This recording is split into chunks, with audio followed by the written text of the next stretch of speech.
Sandown and Bathurst. One road leads to the other.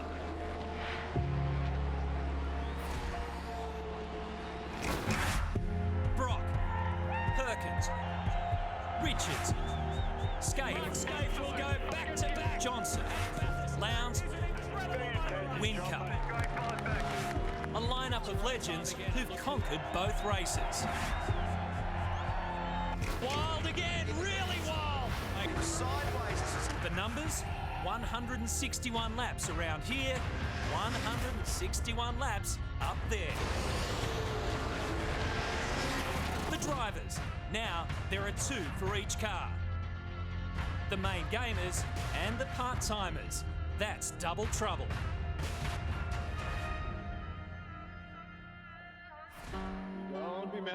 And the championship. It's simple. Everybody tells you. Don't even talk about it until after Sandown and Bathurst. One road leads to the other. No fuel, but you're just going to have to roll it home. Just going to have to roll it home. And that long road begins right now. The Wilson Security Sandown 500 on your home of big event motorsport, Network 10. He lost control.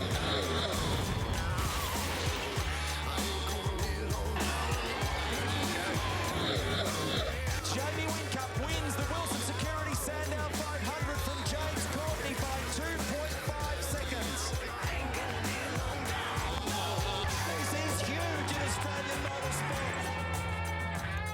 Well, the first enduro event of the season's always exciting, but even more so when you come to a place with such a long and terrific history in our championship. This is the traditional build-up race to the Bathurst 1000, and Sandown is the traditional home of the 500. Hi everyone, I'm Matt White, alongside me Mark Larkham. Welcome to our coverage of the Wilson Security Sandown 500. Your access, all areas pass. Down here along the paddock and of course in pit lane. Larko, great conditions, great crowd around us. This is a great event. It is, mate, and welcome everyone. I'm going to sound like a television person. I'm not. I'm a racing guy, and I'm genuinely enthusiastic about this event. I think because it's the start of our, what we now call our endurance season, Matt. It's like, although we're in a championship year, we kind of rejig, and you talk to everyone up and down the pit lane, everyone thinks they're a chance of a result. I mean, there's a paddock full of support categories. They're all part of this heritage and history that is the Sandown 500. It's a great vibe, mate, and I'm into it. Well, the championship is still on, of course. We've had 23 races so far in 2015, and Mark Winterbottom leads by 174 points. He has won 8 races. Chaz Mostert has had 10 pole positions, so Pepsi Max crew have been dominant lately. Lowndes is in 3rd, but take a look down at 6th. The 6-time champ, Jamie Whincup, 449 points off at the moment, but we know, Larko, that Whincup is coming back. Well, let's just take some perspective on this. He's in a brand new car. He's been firing a shot at Mark Winterbottom all weekend, leading the practice sessions, really on top of his game. Now remember, 900 points are up for grabs during this season of endurance, 3 events. Last year, Jamie Whincup dragged out 810 of those points. This championship is far from over, mate. It's a unique qualifying format for the 500 yesterday because we have co-drivers, of course, back in the mix. So we've now got 50 drivers out there, and they're split into 2 race for the grid. So racing for qualifying comes up with this. This was in the first session. The co-drivers, Alex Premer in car 33, paired with Scotty McLaughlin this weekend, gets into the side of Andy Jones, car 8, who's paired with Jason Bright. Then the main gamers came out. Craig Lowndes punted Jack Perkins off. Lowndes admitted to that mistake, and poor old Jack then found himself going head first into Andre Heimgartner at high speed when Andre lost all brake at the end of the back straight. So, mate, you've arrived here to see the Sandown 500, historically an endurance event, and you were dished up this yesterday. It was a fabulous contest to arrive at our grid. High-quality motor racing, but very, very intense. Much more intense than you would expect, and contact between 2 Ford drivers. I mean, it's game on in that garage. Well, it was wild at the end. Check out the final lap, and the final result meant that where they finished is how they start today's race. So pole position decided, and it goes to Jamie Whincup and Paul Dumbrell yet again. They're the 2-time champions, 2-time defending champions of this race. They could be the first guys to win the Sandown 500 3 times in a row. As we run you through the grid, also a good time if you haven't caught up on who's driving with who for the Pertec Endurance Cup. Tim Slade has Tony D'Alberto. They'll start in 6th. There's Marcus Ambrose with Scotty Pye from 11th. Brighton, Andy Jones ended up in 17th position. Moffat and Douglas down in 20th. And the back end, well, Craig Lowndes and Stephen Richards, 23rd. It was a horrid day for them. It was, mate. But what's interesting to note, I looked at the times yesterday, the top 22 co-drivers were 0.8 of a second apart. The whole field, that was 0.2 closer than the A-grade drivers. So, I mean, this is very much about the co-drivers today, and I think that's going to make it fascinating in itself. Stick around. We're going to catch up with Neil Crompton right after this break as a massive month of motorsport heads our way here on Network 10. When it comes to big event motorsport, it doesn't get any bigger than October on 10. Australia's great race. Bathurst is back on 10. This is huge in Australian motorsport. From Phillip Island, the Australian Motorcycle Grand Prix. Then it's party time on the Gold Coast.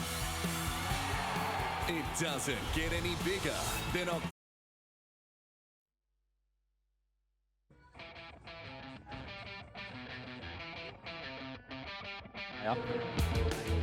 Gee, there's some serious star power in pit lane the other day with The Bachelor. Sam Wood jumped in car 99 for a hot lap with James Moffat. Had a quick chat to him after this, and we know that The Bachelor has one hell of a white smile. Well, it was even wider than you can imagine. Make sure you check out The Bachelor Wednesday at 7:30 right here on 10. The most eligible man not in pit lane is with us right now. Neil Crompton, V8 Series Well, you threw me when you said star power. What a big rep for Crompo. Hey, Crompo, great to see you. Man, see, there's one of these on here, so there's no Bachelor. Listen, let's get down to business. Massive day ahead, and we were talking about the co-drivers before. It's incredible, Crompo, how much more importance now is placed on the co-drivers, almost a professional job.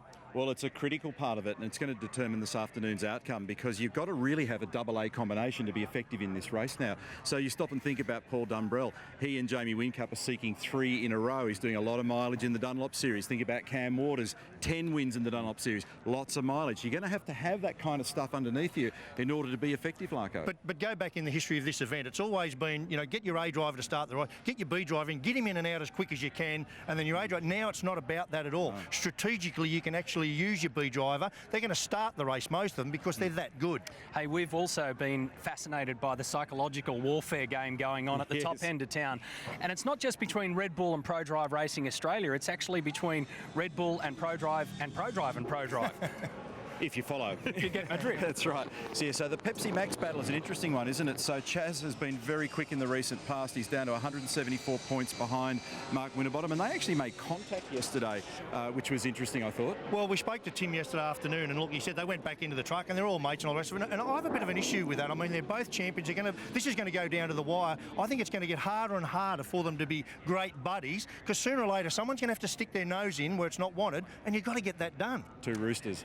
The 500 flirted over the years with Queensland Raceway and Phillip Island Raceway, but this is the traditional home. What does it mean for the drivers to win the Sandown 500, especially with all the greats on the honour board? One of the things I really love about it, Matty, is there's a real sense of occasion at this race meeting. It's the 44th running of a Sandown 500 or Sandown Enduro, and you look at the people that have been successful over the years. They're all the people that we revere: Brock, Moffat, Perkins, Fury, Seaton, all of the big names. So if you can put your name on that trophy at the end, that's important. Heritage. I just think, when I think of Sandown 500, I just think heritage. And as I said, it's just not in that pit lane. It's out here. It's all the subcategories. Everyone's part of this great event. It's just part of our DNA, mate. It really Our is. Penrite play of the weekend is something that you'll appreciate, being a trained pilot, and so too is the guy behind the wheel, the cockpit, if you like, of car number 7, Todd Kelly, because he turned into an airborne missile yesterday with a little help from his friend James. Mate, friendly fire. You don't want that. And this is a bit of an issue for these fellas, because when they launched the David Russell car over there as well, it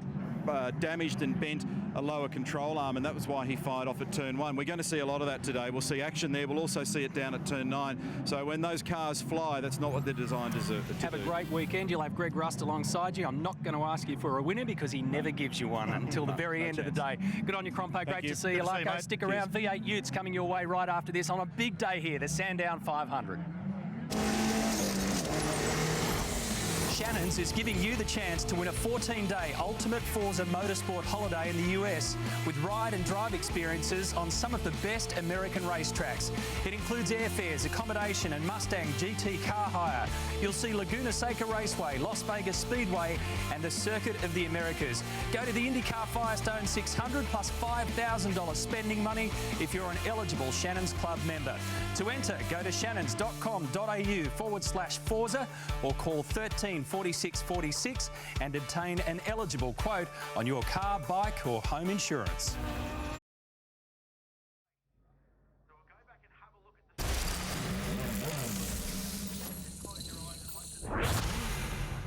Well, everybody loves Sandown, and I reckon that's for a couple of reasons. Number one, it's the start of our endurance season, and everyone loves the endurance season. Number two, when you look at the layout of this great circuit, because of all these little second gear corners everywhere, these slow corners, which by definition mean the car is not in a what we call a dynamic state. It's not turning for long. And when you think about it, we've just come from Sydney Motorsport Park, long loaded corners, going to Bathurst, long loaded corners. If your chassis isn't working well, and plenty of them are, because that's how racing works, well, you can come here and actually think you're half a chance of a result. So everyone's in a great, or got a great demeanour when they arrive here. I love it. Now, beautiful little circuit, some great overtaking opportunities. By definition, I reckon you can cut it into three parts. One, down here, which I'd call slow. Two, at the other end, slow as well. And in the middle here is the fast bit, and that pretty well summarises it. Great overtaking opportunities in each three circumstances. Let's have a look at a little bit of vision. So down into turn one, you'll see here, who's that, Davey Reynolds and Alex Premer. Now, by definition, you need to get over to the left-hand side of the road here to get a crack at turn two, which leaves the door open here always, but everyone knows you can get away with this behaviour because of the grass, and it's game on. Great place for an overtaking opportunity. Now, as they come out of there, the next one, you blaze up here. 265 k's an hour, top gear. Now, it's 915 metres and it's uphill. You've got to bring a good one of them, 650 horsepower. 50, a great bit of roadway this. And then you've got to position the car really well down into Dandenong Corner. This is the next best overtaking opportunity. That is actually Dandenong Road, just over the fence. That's why they call it that. Let's take a look at that. So over the top here, 265, 6 gear, back to fifth. And this is ballsy stuff through here. It really is side by side. Down into Dandenong Corner on the bumps. Now, this is where people try and affect an overtaking manoeuvre. This was very well done by Webby, I must say. Usually this turns into tears. If you're going to commit there, believe me, you need to commit. Finally, down here, turn 11, turn 12. Now, if you're prepared, I talk about corner sacrificing. If you're prepared to sacrifice your speed a little bit in here, and in between these two corners, you can rotate and position your car well to get a run onto the straight. Let me show you exactly what I'm talking about. This is Greg Murphy on Jono Webb. Now, you can see Greg tucks his car in tight. Doesn't take quite a conventional line, uses too much curb, but that's fine. I reckon at this point he's probably going 4 or 5 k's an hour slower, intentionally, so he can rotate his car, we call it. So Webby's on the right line. He's just got that car rotated ever so slightly more, which means he can get it around, square it up, and look, get to 100% throttle, maybe 4, 5, 6 tenths earlier than Webby, and get the job done. This is a great circuit, but the best bit is up here. Ask any race driver. That is one of the best bits of race circuit in the country and a great rater of your testosterone levels. But if you get it wrong... Ugly! No! Holdsworth and Davison. Oh, my goodness. Yeah, it's a good thing that we don't have a monitor down here at the Erebus Motorsport, because you didn't need to see that last bit of vision there. Will Davison with me ahead of today's race, qualified on in eighth position with your brother Alex. So things are going good. What do you want to go better? Yeah, well, I've had some highlights here. I think you were just playing one of the lowlights, but yeah, I mean, listen, we're coming good at the right time. We didn't roll out very well, but we've worked away, and we got the car handling actually really nice now. So we're off P8. Yeah, it's going to be a tough old slog, but yeah, we're coming good at the right time. Obviously, just mistake-free, clean day, and getting the most out of what we've got, and I'll be wrapped, and we'll see what result that gets us. But yeah, we've got pretty high hopes now. It's always great to have a co-driver who you know back to front and inside out. So will Alex start? Is that the plan? Yeah, that's the start now. That's a pretty straightforward strategy. Now we've got ourselves into 8th. We've got to run with the pack, not take any stupid risks or do anything unnecessary. So he's quick. This morning he was flying, and he's feeling good, so I'm happy to see that. And 500k around this place. I'm happy. He said to me, you always spray your qualifyings you know, when I've got to race your car.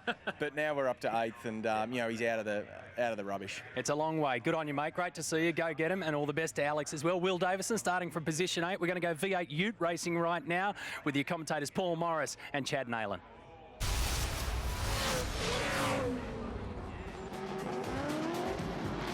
Okay, final race, East Coast Bull Bars Australian V8 Ute Series, and it's Andrew Fisher on the front row. Jared McLeod, the son of 1987 Bathurst winner, is on the front row, but with some hurt tyres. Harrison Pretty, a couple of all-stars in the second row. Another second-generation star, George Medicki, out of the inside of row 3 alongside Adam Marjoram, who's second in the points. Hansford and Jane, Kim Jane a long way back. You've got Alan Grice's son out of position 13. And some big names to watch out for at the back. How about the reigning champ and pole sitter this weekend? Chris Walton will be using the bumpers. Paul, don't you worry about that. He's got Todd Hazelwood for company back there. Yeah, the so Todd should just follow him through and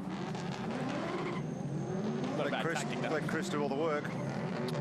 Todd was the quickest after the first session of qualifying, but has had absolutely no luck this weekend, and as a result, he's towards the back. We've got some onboards. Penrite on board with Lee Nicolau in the Skyreach Shamrock Racing Ute. How about this one, Craig Dontis, the South Aussie driver. K&N filters on board. Just Car Insurance all over that car with Kitten Car Care products. The green flag at the back is the sign that we're ready to drop the hammer for the final time. The East Coast Bull Bars V8 Utes. They're on every round of the Pertec Enduro Cup.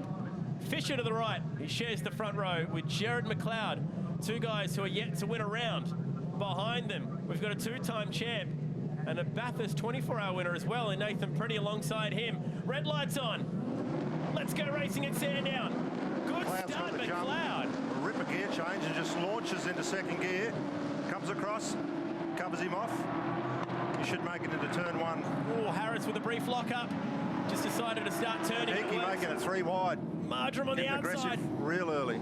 And this might give him the inside sit for turn 2. We ride on board with Niccolo. It's tight. Take some curb. It's got Jeremy Gray in there. Patience on the throttle. Marjoram on the outside is being hung out to dry here. Dontis. Not a good place to be. No, Dontis goes by.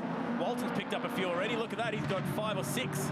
His elbows up, pressing on. Knows he's got to get on with this. Oh, man, has Marjoram got a problem here? I think it's just a slow run. He's like spun up, coming off the curb. Just got no launch down this straight. He may have also collected the wall at the exit there on turn 4. So that might be the problem. He wants to hang around the outside. He's got a rookie and Grice next to him. They avoid making contact, but this is not working out nicely for Adam Marjoram, second in the points. And he looks like taking a hit right now because Harris, the points lead, is 3rd. And Harris has just kept his nose clean all weekend, hasn't he? He's making up for the lost points at Townsville as Grice. Backing it in, oh, and you're right. Marjoram's definitely wounded in the steering. What a shame. He's been perfect all year, avoiding drama as best he could. Fisher's going with McLeod. Battle will be on at the front here. Ryle Harris is a race 3 specialist. When the tyres get old, he comes to play. And that just plays into his hand. He's smooth. He knows how to look after the tyres. Oh, Marjoram's got nothing. Yeah, he's got to come to the pit here. Oops. We're going to follow Richard Morkoff down there. Hazelwood's in the dust too. He's in denial about how wounded he is. He's just hoping it's going to come good, but it's not going to. He's going to need some treatment.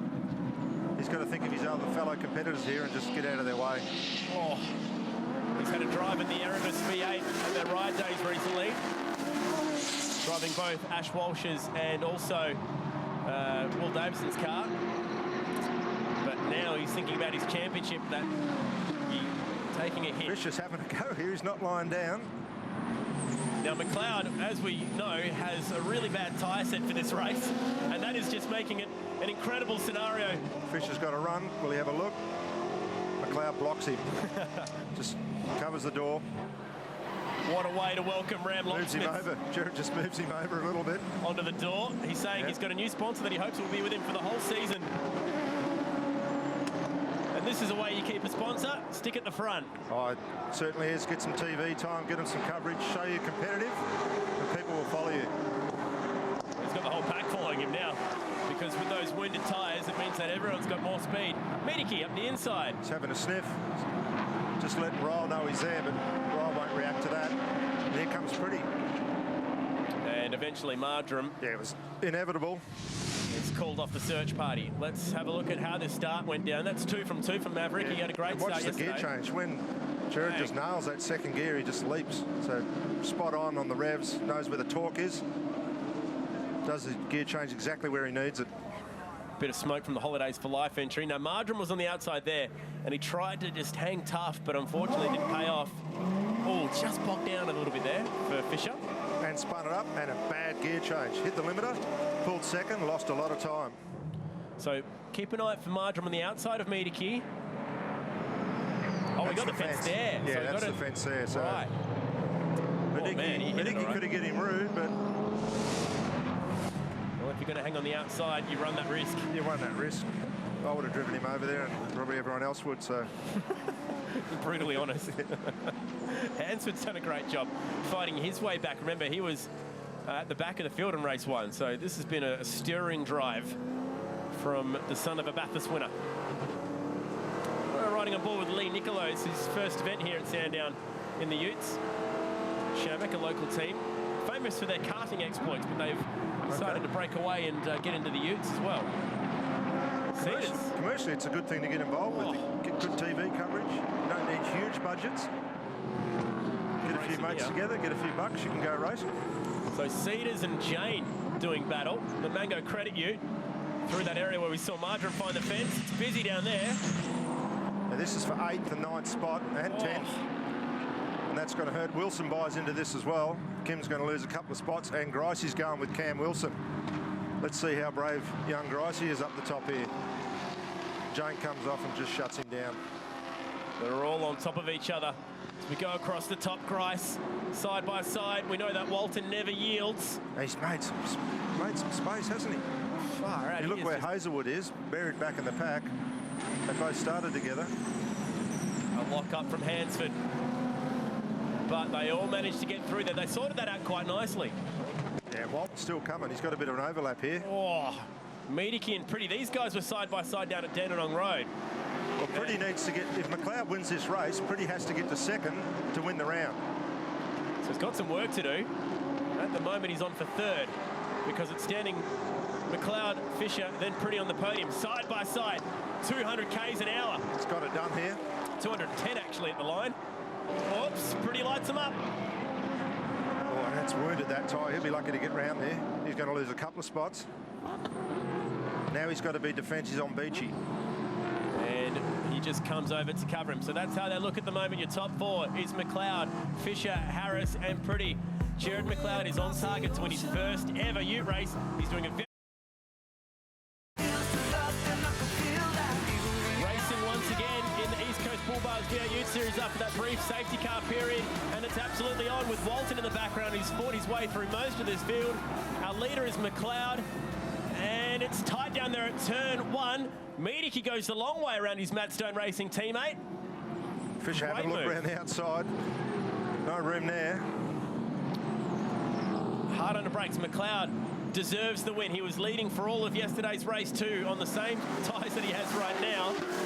And he got cruelly punted in the tailgate and it cost him. Yeah, so by Mediki, but his best ally right now is Mediki. If Mediki can range up at the back of Fisher, it'll take the pressure off McLeod. Look at this. Walton from the back, storms past Cam Wilson. Now, Kim Jane's lurking here. Can he sniff an opportunity to dive on through? Wilson's going to just roll it in there from the outside. Charlie Kovacs is going to get a penalty for overlapping on that restart just now. As Walton. Slide job, use a bit of door, push him up over the curb, get the run. That's how you got to be aggressive. That's straight out of the Utes playbook, but Jane's Wilson will give it back to him here. Yeah, but there's no point. Oh, big lock up from Walton. And Wilson hangs on. Yeah, we'll get him back again here. We'll have to give him another one now. Cheeky bit of movement on the exit. But all this has done is let Kim get by into it. So they slowed each other up for 2 or 3 corners with no result. This is why the safety car came out once again with Ben Grice copping a hit in the rear. He was trying to cover the inside. Jeremy Gray was with him. And around went Grice, stuck in the gravel. Safety car came out from Lee Nicolo's point of view, this one. Yeah, sort of see there, he's a bit slow in, and by the time Gray reacts, he's already into the back of him. It looks a lot worse than it is. pretty similar what happened to Craig Lowndes yesterday on Jack Perkins. So it can happen to the best of them. Oh, yeah. Oh, look at him slide out on old Yokohama tyres, trying to get some grip on the concrete and the curbs. McLeod's got a bit of a breathing room here. That's how it looks. It's so tight at the top for the round. Whoever finishes high between McLeod and Fisher gets to win their first ever round. That's pretty much the scenario. Fisher really close to the tailgate this time. He knows he's got to rattle him. Beachy gets pushed wide. So here comes Craig. He was having such a good weekend into that point, Beachy, but he managed to pull it up quite nicely. Nathan going around the outside here. He'll have the line for the next corner. This is an old trick. If he can just jam it in here now, he's going to get it done. So around the outside, take the line off him. Oh, Dontas not going out quietly, though. No, but you have the line for turn one. So 4 corners before he is working on this move just shows Nathan's experience. Done a lot of racing, always thinking ahead. How good is this? You could just about reach out and grab him at over 200 k's an hour. The former teammates from last year. Dontas, you're never going to go around there on the outside. Here comes Walton too. I guarantee you, if Walton gets back to the back tailgate of Nathan Pretty, he's going to be hanging out of the fence. That's basically what he said. Well, he's got 3 more cars to get there. That's why he's just so aggressive. He just sees Nathan up ahead and he wants to get to him. These two were into each other 2 years ago, both on the track and back in the pits, face to face. Bit of niggle between Walton and Pretty. And Pretty's running for the hills at the moment. Yeah, well, his best bet's to get out of there because Walton was fired up yesterday afternoon. Jane and Wilson all over each other. Oh, Bazadzik getting involved. He's done a good job to fly back up. We're also hearing that this will be the last lap, so we're headed for a time certain finish. As Beachy ran wide on that one. That was Walton sneaking through. So Walton's gone all the way to 8th here. What's he going to do? McLeod goes a little defensive. Last corner then. He's got 1 corner to go. He's just got to get it off here. And how good is this? He's done it with Ram Locksmiths on board. Awesome job. Jared McLeod will break through for his 2nd ever race win, but more importantly, his 1st round win. And don't you think he's happy about that one? He is. Celebrations begin in earnest. I think he was just a little bit excited to see that checkered flag come out early. He hung on with old tyres.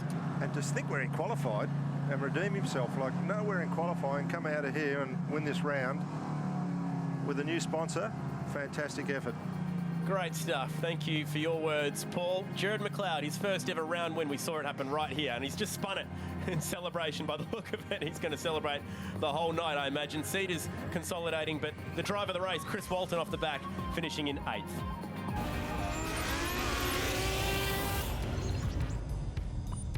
I've been asked as part of my Tyre Power track preview to come out and identify a spot that I think defines the Sandown Raceway. Well, don't worry about me. Go and ask any one of those 50-odd drivers over there and they'll agree with me. Turn 5, 6, 7. What a complex. You come blazing up the straight here, into here at about 270 kilometres an hour, back to 5th gear through what is a really ballsy left-right complex before on the brakes, 4th, 3rd, 2nd, left-hander at Dandenong Corner. Great overtaking opportunity. What I love about this, it's a tough bit of circuit. And it's one of those little areas in Australian motorsport that differentiates between those that are great drivers and those that think they are.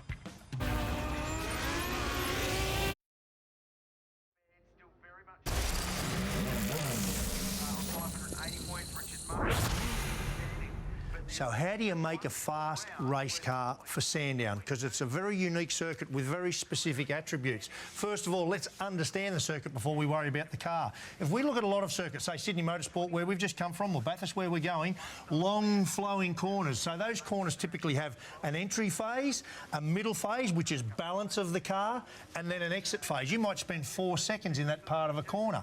When we come to Sandown, the vast majority of the circuit, like this, are little short corners. So by the time you actually turn into the corner, you are literally then unwinding the steering at the same time that you start to pick up throttle and exit the corner. So there's physically only 2 parts to the corner. So what does that then require from a race car? Well, some pretty specific things. You need the car at Sandown to be quite soft and compliant. Big curbs everywhere. There's bumps in the braking areas, but you need it to be compliant to turn at the front, but you also need it to be very compliant or soft at at the rear, you almost feel like a dog with worms. You need the thing to squat so you can drive it off the corner with maximum traction. The sad news is both of those things are completely contradictory to each other. What makes us worse, if we look at a V8 supercar, it has what's called a locked diff. So in the back of the car, these two tyres, if you like, are joined together. So when we accelerate out of a corner and try to turn, both these tyres are trying to drive forward, trying to drive the car straight ahead. That's understeer. That's no good. That's a big problem at Sandown. How do you resolve that? With your anti-roll bar, you can help that. Here we look at a car from the rear. That's if our anti-roll bar was on soft. That's those levers you see the drivers using in the cockpit. You can see it's compliant, both tyres on the road. What we really need to do is make that a little harder, and what would happen then is that tyre would just lift a little bit off the road like that, not make as much contact, allowing this tyre to do its job, and this tyre is not making the car drive forward. So that's what you do there. Then our springs and dampers. Our springs hold the car up, but remember, the dampers control the rate at which the car moves around. So we need good damper control, but we need quite soft springs. Now our car won't turn, so we've got to use geometry to make it turn. Very quickly, roll centre. You've heard us talk about roll centre. Front roll centre, rear roll centre. That red line between them is the roll coupling. The car rolls around that coupling around the centre of gravity, which is the blue line, which is an imaginary line, if you like. What we can do is we can raise that rear roll centre and make the car turn. It'll rotate around that up just a little bit higher. So you can see the difference between spring soft and using bars and geometry to make the car turn. Now, if you get all that working really well at Sandown, the really bad news, Sunday night, chuck it all in the bin because we're going to go to Bathurst and it's a completely different story. You're exactly right. Thank you, Mark Larkham at the Shell Helix Technology Hub. Quick reminder, motorsport fans, a big night tonight, the MotoGP, San Marino MotoGP, with Jorge Lorenzo starting on pole position. You'll see it live on One at 9:30 tonight. It's been a terrific championship. Going to be a long day for these guys. Car 888 of Craig Lowndes and Stephen Richards. After the dramas of yesterday, they'll start back in 23rd position for this afternoon's Sandown 500. Even longer day for Stephen Richards. He's got double duty, one of two V8 drivers also competing in the Porsche Carrera Cup. So let's go racing, back on track with your commentators for the Carrera Cup, Jason Barguana and Chad Nayland.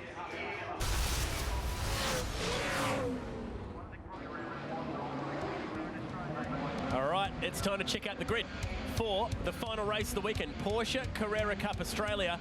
Foster and Campbell off the front row. If Campbell could just get away towards turn one in the lead, he might be able to hang on for a race win that's been lacking this weekend. Muscat in an all-star cars with David Russell off the second row. Fraser Ross celebrated his birthday. He starts out of position 6. Look at this name, Aaron Seaton. Yep, son of Glenn. Glenn, a former race winner here at the big one, the Sandown 500. Won it back in 1986 for the first time. As they find their way onto the grid, we've got a few onboards to watch out for. Actually, Seawood Motorsport entry of Tony Bates running in our Tag Heuer Carrera Challenge class. He's got Fleet Guard on, and there is a man who did very well here last year, watching on as he will be on the headset to Matt Campbell. Warren Luff took pole position here last year, and he was on the podium as well in the Sandown 500. Let's go racing for the final time of the weekend. A huge field of 991 Porsches lined up alongside the horse track. That is Sandown's front straight. Already on the rev limiters before the red lights come on, but there they are, and there they go, and it's Foster with a beautiful start. The front row have just gapped them from the absolute get-go. Glistening roofs down towards the first corner. Campbell fought back and wants to go the high line. He's not going to be able to hang tough around there, so he'll slot back into second. It's a clean start. We're off and racing. Foster got a great jump there right away from the line, but then had that little moment. The second bite of the clutch, the car slowed a little, which gave Matt Campbell that chance. But right throughout the field here, there's a bit of rubbing and pushing and shoving. You can see it there, squeezing their way through. We've managed to get through the first set of corners quite cleanly. McBride up the gears, up the back straight. Talking about speeds of well and truly over 200 k's an hour, more like 240 on approach to that very fast left-hander. And then this very tight left-hander. We call it Dandenong Road because you can pretty much see it over the fence. Bouncy stuff, Fraser Ross under fire from Stephen Richards. He picks off another one in the laser plumbing and electrical Porsche. Needs to keep moving towards the front. It's not been a good weekend after a DNF in race 1. But it's Foster who's on target for a treble as he leads us home the end of that first lap, he's opened up already nearly 2/3 of a second on the field. Needs to keep pushing. Baird thought about a move at the inside. Very Magro. Very bumpy braking area down to turn one. We saw a lot of the cars early in the weekend struggling to get the car pulled up. They're all about the same in terms of their chassis stiffness, the way they would set the springs and the shocks. So it's obviously it comes down to the driver getting the most out of it in those really bumpy braking zones. Something that Matt Campbell and Nick Foster have really been able to arrow in this weekend. And there's Craig Baird now, the drag race up the back straight with Magro. He'll put himself in the right spot there, and it looks like John Martin wants to play into that as well. This is tight over the top, Magro. Oh, he knows Martin's there. Tries to grab a bit of racetrack back. They squabble down towards turn 9, and Shay Davies hops in on this. Tight stuff at a fast and scary part of the racetrack. We go on board with Melbourne's Nick McBride. Driving for the Bob Jane T-Mart's team. He goes up the inside of Tony Bates. Oh, no, he doesn't. Launches himself over the curb to avoid contact. As soon as Nick there he had to think about that move and then pulled it back out again. I thought this is not going to be not really going to be very good. So he managed to get out of that. Tony Bates gave him enough room, and Nick McBride he withdrew himself from that passing manoeuvre and made it nice and clean. John Martin now finds a way past Magro. Shay Davies in the background there also wants to try and find a way through. Magro comes back. Clean start this one. Everyone got away nicely. No penalties handed out. So 3 starts and no penalties at the starting procedure. We saw so many of them at Sydney. The advantage of having pretty much a flat start line. Everyone found their own bit of room at turn 1. Hopefully we get a clean start like that one for the big one coming up later today. On board with Devarshan Padiachi, who in race 1 this weekend didn't even make it that far into the race. He obviously got a great start there and has shown again to go down the inside. It didn't work for him in race 1, did it? He got tangled up with Nick McBride and Fraser Ross, I think it was. So Padiachi, a good start down the inside and found himself up a few spots on the grid. Aaron Seaton picking off Nick McBride there. And this is where we saw Nick McBride get wide and sideways earlier. Padiachi picked him off as well, so great start for Devarshan, picking up quite a few spots at the start of this one. That's where we saw McBride run wide for the first time, and then also at the exit of this corner. He did it just trying to give everyone as much room as possible. It's been like this all weekend long. Campbell in the number 7, Foster in the 777.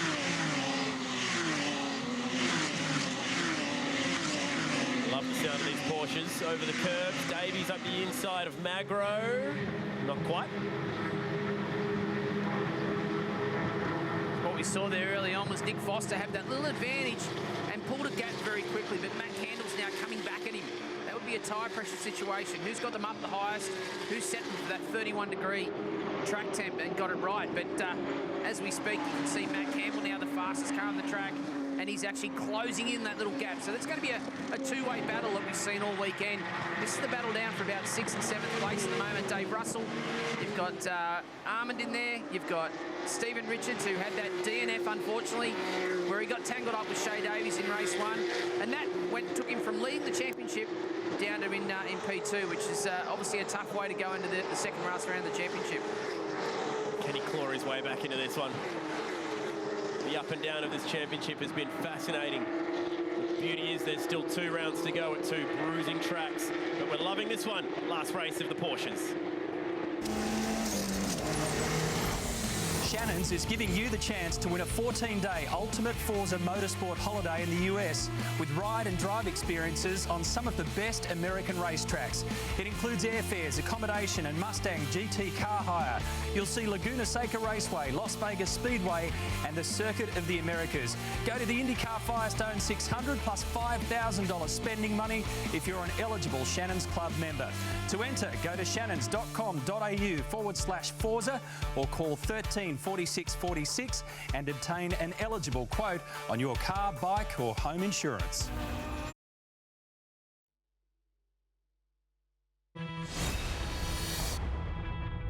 $1,000 kilometres, 161 laps of madness. Super Cheap Auto, Bathurst 1000. Live and free on 10. This is huge in Australian motorsport. Your home of Big Event Motorsport.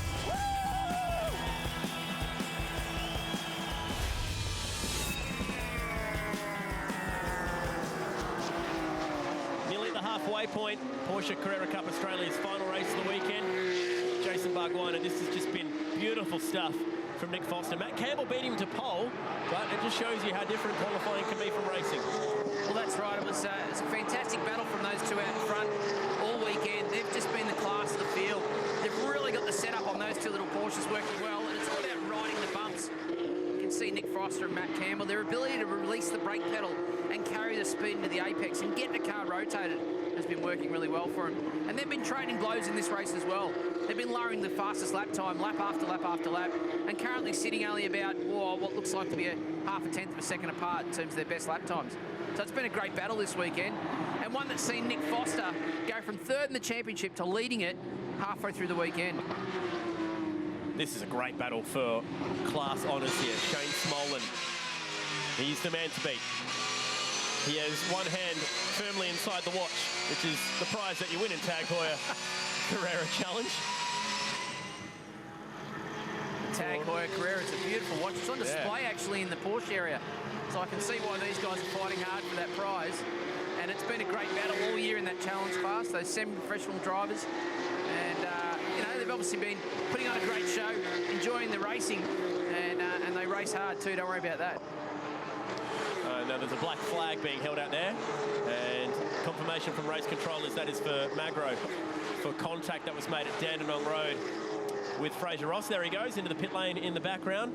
So he tagged Fraser Ross under brakes and has to do the 40k drive-by with Fraser probably giving him bullets from the garage over there. Yeah, certainly he would not be looking that way, would he, at the moment, but the officials there, Paul Stokel up in the control tower making those decisions, and he's got the right call there clearly, with Magro making that little mistake, locking the brake and taking out Fraser out of the race, unfortunately.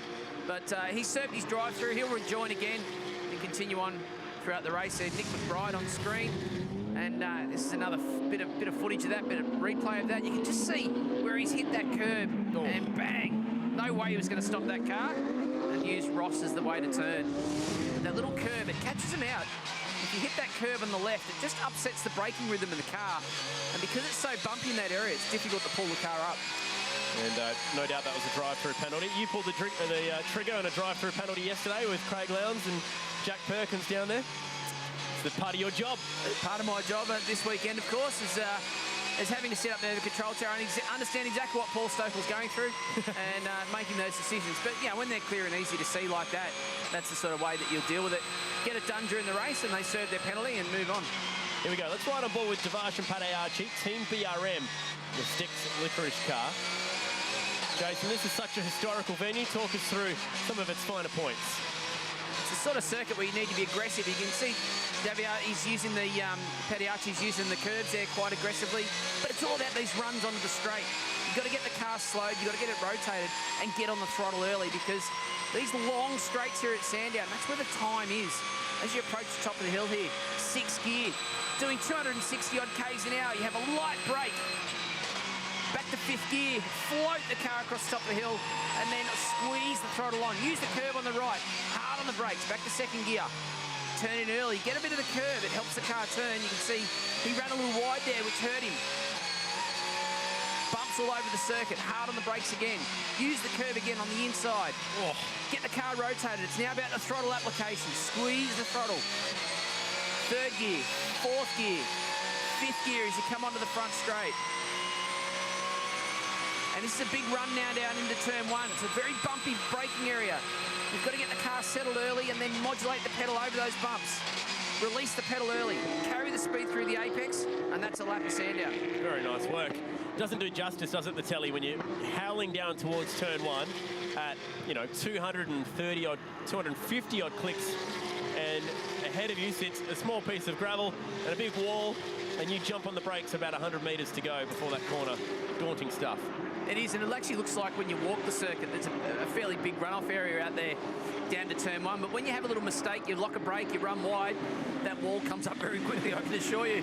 At 100 metres or so, disappears, and a radar nonce, and we can see Craig Baird there using all the curbs. Getting that car rotated actually helps. If you can turn the car early, it loads the tyre differently, it upsets the balance, enough to help get the car rotated and get you on the throttle out of the corner.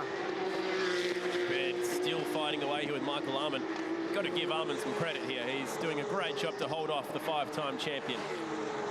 One of, if not the most successful one-make Porsche racer in terms of cup racing anywhere in the world. Craig Baird back towards the front. This is the fight for fourth.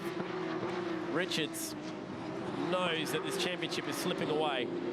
It's just incredible. Foster, after the Grand Prix, round 2, was 298 points back on Stephen Richards in the championship. He already leads it.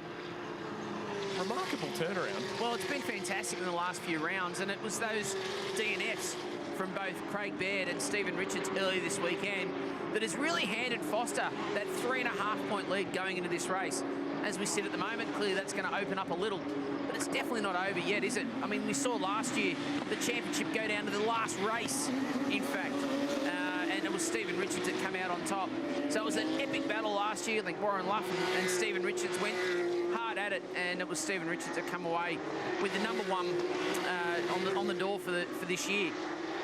It's changed a little, it's toed and froed, and obviously they've had their dramas, but to see Foster now pop up and lead the championship this close to the end, it's a very impressive effort from those guys, from that whole team, from the whole Sonic Motorsport team to get him up there. And the brakes at turn 1. Struggling to find his way through. Laps dying. Final race of the weekend for Porsche Carrera Cup Australia. Can Craig Baird find his way through?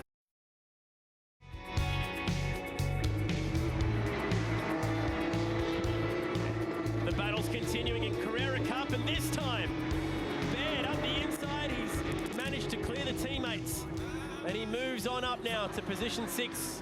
Important points in the bank for Craig Baird. He was, oh man, thinking and thinking and thinking, and he finally got it done. And great move from Stephen Richards using his years of experience to get around David Russell. This is how he did it, around the outside. This is very difficult to do. Not bad at all. Using his years of experience. How about this? He got his first start in the Sandown 500, Stephen Richards, back in 1994, actually driving a Porsche. His teammate back on that day was the boss himself, Gary Rogers. It was a while ago, that one. So obviously many years all raced at Sandown, but that's had a bit of a different change to the way the championship looks there, obviously, at the moment.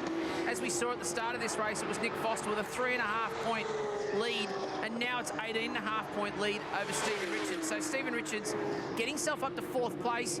He's going to have to hunt down Muscat now and see if he can get a few more points back on Foster, who's out in front. You get 60 points for a win, 180 if you can go the perfect weekend, and that is what Foster's done. Miraculously, he's turned a 298-point deficit into a 28-point advantage in 4 rounds. But this one's not over yet. Campbell has just been biding his time, and all of a sudden, he looks like he might just have a sniff at getting this. Now, the last round, there's the deficit that he's been clawing back. Campbell won 2 and Foster won 1. Well, Foster's won 2 here this weekend, so Campbell thinks that he's owed one here. He wants to try and make up for that massive battle that they had at the end of race 1 yesterday. He went flying up the inside there, and there's a little puff of smoke from Foster. He knows he's under pressure. This is going to be a very good finish to the final race. You can see Foster there with the head. It's bobbing up. It's looking in the mirrors. It's trying to see what Campbell's up to. That little mistake. This is the last lap. We saw it go down to the Dandenong Road on the last lap over the course of the weekend where the two had contact. Matt Campbell didn't quite get the job done, bent the steering, and it was Foster. And now he's playing all the games. He's got it all going on. He's flashing the lights. He's weaving behind him. He's trying to force that mistake. This is good stuff. But is it enough to throw the lead Porsche of Nick Foster off his game? The last lap time was only 200ths per second apart. Their fastest lap is only 400 seconds apart. There's nothing in these two at the moment. Over the course of the weekend, they've been the real class of the field, and it's going to come down to this. Only about 3 corners to go, but Foster's opened enough of a gap there to protect himself. Campbell's made a little mistake on that run, but he's got the toe. He's coming back at him now. He's going to have a good run across the top of the hill here to put himself in a chance to outbrake Foster. He's not close enough for a last lap dive bomb like he was in race 1. Foster not making an error this time. Last complex of corners. Foster's head moving around the car, looking in the mirrors. Where's Campbell? Is he going to have a go? Right up underneath the rear wing, but it's going to be Foster all the way. Campbell pushed him. He peeks to the inside. Not enough. and then some. Foster takes the win by a 1/10 of a second. 0.16 the difference at the stripe. What they say in horse racing, by a nose, just about. Great race. Foster gets the treble and a perfect 180 points. He's now your championship leader. Bathurst is next, and this is the man they're going to be chasing. The last 9 races, he's had 7 wins and 2 seconds. He is in serious form. That is how they line up at the end of that one. Muscat staying out of trouble. He'll finish 3rd for the round.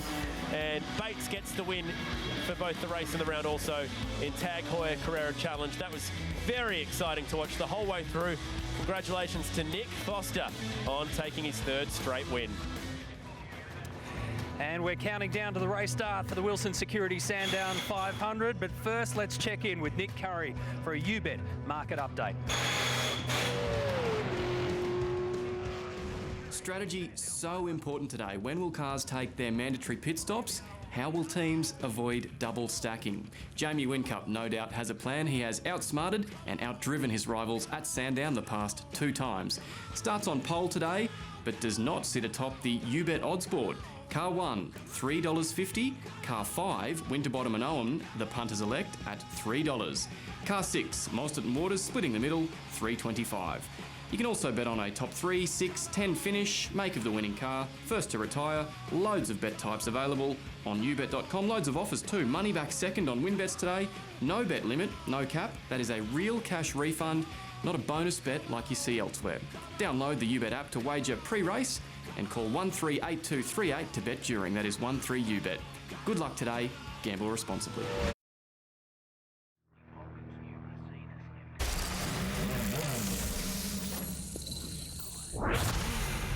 So when I set out to do my strategy whiteboard this year, I actually thought designing your Sandown strategy was the go, but I thought, hang on, why don't we try and simplify it so you can maybe sit back, relax and enjoy it a little more. Now, first of all, before I go forward, let's understand the history of the Sandown 500. 161 laps. There's your laps right there. There's your fuel tank. So for many, many years, it was pretty simple. What we used to do is fill them up, run her out, fill it up, run it out, fill it up, run it out. And with 2 drivers, it looked like this. Your good driver would start, your A driver would finish, and you'd get your B driver here in the middle, and you'd want him in and out of the car as soon as you could, because typically he was a weekend warrior, just doing his best. Now, a couple of things have changed. In the modern era, V8 supercars make you do 4 pit stops. That's compulsory. So that's changed the dynamic or the strategy. And the other big ticket item is your co-drivers now are professional drivers, so you can be flexible with your strategy. Some of these guys are as good as the main game drivers. Now, before I go further, what you need to understand is these 3 simple key points. Write them down.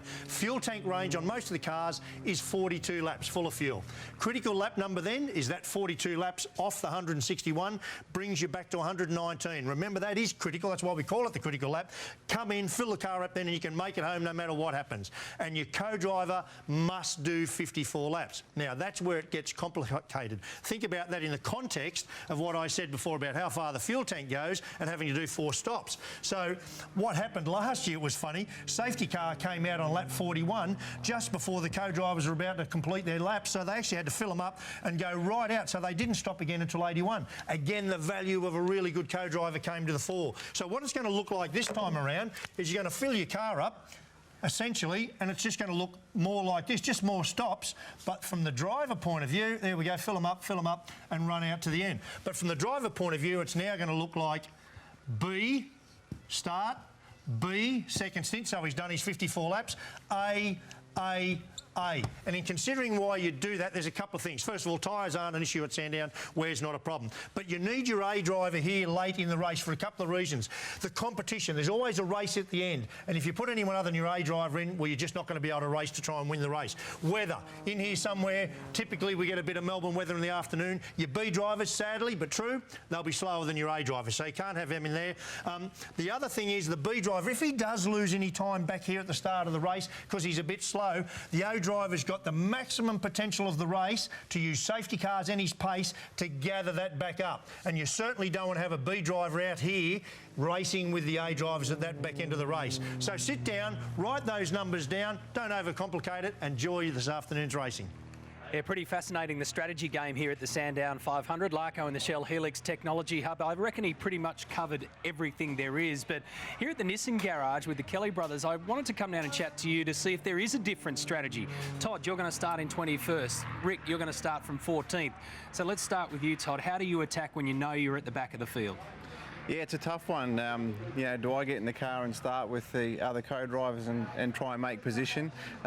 It is pretty hard to pass around here still, and the biggest thing from yesterday, from our point, is don't bend the car and survive. If you bend a steering arm or you go over a curb too hard trying to attack and bend some of the suspension, it's a long day to be locking, you know, front wheels with a damaged car. So we've aborted that mission, and we're going to stick to the conservative approach of just surviving. There's going to be cars that are going to have big trouble out there today. There always is in an endurance round, and we just need to be there at the end. So Alex Buncombe will start your car? Yep.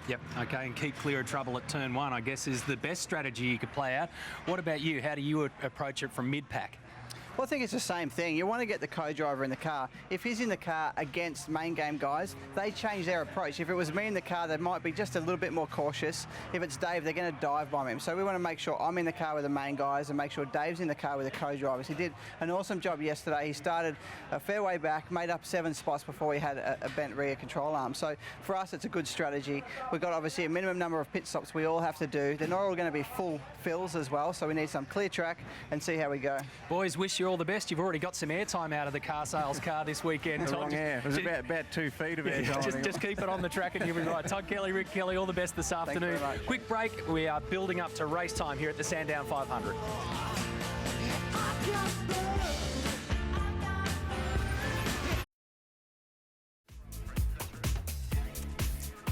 Welcome back to Pit Lane here at the Wilson Security Sandown 500. It's the calm before the storm, Larko. Cars are out at 45 degrees, drivers getting ready, race not too far away. It is, mate, and it's going to be a tough one as always. And the number one thing you've got to try and do at this event is get from now to 500 kilometres mistake-free. Now, that sounds really quite simple, but I can tell you it's very, very hard to do. 2 drivers, you've got to drive at the limit of adhesion that whole time. This is a sprint race, don't kid yourself. It's a race of endurance, but it's a sprint race. So you've got to get through there mistake-free. Now, I've been having a look at some of the driver changes. Yep. Some guys as low as 12 seconds. Jack Perkins very fast getting in and out of the car. Most of them around 16 seconds. Now remember, if late in the race, I was just talking about that strategy earlier, it's very simplified. I made it very simplified intentionally. But the whole trick here is to use safety cars cleverly during the day. It's that last stop you may need to do a quick driver change. Very, very important. Absolutely, and it's amazing how much can change in between yesterday and today, or even this morning and today. Here's car 23, the Nissan of Michael Caruso and Dean Fiore. You and I just ran into Dean and he said the car's totally different. They now have confidence in it, and that's exactly what you need. Behind us, car 17 is Scotty Pye and Marcus Ambrose. That will start from position 11. Isn't it great to have Marcus Ambrose back in our field? Oh, fantastic. And I think he's going to have a long career as a very impressive endurance driver. I mean, his application to task is very, very high. Hard to pick a winner here, mate. There's some. I'll tell you another little dark horse that's popped up for me, Lee Holdsworth and Sebastian Bourdais. Very impressive. They've got their car sorted. Just watch them sneak around in the back of the pack there. Well, they'll start from 7th position in car number 18 out of the Walkinshaw stable. So the real battle at the front, though, belongs to Red Bull Racing Australia, Jamie Whincup and Paul Dumbrell. I'm not really going to ask you for a winner, but who wins the battle then, if you can, between Red Bull and ProDrive Racing? Well, this is a really weird thing. We've spoken about it all day, Matt. You know, this is almost not a... I know it's a battle of result, that's obvious, but this is a psychological battle. I mean, Jamie Whincup wants to put Mark Winterbottom closer to the clasp of Chaz Mostert. Yeah. I mean, it's fantastic. So, no, can't pick one. Winterbottom leads the championship by 174 points, 500 kilometres to go, 161 laps. Conditions are absolutely perfect. It's Whincup and Dumbrell on pole. Here's your commentators, Greg Rust and Neil Crompton.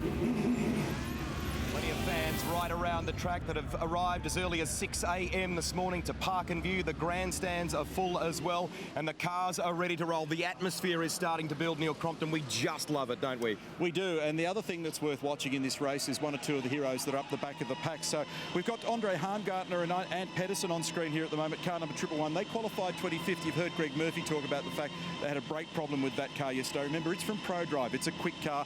Keep an eye on them, even though it's up near the back of the pack. And on the sub subject of near the rear, remember that Craig Lowndes and Stephen Richards had problems yesterday as well, and we detailed the sort of trauma that was going on up the northern end of the circuit there when Craig got stuck into the back of Jack Perkins. They're going to be up the back, but keep an eye on them because they've got pace in that car. More than 1,006 starts between those two veteran drivers.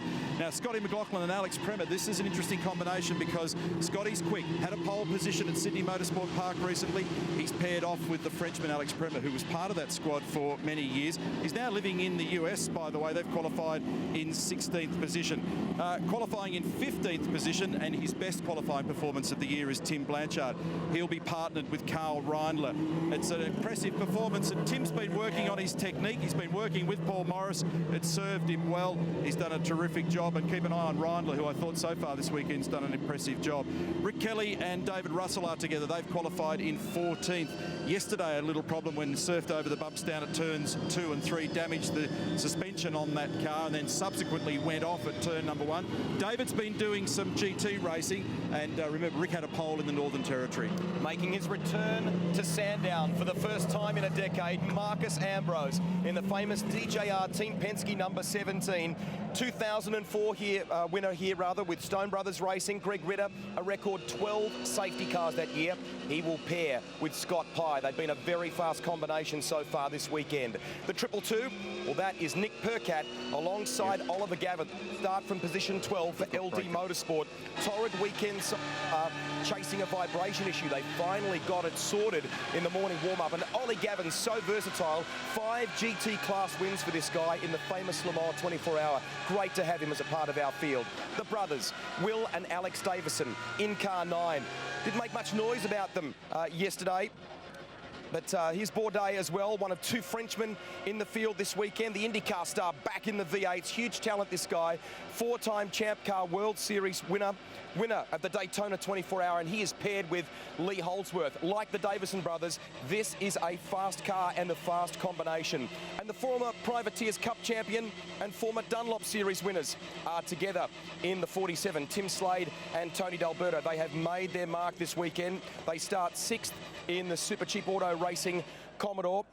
Grid starting to take shape here, waiting for the cars to join us. And Neil Crompton will take us for a walk around very, very shortly, and we'll chat with Simon Gardini very soon, because we had some wonderful news this week from the V8 Supercars CEO, James Warburton. We've got a very busy, a very compressed championship in 2016. And of course, we are off in August next year to the Malaysian round. It'll be fantastic. Neil, you must be a bit of a frustrating time for you as a driver, but it's a great time to be on the grid too. Oh, I love the atmosphere, Greg. No problem at all with my attitude down here, that's for sure. I'm absolutely looking forward to this race, and this is what it's all about, winning the Pertec Enduro Cup. We've got 500 kilometres of racing today. We've got 1,000 kilometres of racing coming up at Bathurst, and then we've got another 500 kilometres coming up on the Gold Coast to wrap up this particular phase of the championship. It's a prize within a prize. One of the things I love about coming to this location is, have a look up here, a grandstand full of people, V8 supercar fans from far and wide in Victoria and beyond that. They're also up at the top of the hill there in turn 6 as well. And we've got a couple of drivers here on the pit wall who are just lounging around, primary drivers who aren't doing very much. Fabian Coulthard, a cruisy start to the day. Yeah, it is actually. We've got to do a bit of a driver introduction and things like that, but Luke's in the car first. He'll blaze up there and see what he can do, and we'll go from there. All right, quick word with you, Bridie. How are you feeling? You had a croaky voice there earlier in the weekend. No, I'm all good, thank you. And yeah, looking forward to the start. This one should be another good Sandown 500, I reckon. Fair bit going on with these co-drivers in the car. There's usually plenty of action that first stint. We're looking forward to it. Rusty? I'm with the technical director of the KL City Grand Prix for 2016, Simon Gardini. It was a wonderful showcase for the sport in August this year, and big exciting news for 2016. Oh, mate, it's fantastic. I mean, KL got its first taste of V8 supercars this year with the 5 guys coming up, starting in front of the iconic Petronas Towers in one of the world's great cities. They're still talking about it in KL. It's still huge. It was a massive undertaking, wasn't it, too? Ordinarily, racing in those parts happens out closer to the airport at the Sepang circuit. Here, we were in the heart of the city, on the city streets with we converted town, didn't we? Oh, mate, it was like taking George Street, Pitt Street, Burke Street, the lot rolled into one. KL City, doesn't move quite fast with traffic at the best of times. Shutting it down was a real challenge, but by far outweighed by how well it was embraced. I mean, the people in KL just loved the event, and they're just looking forward to next year's V8 Supercars. All right, we'll let you go and enjoy the Sandown 500. Cheers. Thank you. Thanks, mate. Neil? I'm with last year's winner of this race, the Sandown 500, Paul Dumbrell. Congratulations on a beautiful drive yesterday. Yeah, no, it was a bit of fun. J-Dub gave me a good car, so we're hopefully tuned up a little bit more this morning, and hopefully we a bit more tyre life, which would be nice. So, but it's going to be a great day. Melbourne sunshine, like it always is down here. You're doing a bit of local PR there. You're a Melbourne boy. It is a cracking day, a beautiful spring day. It's going to be about 24 degrees. That begs an interesting question, because track behaviour might be different because the temperatures come up a bit. Yeah, I think it's going to be about 4 or 5 degrees hotter than yesterday's races. So, as everyone knows, completely can change the dynamics of the car. But no, we think we're on top of it now. But I guess come 161 laps around this place, there's certainly a lot of things can happen. You drop back into this team every time and look confident and supreme in this car. You did again yesterday. Mistake-free run. I think you had a 6 or 7 second margin at the end of it. You're very comfortable here. I think the biggest thing you said, Neil, was coming back to the team. The team's such an awesome outfit. They make the co-driver's job very, very easy because they build so much confidence in what you do. And obviously my DVS program this year has also probably helped a little as well. I don't want to appear inappropriate and grab you on the backside, but I think you've got a little bit of padding in there, haven't you? Because you guys don't use a seat insert. I've got some padding in my suit and also maybe a few extra kilos as well from back in my full-time days. But no, we're looking good. Enjoy the touch-up. Thanks for that, PT. Have a good run this afternoon. We'll go around here and have a quick word to Mark Winterbottom. And he's dressed and relaxed here at the moment for the stint this afternoon. You've got Steve Owen starting the car, no doubt. You guys are in good shape this year and this weekend. Yeah, it's a funny one, It's normally it's pretty straightforward who starts and stuff, but then you always walk up the grid and looks like Van Gies might be starting in his car and a couple of the main guys and whatever. So Steve will start our car. He'll do a ripper job, and we'll watch him like everyone at home in the garage and cheer him on. And to be honest, whatever happens. You go in this as a team, and hopefully we've got a good car, which I think we do, and together you do the best job you can and see where you end up. We saw an intense battle yesterday when the main drivers went out there. Fantastic stuff between Jamie, yourself and your teammate Chaz. In fact, you two got very close down there at turn 2. Yeah, it's always going to happen. I was trying to have a crack at Jamie, but then at the same time I had to be quite cautious about what was going on behind. But today will be a different story. When you need to have a go, you will. Yesterday was about putting the car in a good position. So I think we've got a good car, but again, overnight things change, conditions change, setups change, all that sort of stuff. Drivers' emotions change. So we'll hopefully have a good car, and if we're in a good spot, we'll give it our best. Good luck this afternoon. We're going to need it. Thanks for the chat, Frosty. What has changed is the temperature, so it's a lot warmer than it was this time yesterday. One thing that hasn't changed, though, is the wind. It's been a steady northerly the whole time that we've been here in the recent past. Thursday, Friday, Saturday, not at all the sort of thing that we come to expect in Victoria at this time of the year. Here's a likely couple of lads. Jonathan Webb, Shane Van Gisbergen, nice to see you gentlemen this afternoon. You look like you're ready to go and do a stint. It's about that time, I think. Yeah, I'll do a short bit at the start, get out and let him do the hard work for the rest of it. I'm heartened to see a smile on that face this weekend because you've been a bit grumpy once or twice in the last couple of race meetings. The car hasn't been to your liking, but it's very quick this weekend. Yeah, it's back to normal, back to the old ways, and yeah, huge difference. So great job by the team. We had a really successful test day, so looking forward to mixing it with the big boys again. Yesterday was great. I hadn't seen that side of the field for a few rounds, so to be in there pushing it, mixing it with them was awesome. Yeah, it was great to witness. And yesterday, nice drive, intense drive, and for a guy that drops in every now and again, it's a hard thing to do. Yeah, it was, and I think there was definitely a few rust spots, as you saw when I fired off the track, and unfortunately hit Seb at the start there, but hopefully I got all that out of the way now, and a nice clean one today. Rust Spot, in fact, is our host, but you guys went very close last year to cleaning up at Bathurst. Good luck this afternoon. Have a great run. Thank you. Cheers. Renee Gracie, just recently you were announced as a wild card for the Super Cheap Auto Bathurst 1000, and just the other day it was announced that you will be called the Harvey Norman Supergirls. Congratulations. Thank you. It's extremely exciting to have Harvey Norman on board, obviously new brand to the sport, and great support for Simona and I. It's always good to have someone new like Harvey Norman come on board. They're big in sport. It's good to have them in V8 supercars. Good for me, good for the coverage, good for them, and good for the sport as well, so it's exciting. It's wonderful to have someone like Katie Page on board, really supporting females in motorsport and sport all round. Yeah, obviously Simona and I rely on people like Katie. We want their support and we need their support. Again, it's good for the sport again as well. So Katie's going to be a great help, and I couldn't thank her enough for the support that she's bringing to Simona and I. Bathurst 1000's coming up after the Sandown 500. When will we see the livery, the car, what you guys are going to look like on the grid? Yeah, it's coming soon. It's coming soon. We've got a lot to come. We've got test days, livery reveal, all that stuff's coming. So it's a few busy weeks ahead, but it's extremely exciting. We look forward to seeing you at the Supercheap Auto Bathurst 1000. Thank you. Thanks. When it comes to big event motorsport, it doesn't get any bigger than October on 10. Australia's great race. Bathurst is back on 10. This is huge in Australian motorsport. From Phillip Island, the Australian Motorcycle Grand Prix. Then it's party time on the Gold Coast.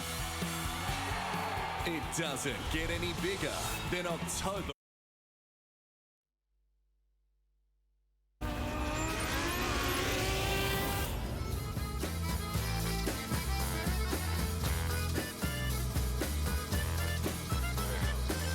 There is nothing that anyone can say to me.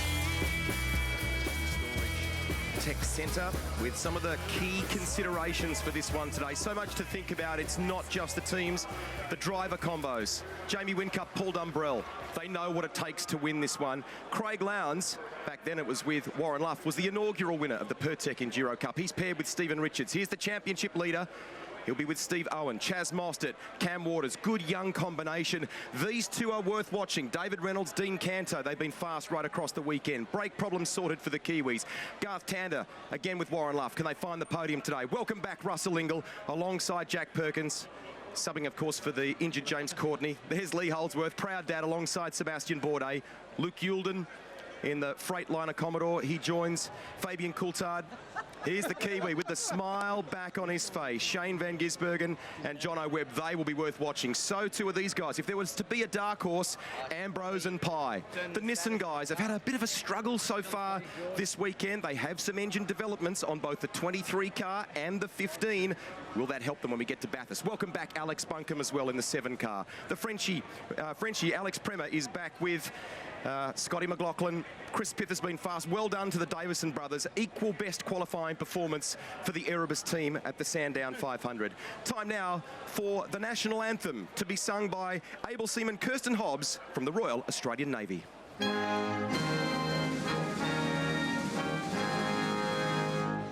Australians, oh, let us rejoice, for we are young and free. We've golden soil and wealth for toil. Our home is girt by sea. Our land abounds in nature's gifts of beauty, rich and rare. In history's page, let every stage advance Australia fair. In joyful strains, then let us sing, advance Australia fair.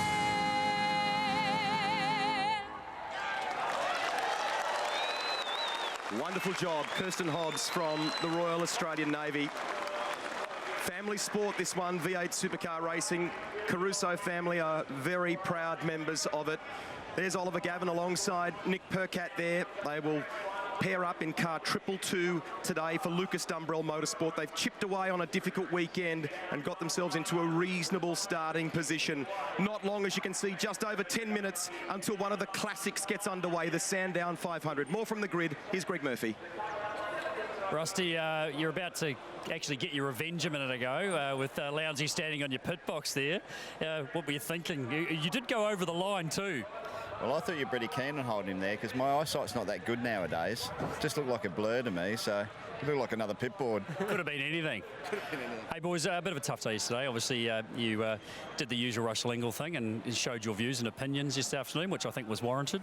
Yeah, look, you know, I think he had probably a bit more pace than Jack, but Jack was just starting to get the tyres up to temperature, and I think, yeah, Lancey might have got him, and but he would have finished 7th for sure, no problems at all. So I would have preferred to finish up that end of the grid than down here, and it sort of buggered both of our days. But you know what?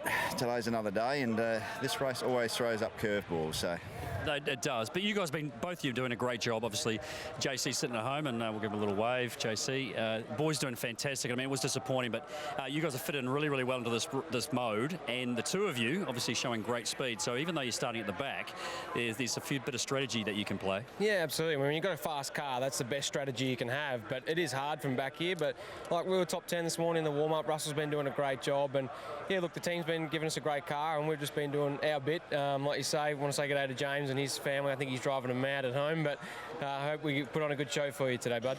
Good on you, boys. Good luck. When it comes to big event motorsport, it doesn't get any bigger than October on 10. Australia's great race. Bathurst is back on 10. This is huge in Australian motorsport. From Phillip Island, the Australian Motorcycle Grand Prix. Then it's party time on the Gold Coast.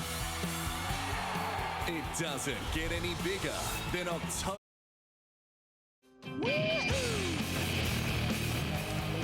So the field is set. It's a real mixture on this grid of international races, some established stars and some fast youngsters as well. Let's head back there now, and Rihanna Crean is amongst it all. Chaz Mostert, Cameron Waters, you boys are always looking cool, calm and collected before a big race. Oh, when you've got a cool cucumber co-driver like Cam Waters here, then there's no pressure here. So we're pretty excited to be out the pointy end. We'll have to see how we roll out. But, you know, Cam's going to do 100 laps, and then I'll do the last 61. So I'm pretty chilled. I think that's the raw end of the pineapple. Cam, your first Sandown 500. I was just chatting to your dad. He gets really nervous before any races, but you always seem pretty under control. Yeah, no, I'm pretty chilled out. It is what it is, so I just get in and do my job. But I think Chaz's dad, Eddie, and my dad kind of chew each other's fingernails. They're probably the nervous of the whole pit lane. So, yeah, I'm pretty stoked to be out there. I know you've got family here from all parts of Australia. It must be a really special feeling to have them in the grandstand. Yeah, no, it's awesome to have family here. They can't really get away because we race all over Australia. So this is probably the easiest one for them to come to. And, yeah, it's good here having them here to support me. Good luck, boys. Thank you. Thanks very much. Elephant. Well, I'm with the other half of the dynamic duo, Rusty over there. Hey, you're near the back here, boys. Bit of work to do, but as I said to them, throws open a pretty good strategy. Richo, are you starting the race? Yep, I'm all go. So could expect something. Lounsey, unfortunate situation yesterday, and we have got to bring it up again, as we always do, but we know you didn't mean it, but just a bit of an error. Clipped the inside curb there going into turn 9. Yeah, look, I just had a really good run off turn 6 and run down to the Dandenong and hit that right-hand curb like we always do, but I already had brake pressure before I landed the car, which then locked up that right rear. Of course, at that point on, you're trying to clear the brake, but of course you've got Jackie right in front of you and you're trying to stop, not hit him as well. So, look, it was an honest mistake. We've paid the price. We both start back here. I was trying to be Russell's car controller, but he didn't want to stop. You're very. Hey, this race is awesome. I know you guys have been around as long as I have doing this, which is so. But the Sandown 500, one of the best races we have. I mean, you've won it, I don't know, countless amount of times. You've been up there too, Richo, but it's an awesome race, eh? It is. It just seems the dynamic of the race seems to suit this circuit, and I think just the nature of the place, and we always have a cracker race here, so looking forward to it. Yeah, we're looking forward to it. Great crowd in attendance as well, boys, so good luck. Cheers, thank you. Lee Holdsworth, Sebastian Bourdais. I feel like one's on the motor racing side, one's on the horse racing side. This is a bit of a divide. Yeah, and he's making me look a lot shorter than I actually am too. So, but no, looking forward to this race. It's going to be a long day. Seb's obviously starting, and yeah, he was quick this morning. So got no doubt about that. We're on for a good result today. Seb, you had some fighting words in the press in regards to Jonathan Webb. You seemed quite fired up. I mean, it's never a pleasing feeling, you know, to get taken on the first turn of the first race, of the first lap of everything, you know. It's just a long way to go. I just wanted to get a fair shot at going around that first corner and go racing. And, you know, you come out there, you get the rear bumper bent up and, you know, the toes knocked out and everything. It's just not where you want to be, but it was what it was. It's a different day. We'll just, you know, try and take it to the front and give the car in the best shape possible for least charge at the end. We look forward to it. Thank you. Thank you. Alex Prema sitting back here in the 33, mate. She was a bit of a challenging old day yesterday for you. Those 260-lap races are a little bit harder than they look sometimes. Yeah, definitely. I mean, it's going to be hard. Yeah, 161 laps. Yeah, yes. I mean, we need to to be pretty fast. I mean, yeah, we tuned up the car this morning on the warm-up. The car was pretty fast. We were really happy with Scotty. So, I mean, yeah, have a good start and just pass 2 or 3 guys and then, yeah, do the best job as possible. But, you know, the last 2 years has been like 2 safety cars with cones on the top, yeah, so we'll try not avoid that, yeah, again, it would be good, but definitely our target is to go back on the top 5, it would be good with that, yeah. Yeah, it will be good, mate. We know both you guys know how to drive this thing, so we'll be watching. Good luck. Okay, thanks, mate. Goodbye. That's 3 minutes. We've had a bit of a headwind so far this weekend. We've been targeting top speeds of 274 k's an hour there at turn 6. Some surface changes, some challenging corners, not easy to get right. Now, to show us how it's done, Garth Tander. Welcome aboard the Holden Racing Team number 2 Commodore for a flying lap of Sandown Raceway, brought to you by GoPro. Down the front straight, up through the gears, all the way to 6th gear. Big tailwind this weekend down the front straight, so really difficult to pull the car up into 1. Down through the gears, back to 3rd gear. Aim for the apex curve, get her up on 2 wheels across there. A little bit of exit curve on the exit. Down to 2nd gear for turn 2. Now, you've got to get it up over the curve here, and at 3 up over the curve. Little dab of the throttle before you slow the car. Get the car turned nicely before. Square off the exit. Drive traction really important here for a big run up the long back straight. Up through the gears. 5th gear, then 6th gear. Stay to the left here. You can shelter yourself from the headwind for a little bit. Grab 6th gear, new taller diff ratio, so we won't be on the rev limiter as much this year. Prepare yourself for the run. Best part of the track here. 5th gear, really fast, over the apex curve. Jumper over the curve here. Hard on the brakes, back down to 2nd gear. Dandy Road, up over the curve again. Use heaps of the curves at Sandown. Drive traction out at Dandy Road, really important. Down to the 2nd last corner. Really easy to lock the rear brakes into here. Back to 2nd, up over the curve again. And square the car off nicely for a good exit onto the front straight, up over the curves. Drive traction over the bumps, and hopefully that's a quick one. There'll be 161 of them on Sunday. Hope you enjoy it. Thanks, Garth. Great racetrack, and yesterday we saw Chaz Mostert get a time underneath the qualifying lap record. Proud dad, Michael Caruso, left of your screen, with another proud dad in Lee Holdsworth. Look at the crowd in that traditional grandstand here at Sandown, packed. And there's lots of them along the back straight as well, down around turns 6 through to 9 that have been parked up all day, ready for the big one, Rihanna, and you're among some of the fans there. Well, this is it. The build-up to these races begins way back in February, the first of the Pertec Enduro Cup. The grid is set. They've practiced, they've qualified, and here we are, the Wilson Security Sandown 500. The sun is shining. There are over 61,000 people that have come out this weekend. This is going to be outstanding. 161 laps to crown the champion of the Wilson Security Sandown 500. I know you're excited. Look after your voice there. We've got 500 k's to go, and it is going to be super exciting. Is it the resurgence of Jamie Whincup? That brand new car. It's been so good this weekend. Ready to take the fight once again to those Pro Drive Fords that have been so dominant in recent rounds. Whincup broke through for a victory on Saturday afternoon at Sydney Motorsport Park. There's a story for you. Steve Owen starting in the championship leaders car that he'll share with Mark Winterbottom for this one. Fuso starting grid as we take a look at how they'll line up for the 500, the first in the Pertec Enduro Cup. Whincup and Dumbrell alongside the championship leader Winterbottom, who's paired with Owen. Mostert and Waters, they're fast. So are Webb and Van Gisbergen. Reynolds and Canto. Slade and D'Alberto, they've done an excellent job, Slade and D'Alberto. So has Lee Holdsworth and Sebastian Bourdais and the Erebus team. What can Coulthard and Yulden do for the Freightliner crew? Ambrose is back in an Enduro, and it's the most confident, the most positive we've heard him sounding since his return to V8 Supercar racing. Feels much more comfortable. Neil talked about it before. Good job this weekend by Tim Blanchard and Carl Reindler. Brad Jones Racing had to repair the Team BOC entry yesterday. They did a good job between the co-driver race for Andrew Jones and the one for the primary drivers and Jason Bright. Caruso and Fiore a bit further back, and then this is the one that we've been covering off in a headline sense, the Red Bull Racing Australia entry alongside the HRT entry after some little bit of tension yesterday. Russell's at the wheel and good to go in car 22, and the Kiwis, Andre Heimgartner in that Super Black Racing entry that he'll share with Ant Pedersen. They had that brake issue sorted. This is where he got into all sorts of trouble yesterday, Neil. A very fast part of the track, but they had that brake problem cured. Yes, that was nasty. The last thing you need in that particular location on the racetrack is any nervousness, any issues at all with your brakes. In fact, that particular area, turn 6, 7, 8, is also well known for triggering what's described as knock-off in the front brakes on these cars, where the caliper piston, the brake caliper piston and the brake pad rattle back away from the actual disc brake rotor itself. And so when you go for the brake pedal at the bottom of that hill at turn 9, you've got a heap of rear brake and not much going on in terms of front brake. Quite a number of drivers have been talking about that this weekend, and it's very standard at Sandown. So 25 starters, 50 drivers though, co-drivers coming into play at this one. Real mixed grid too in some respects. Guys like... Be sure to get yourself laterally.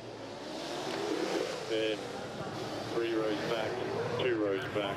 Well, guys, I've got to say the goosebumps are starting to go down my spine, and also I'm a little bit jealous. I'm starting to miss this action. I've got to focus in on this guy in the front here, Paul Dumbrell. I don't know if we've emphasised quite enough. I know we have given him a big rap, but the car won. The guy driving that car, starting this race, did an incredible job yesterday to put it on pole, or help Jamie Whincup get it on pole position. The front 4 guys, I think the race there is going to be very intense. Watch Jonathan Webb. Yesterday he caused a bit of a ruckus down at turn 1, and I reckon he might be wanting to spoil the party today. This will be a sensational race. Watch the front guys. There's a championship at stake here. Let's get the action going. Second in last year's race, Greg Murphy. Hot spots here are turns 1, and then everything 2, 3 and 4, and then down at turn 9 on the opening lap. And look for some people to pit early near the back of the field. The revs rise. Paul Dumbrell on pole position. The season of endurance starts now, and it's a drag race between the 2 heavyweights of the sport. Red Bull versus the Pepsi Max crew on the run down to turn 1. Dumbrell will hold it. Good start, Paul Dumbrell. Look at Jonathan Webb trying to sneak up the inside in that Darrell Lee Commodore, and he is ahead of the second of those PRA Fords around the outside. Good job in the Super Cheap Auto racer, Tony D'Alberto, who's had a good weekend so far, also driving a Ferrari in the GT Championship. It's busy back there as they come through turn 4. Field's done a nice tidy job of managing turn 1 at 680 metres from the start line to the apex of turn 1. 6th gear, fast run up the end of the back straight. Remember, it's cold tyres, cold brakes. Drivers were urged to work as much temperature and pressure as they could in that formation lap. It's a pretty clean run down into turn 9 as well. They're all well aware of the responsibility of making sure that you can get to the end of these 500-kilometre races. Tough start for Sebastian Bourdais down in 11th. They came off the 4th row of the grid in the Team 18 entry. Looks like a move in the background. There is the Super Black Racing entry putting pressure on Stephen Richards at the very tail of the field. And Ambrose has lost a lot of ground. Pither is in, car number 34. There's a requirement to do 4 stops in this race. 34 qualified in 18th position. Someone ran wide. I think it was one of the Nissans down at turn 1. So the reason that they've brought Chris in is to tick that box, just top him up and give him clean air. It gets one of the mandatory stops out of the way. 3/4 of a second is the margin. Dumbrell over Owen. Just if you're watching for the first time, and you can see the leaderboard left of screen there, those little tips beside the driver's name indicate if the co-driver is in the car. Matches the light on the window, of course, which those of you that follow the sport closely, you know the co-driver is at the wheel when that's illuminated. Dumbrell leading from Owen.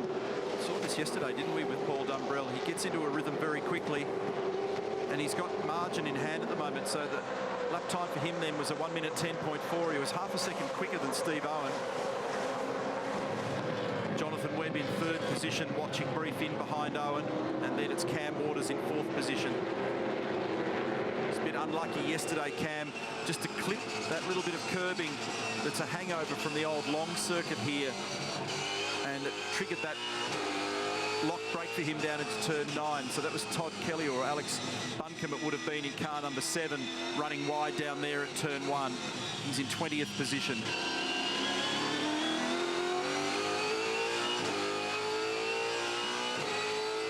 Xbox Falcon, Marcus Ambrose, P24, back to the front. Look at the gap already. 1.1 seconds, Dumbrell to Steve Owen. And Waters starting to apply the pressure here to Jono Webb. Waters looks racy.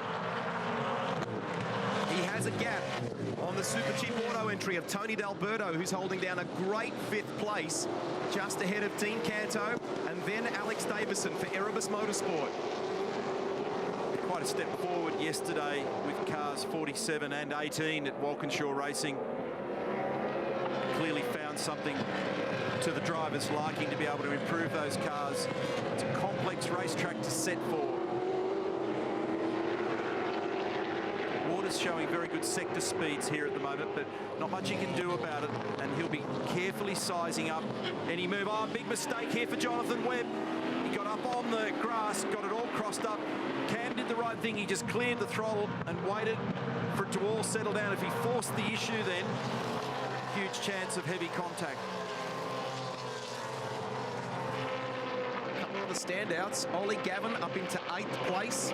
Early days, but that's a good start for Lucas Dumbrell Motorsport. And some progress as well for Nissan. David Russell is into the 10 in car 15.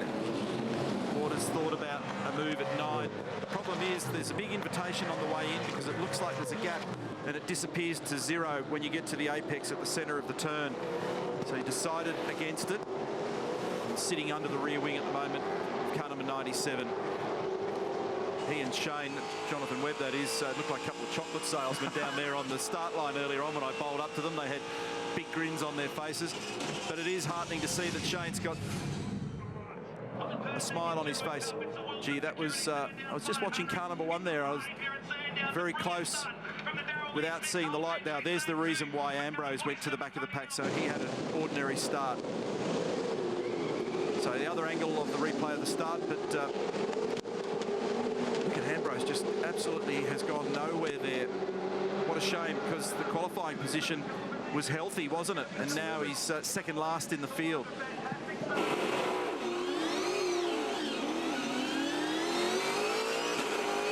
Webb got a very good start. For a guy who doesn't do them regularly, he's not a regular driver in either the Dunlop Series or anything else throughout the year. That's really impressive. His return to the game for the Enduros, spot on. And good driving by Cameron Waters when they nearly tangled there before. Out of turn 4, just took it calmly. He knows he's got to help Chaz Mostert here, and Mostert is very much a championship contender. Meantime, Stephen Richards in Craig Lowndes' car, 22nd. And in the middle sector of the racetrack, which is essentially the exit from turn 4 to the braking area of the hill, high-speed turn 6, he was the fastest man and has been the fastest man so far. Scott, we're not quite sure what happened there with Mark's got a very slow getaway. Hopefully there's no problem. Yeah, it doesn't look like there's a problem. I'm not sure what happened. It was almost like it wasn't in gear, so it just didn't even move. Whether it stalled, again, I don't know. But it's just disappointing. At least, fortunately, it's a long race, so hopefully we can get back up there. Makes it a long day at the office for you later on. It does. Hopefully you can get a few now, though. Hopefully if we have a safety car as well, anything can happen. Like I said, it's over 100 laps, so... Car good this morning? Yeah, very good. We made some big changes overnight. Neither Marcus or I were really that happy with it yesterday. Even though we were reasonably competitive, we just wanted to tune it up so we can move forward, and I think we did that this morning. We'll just see what happens now. Thanks, Scott. Thank you. Cheers.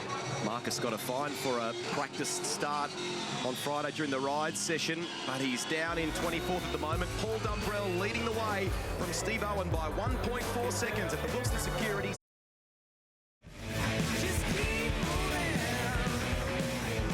Pit stops to report so far, just to confirm the 22 for Russell Ingall, rear tyres, and about 6 seconds worth of fuel, about 20 to 22 litres.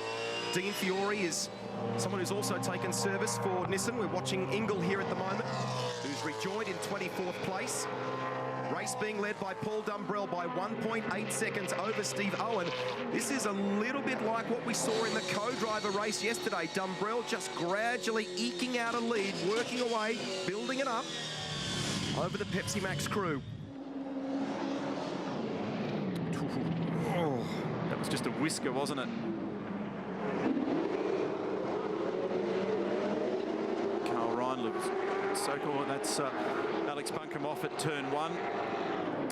Car sales entry as well, but still recovering from seeing how close those cars were at the top here, the end of the back straight. So Carl Reindler's driving the cool drive entry, car number 3 at the moment. He's having a battle here with Warren Luff.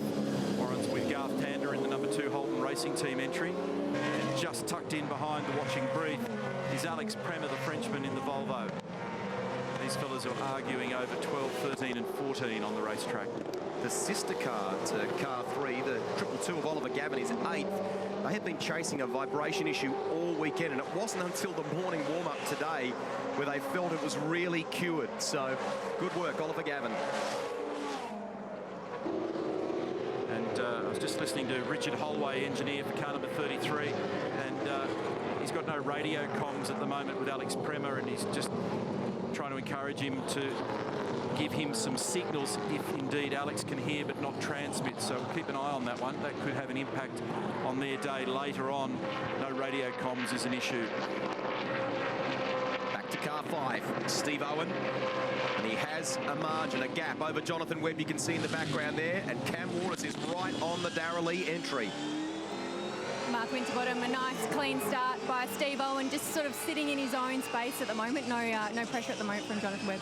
Yeah, he got a good start. It was pretty close off the line and stuff, but he's doing a great job. You know, he's trundling around, doing some really good times, and hopefully he's pretty happy with the car. He doesn't say much, he's like me, so you sit here with anticipation on the headsets, and all you hear is crickets for about 30 minutes. So probably a good thing. When we don't say anything, we're normally happy. So he's doing a great job. Thanks, Frosty. Cheers. Cam Waters just seeking a gap down the inside. He may have actually done it this time. Jonathan ran a bit wide on the exit. It's very tight down here. It turns into a single line through 2 and 3. He's having another sniff.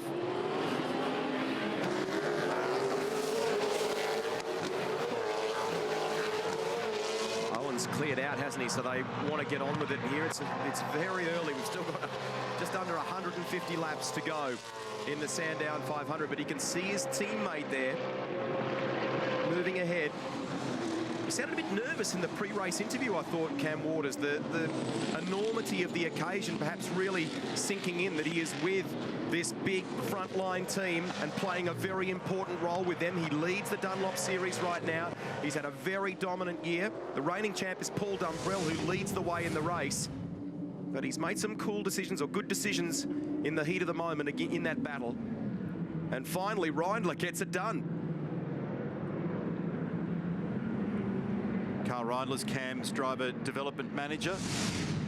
We haven't seen him in action in a V8 supercar for a while, but he's looking pretty racy there at the moment. Alex Buncombe, we understand, has got a fuel pressure drama with this car, so we expect to see him in any tick of the clock. Yeah, guys, that's exactly right. So I just spoke to the boys in there, and he's about to enter the pit lane. They've got the garage ready. It's running incredibly rough. The fuel pressure has dropped off well and truly in this car, so they'll be bringing it in. Hopefully they will be able to rectify it, but I'll keep you updated. Straight into the garage, please, Alex. Straight into the garage. Feel for these guys. They targeted the Enduros as a place where they would take another step forward, and we've seen good pace from this outfit during the year. A pole position for Rick Kelly, podiums for the likes of Michael Caruso and Kelly as well. And what a shame. Buncombe really excited to be back in the country. He was part of Nissan's Le Mans 24-hour program this year as well. We drift back to 33, now chasing car 2. So Warren Luff is in 13th place. Alex Premer, the Frenchman, behind him. And Carl Reindler's been able to put a car length or 2 on these guys already. The cool drive Commodore is going well.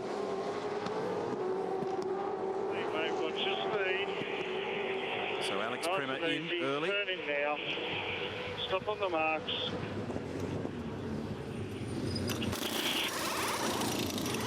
So they're doing all 4 wheels and tyres and squirt some fuel in as well. So 3 other drivers have stopped Wheels so are far. done. When the car drops, you're right to go. Go, go, go, go, go. Oh, there's a drama here. It wasn't properly disconnected. And I'm just hoping that didn't hit one of the crew. They've got safety helmets on. That's the most important thing. And you can see for the air system for the Jacks, it's still poking out there to the left. Still got the coupling on it. So that'll be deemed, I imagine, an unsafe release. And there's a clause in the operations manual also, I think, about just managing the pit equipment. So no doubt race control will be watching it, but he's departed without that uncoupling. That will require him to come straight back in. You could see the crew clamouring to get it, to unhinge it, unhook it. Ambrose is also coming in this lap.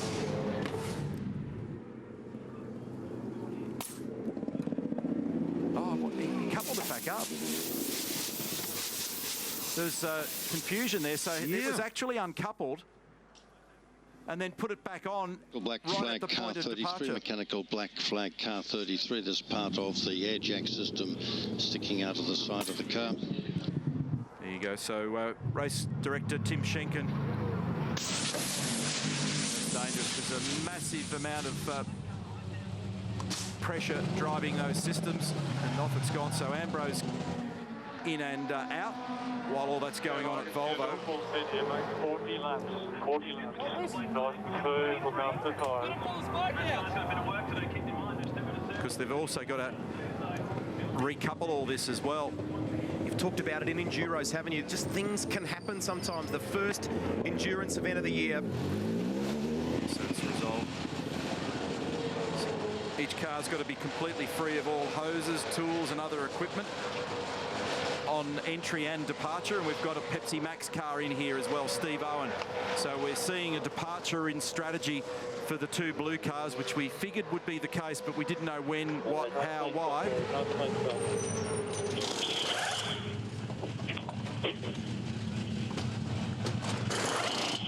Okay, pit lane's yours when it drops.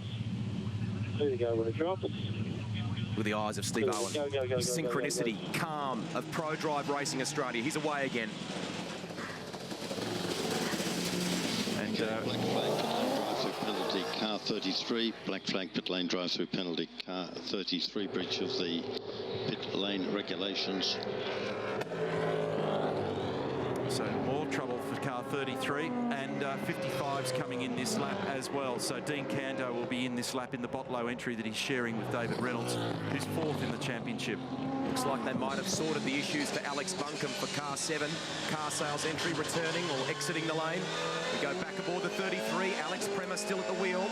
Down in 24th place. It sounds terrible. That car of Buncombe's just went past our commentary box.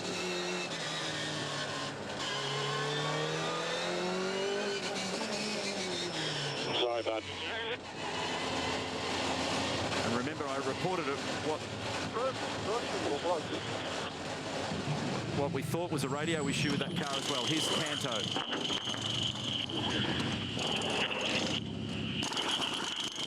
Okay, just waiting for the last tyre, Justin. Oliver Gavin. Fuel is nearly done. Go. Let us know how you Got a going, cone marker. He's got damage on the front right corner as well. He's just broken a steering arm on that car. Yeah, something broke on the left front. Something broke on the left front. Something broke on the left front. This is a guy who's a 5-time GT winner at the Le Mans 24-hour. Okay, just be really careful there. Yeah, we've got a loose tyre right there by the looks. So yeah, take it easy, mate. Safety first, and we'll get you in the garage, please, mate. Yeah, roger that, roger that. Former British Formula 3 champion. He was top of screen there. Yeah, he's flying off the road there on the exit of 1, but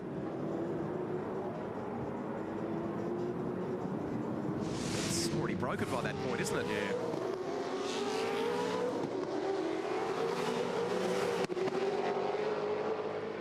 Watching Stephen Richards here, who's up to 14th place now, ahead of Andre Heimgartner. Ahead of him, the youngster making his debut from the Dunlop Series. He's currently 3rd in the Dunlop Series, Jack LeBrock. PD will be coming in this lap, so Dumbrell in this lap. Car number 1, the race leader. So we'll keep an eye on him. He's got a nice margin, 4-second lead that he's built over Jonathan Webb. So a fair bit going on in the early phase of this race. Sadly, a difficult start to proceedings for 33. 2 trips to the pit lane as a result of that air hose trauma. And these guys continue to march forward. Stephen Richards, position 14, is behind Heimgartner, and into the pit lane now comes Dumbrell. Go there, mate. Still staying in the car. Going to give some tyres and some fuel, mate. I'll keep you updated on how long it's going to take to get started. Nice and easy. Use the lead in, mate. That's it. Nice and easy there. David Russell in the background as well in the 15. Let's do a screen. Yep. All tyres are on, just waiting on the fuel now. Tear off as well. Mate, clear. Nothing around at all. Clear, clear. And PD eyes forward, leaves the lane. Cold tyres, mate. 4 cold tyres. Watch your exit. Watch your exit.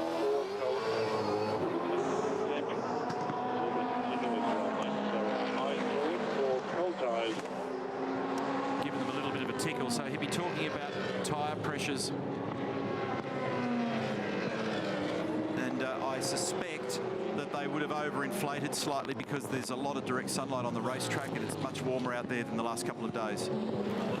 Scott McLaughlin, all the preparation that goes into these things, all the practice and things can still go wrong. A little procedural miscommunication there.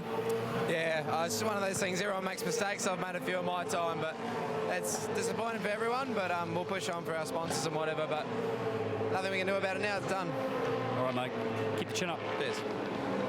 Nick, this is pretty heartbreaking when you had a really fantastic starting position to have the car in the garage. Yeah, it's not ideal. Ollie's done an amazing job. We've had no laps. The car has had mechanical dramas since we rolled out the truck, and to be in the top 10 after doing 0 in practice, we drove a race car yesterday with barely any power steering, the brake pedal going on the ground. I thought we'd finally had everything, and he's doing an amazing job. He's like one of the fastest cars on the track, besides PD, who's in another league, and yeah, I'm just disappointed for him. Flying all the way out here. Had a terrible weekend, but you know, all the crew, JJ, Brett, all my guys, they work so hard, and it's upsetting for them, you know. So I get the glory at the end of the day, but they put all the hard work in, and it'll be good to reward them. And today I think we're definitely on to be in the top 6. That was the goal, and the car was obviously quite fast. Do you have any idea what happened? I'm not 100% sure. I heard something about the steering, so maybe a rack. Just obviously the curbs are really harsh here, but I think it went unannounced because he went flying off at turn 1. Thanks, Nick. Bad luck. Thanks. Well, it's an odd one. It seemed to break on the way down to turn 1. We've got a bit of flurry of activity here. The 97 is in the lane. Shane Van Gisbergen and Jono Webb. Webb at the wheel at the moment. So these are all key positions. Leaves Cam Waters in the lead. So Webb, D'Alberto, Alex Davis and Luke Youlden have all come in a little pod here.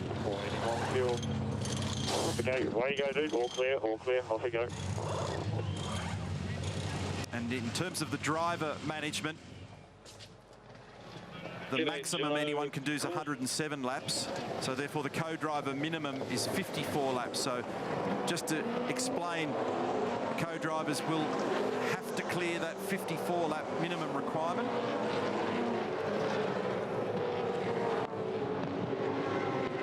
Solid drives there on balance, haven't they, from Tony D'Alberto and from Alex Davis, and it's early in the game, but those guys have just settled into the job at hand.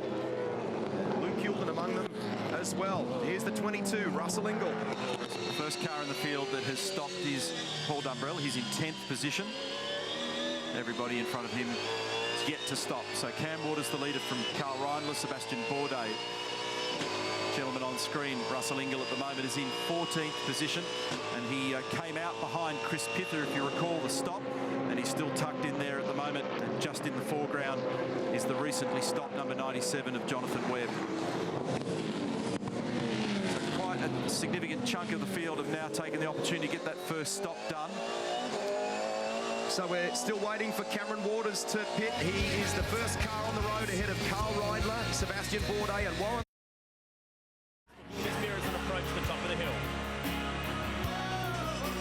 With Dean Canto, who's moved ahead of Russell Ingall. That is for 8th position. Been some pit stop activity as well. The sister car to the 22. Warren Luff's been in for 4 tyres, fuel. Tear off as well. Here's a recap of the move that Canto made in the 55. Over, under, done.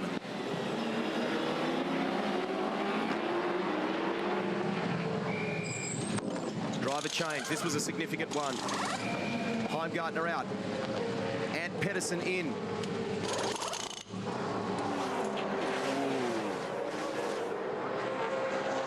a nasty little bit of action down there at turn 8-9. So Carl Reindler in car number 3, Warren Luff in car number 2. Luckily, they both popped out the other side. Both would have had a bit of oil pressure in the middle of all that. So Cam Waters continues to lead. He's got 20 seconds over Jack LeBrock at the moment. Stephen Richards is up in 3rd. So those 3 cars yet to stop, and they are 1, 2 and 3. First in the queue that has stopped is Paul Dumbrell, and we're looking here at Dean Canto in car number 55. He's in 8th position. Waters has made some good decisions so far, and LeBrock's just peeled off, and so there's now only 2 cars out there that haven't stopped. There's a couple of times he looked and decided against making a bold manoeuvre, and he's got speed. So one of the things that's good in the strategic bag for ProDrive at the moment is the AA combination of both Mostert and Waters gives them flexibility. They can leave Cam out there, it doesn't matter. He's making the same sort of speed. In fact, he's in. 6 will be in shortly. So be curious to see whether they do a driver change here. Here he is. Now he's hustling hard at the moment and trying to hold that nice cushion and margin, so stands it on its nose, 40 Ks, first gear. And be curious as what I was going to say as to whether they leave him in. Now it suggests with the "is there anything you need" comment, they are leaving him in. Plenty of time for enough. Enough.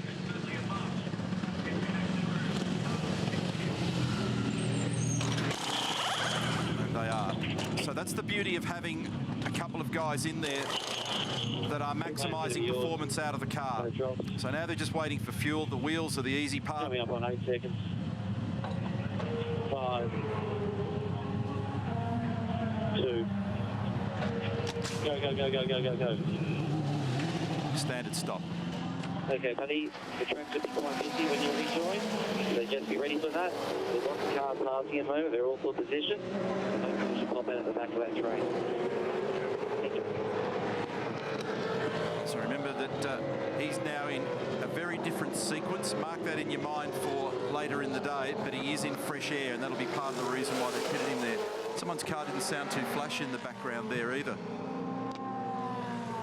Andre Heimgartner, Super Black were really the only car in the field slightly out of sequence by starting yourself for the first stint. Talk us through your first stint. Yeah, we had nothing to lose, starting last, so you kind of could go backwards. But yeah, it was all right. Got a few positions, but just got held up there by Steve a fair bit. The thing seems to be pretty good in a straight line, but that's another story. So it's all good. Ant's a good driver. He'll put in a good stint, and hopefully slowly move forward throughout the day. You had those braking issues yesterday. Are they rectified today? Yeah, we've fixed all that, so the car's good now, and we just need to get on with it, and it'll be right. Thanks, Andre. Thanks. Dean Canto is hustling here. He's in 6th place. That's Chris Pither ahead of him in car 34, the Kiwi, who subbed for the injured David Wall at the Australian Grand Prix races this year. And he's gapped. He's been able to gap Russell Ingall, Dean Canto. Look at this dive under brakes at turn 1. Canto will get it done. His dad is watching at home. He's due to have a big knee reconstruction, Rocky. He would be frustrated with not being here. Lock up for Pither. And Ingall in behind them, followed by Tony D'Alberto. And just passing the 30-minute mark in this race. For those that aren't regularly in the saddle, right about now, you're just starting to remember how hard it is. How hot it is, how much concentration is required. And so for guys like Rusty out there, for Russell and some of those, Dean Canto's not doing a lot of race mileage at the moment. This is the real challenging phase of the race. And very often, for example, when you run at Bathurst, it's your second stint where you're much more in phase, you sweat a lot less, you're mentally relaxed. But these opening stints are often very hard work mentally and physically. Let's do a full lap here for Team 18 with Sebastian Bourdais.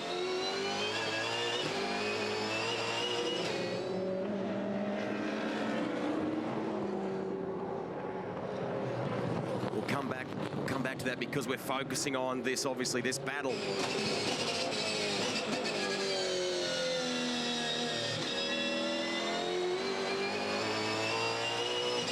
Heavy ahead of Owen, that's key. Third place, 97 ahead of the 5. Back with Bourdais here, riding with the Frenchman.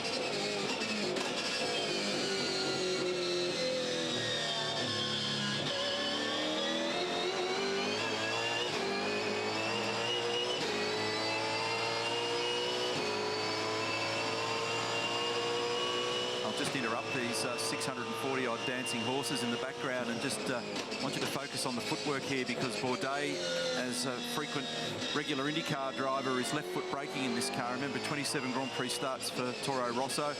Spent a huge portion of his career as a left foot braker, and therefore is in the minority in the V8 supercar field, with most are right foot braking.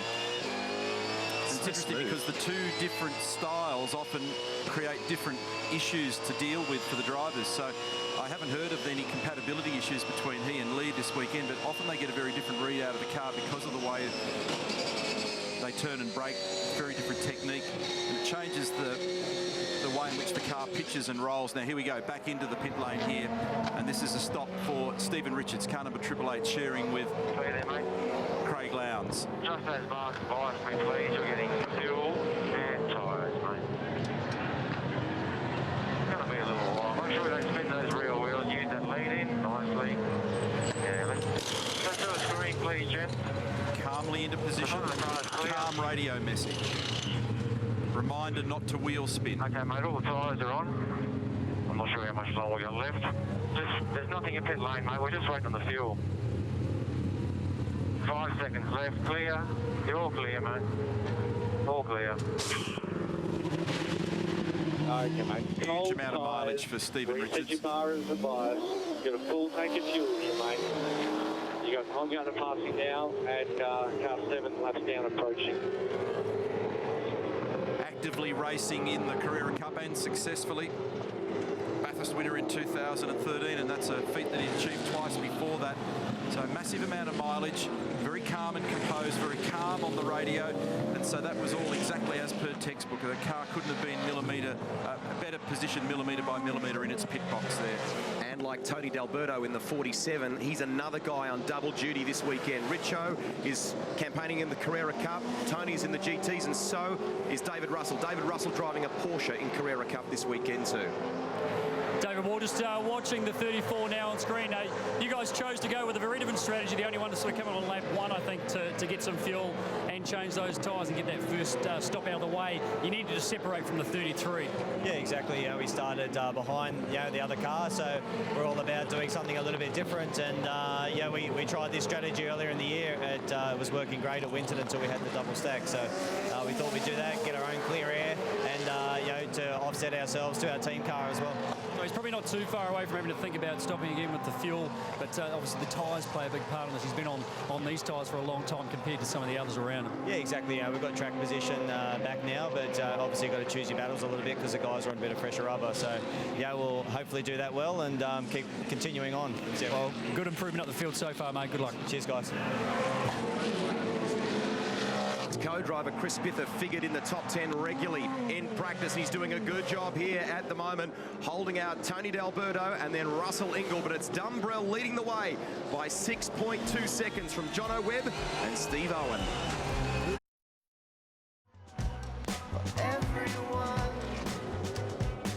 Chris Pither in 5th position continues to hold this freight train up because Tony D'Alberto's there and the 6 is in the mix. Right behind them, Cameron Waters. Yeah, so it's interesting from a strategic standpoint that ProDrive put some more fuel into car number 6 for Cam Waters, but he finds himself having to work very hard in this stint because he's got a lot of traffic. So down the inside there is D'Alberto on Pither. Nice move, and up the inside, can he see him?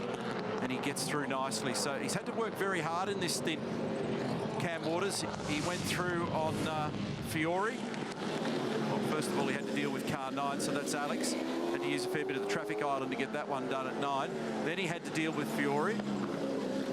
Been a busy boy.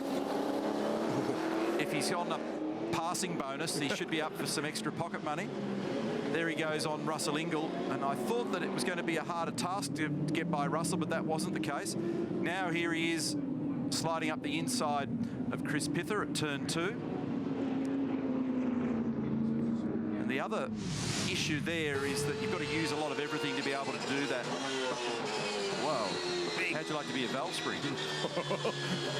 That was car 9, Alex Davison, moving by Dean Fiore for 9th place. Fiore driving the Nissan Altima, you can see in the background there. Russell Ingall makes the move on Chris Pither. They drag race down the chute here at Sandown International Raceway, and the Enforcer enforces the pass. Look at Alex Davison trying to come for the run as well. Ahead of them, Cameron Waters is right on the Super Cheap Auto Racer, the 21-year-old from Mildura. We saw a replay of those passes a moment ago. He's driven with some real smarts here today, the Dunlop Series Championship leader. Ahead, ended on lap 2, so he has very poor tyres.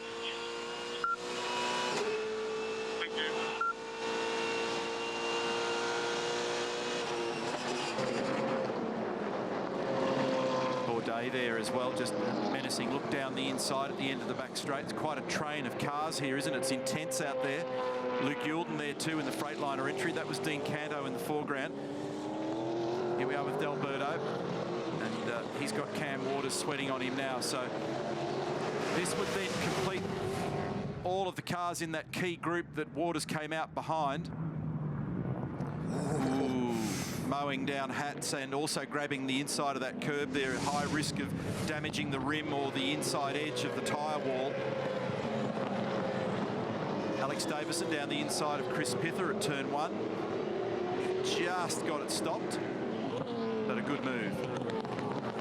Alex has had a drive of his dad's Formula 5000 car this year, which I think has subsequently been sold. Tim Edwards, it was important that you split car 5 and car 6. Cam Waters a little bit more fuel in his car, which has dropped him down the order a bit, but great pace and passing plenty of cars. Yeah, well, he's doing what we need him to do, which is great. So I think if we just clear Tony now, then he's looking pretty good. Neil suggested he might get a bonus for the amount of cars passed. I'm not sure if you'll agree with that, but also Dean Canto doing a sensational job in P4. Yeah, I mean, they're all doing what they need to do for us at the moment, so, you know, certainly it's going okay at the moment. Still a long way to go and you're remaining calm. Correct, there's a long way to go. Well, guys, just a little update on the 222, still in the garage. They're working feverishly on the right front there. The update from Nick Percat was that the steering clevis mounted to the upright actually failed when Gavin got on the brakes down at turn 1. So repairs going on feverishly. They want to get that car back out. And you hit the nail on the head earlier, Greg, when you talked about the pounding the cars get on the curbing round here. So they spend a huge proportion of the lap just flying through the air. It's interesting if you divide up the total number of 11 corners at Sydney Motorsport Park and the total number of 13 corners at Sandown. So contrasting the two circuits that we went to last and this one today, you spend pretty much exactly half the amount of time actually in the turn here at Sandown. So it emphasises the nature of the point and squirt type racetrack this one is. But along the way, you spend a huge amount of time flying through the air on the curbs. And there's the pass. So he's done that job nicely. He has earned his dollars this afternoon with that little sequence. That was a lot of hard work for Cam Waters. Came out in an air gap, but then found himself behind a trail of about 5 or 6 cars, and he systematically ticked all of them off and has now got a nice clear run. You've got 5 seconds to the next car in front. Closing that gap gets us onto the podium. Keep doing it. There you go. So the information in the background is key, and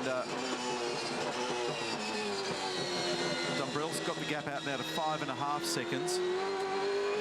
So we're back here with Alex Davison on the run down to turn 2. Russell looked like he had a little slide off one. Alex is close here.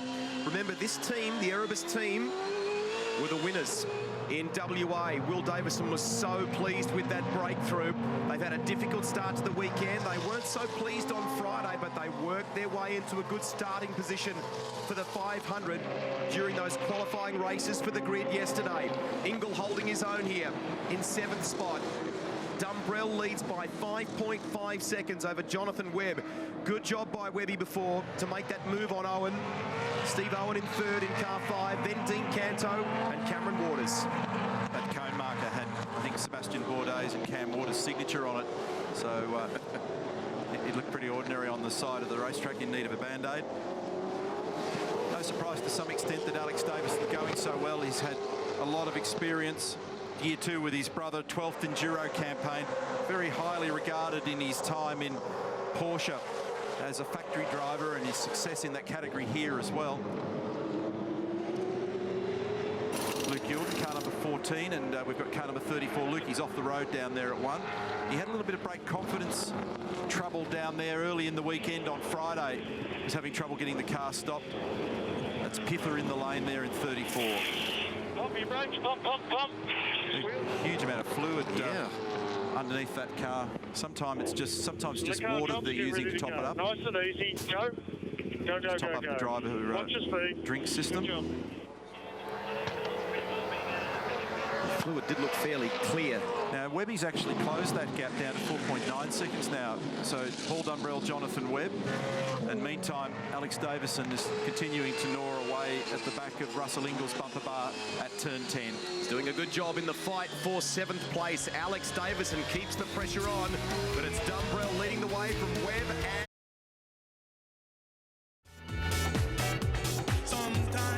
It's a 4.8 second lead, Paul Dumbrell to Jonathan Webb, and Webb just trying to clear the 33 here.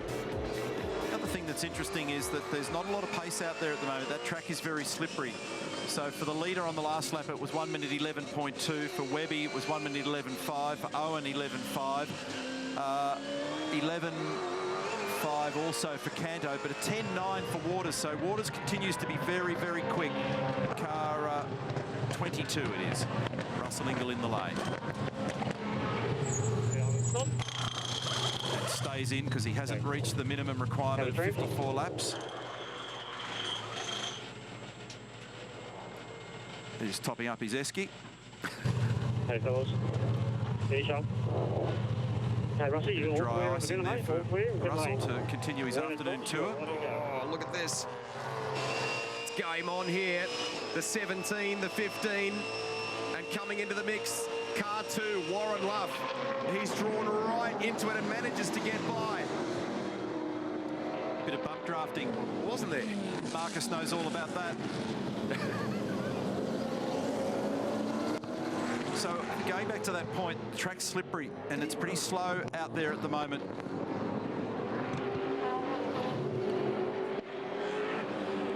Yeah, we just caught the tail end of that shot there. I wondered if Paul Dumbrell ran wide at turn 1. It sort of threw me for a moment, and you can see the gaps come down a little, sliding off the curb, Jono Webb. I think Ingle went a lap down on that stop as well, which has got me somewhat puzzled. And Oliver Gavin's also talking about a problem at the front of that car again. Here we go with the replay of what happened to Dumbrell. He went wide down at turn 1 and lost probably 3-4 seconds maybe in that process. And they're going to bring car number 222 back in as well for Oliver Gavin. So there's something rattling around at the front of that car that's not to his satisfaction. So Jamie Whincup in the back of the garage preparing to get his gear on to start his stint very shortly. Great drive yesterday. Started from the pole position. Little mistake there from Dumbrell. Good track conditions. Remember I spoke about it when we were down on the grid earlier, the fact that the wind had stayed up, the temperature's higher than in the last couple of days. I heard a little cue from Mark Dutton earlier about changing the incoming tyre set starting pressures to deal with the slightly different conditions today. So I think there's a few of them are out there at the moment just having a little tippy-toe. Keep an eye on Waters, though. He's also down in 5th position with very good car speed. He was the only one on the last lap that was actually in the 10s of the key group. This is Steve Owen. He's in 3rd on the road at the moment. with David Russell 13th ahead of Luke Youlden here. Brad Jones, it's about to get very busy because we're about to hit that magical number where the main drivers are about to get in the car, or can get in the car. Yeah, look, I think there'll be a bit of a flurry when we get to 55, but, you know, it's been a bit of a tough day for us so far, so we're definitely not where we wanted to be, but still a lot of racing to go, so we'll see what happens. We know that you can always pull something out of the bag in terms of strategy. We can rely on your team for that. Can we expect something different from you guys this weekend? Well, the weather's not going to help us at all today. So, look, you know, Luke's struggling a little bit inside the car. We're just trying to tune it as best we can. And, you know, with Jonesy, he started a fair way back, and I think Macca's banging along okay. So it's just, you know, the race falls into a pattern. This is a simple circuit, but it's very hard to pass on. And that's why you're seeing so many people go for fuel early. So still got a bit to do before it's all washed out. Thanks, Brad. Good luck. Thank you. He's still trying, though, Luke in the background to clear the 15. And David Russell sits in 13th place at the moment. Warren Luff's been able to clear them in 12th, and so's Marcus Ambrose ahead.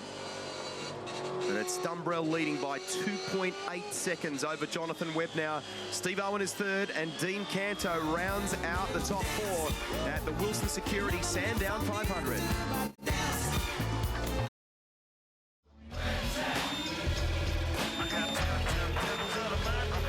Primary drivers are ready to play their part, to do their bit. Here at the Sandown 500, Craig Lowndes gets ready. You saw the championship leader a moment ago. Here is Shane van Gisbergen.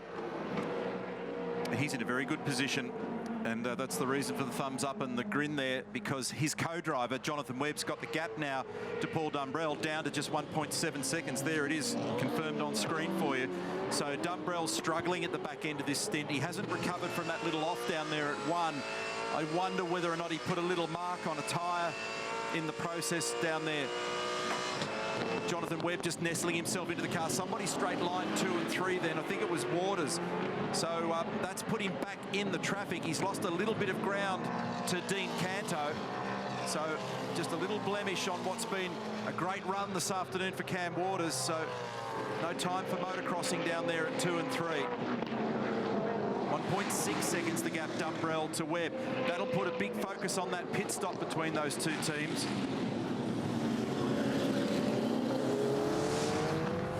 Here's the replay of what happened. So he's had to take a straight line, evasive run down through there. And anytime you see these big 1.5-ton cars flying through the air, you're opening yourself to the possibility of damage. Does evil things to the front bumper assembly and the splitter and the radiator supports and all of the underbody suspension. Here it is. Bang, and the thump that goes through the seat and the jolt you get in the neck is not pretty. That was full stadium truck style. It was. He just went in there too quick, couldn't control it. So now he finds himself all bottled up in this traffic. That's awkward, and he's not too far away. Let me see, his fuel window closes at 67, so in fact he's got a little bit longer to go on this tyre set depending on how they choose to play this. Once they get past 54, they tick that co-driver scenario, and then they'll make the decision on when they pit him based on the traffic around him and the pace that he's got. But this is hurting his cause at the moment for a position in the top 3. Lunge. Dean saw him and was courteous. Wow, that was in hot and very courteous from Dean Canto, who loses a spot to the 34 in the process. But lives to fight another day. Yeah. Otherwise, had he turned in there, that was going to be contact. Maybe the smart play from Dean Canto with over 100 laps still to go here in the 500. Remember that this little battle that they've got going here with Dean Fiore. Dean's got fresh tyres on that car, and he's got to do a whole stint here. So there it is again from the jib down there at turn 9. Gives you a good idea of just exactly how much space there is, and there's not a lot of it, so a lot of curb used in that process. Car number 21 on screen here. This is Macaulay Jones, V8 Supercar Championship Racing debut.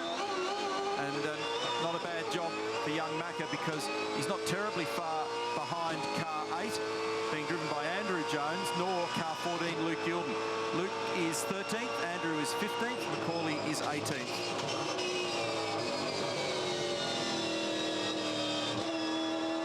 He's really started to come on strong in the Dunlop Series as well. When we got to Townsville a few rounds ago, that marked 12 months for him in the Dunlop Series. He made his debut the year prior at that round, so he's really starting to get some good miles under his belt. The one goes wide at 1. And that's all Jono Webb needs. He's got him in his sights now. Dumbrell's struggling, yeah. They're going to bring him in.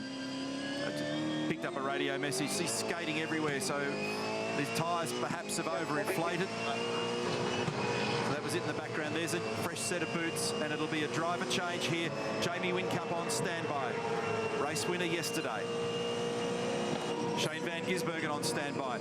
It's going to light up here big time, folks. So in 97, they'll mirror precisely what 1 does. And I think car 9 will be coming in as well. So you're going to see a lot of stuff unfold in a hurry. There'll be congestion, confusion. He's got that margin right down now, Jonathan Webb. That's been a great stint. He should be very proud of that. He's right on the back of Paul Dumbrell on the run in. So very, very good stint for Jonathan Webb. Just take your helmet out cool soon. Change that driver light for me, please. Adjust your bar bias, and I want you neutral the box here, please, mate.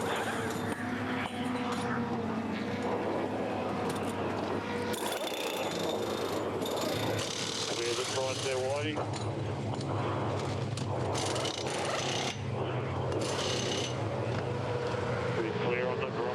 You'll be clear on the dot. Just waiting for Cam Waters has assumed the lead in car 6. Owen out, Winterbottom in. There's a busy pit lane for you. Canto out, Reynolds in. Whincup departs. Actually made a little bit of ground. It'll depend on how much fuel went in. There was about a 1 second difference in their fueling in the last stop. Almost there, mate. About probably another 6. Not for radio, yeah. Go, go, go, go, go, go. Confirming they've got comms. Good departure there also for Reynolds. Tim Slade's jumped into 47, replacing Tony D'Alberto. That's a great start by Tony. Garth Tander gets into car number 2.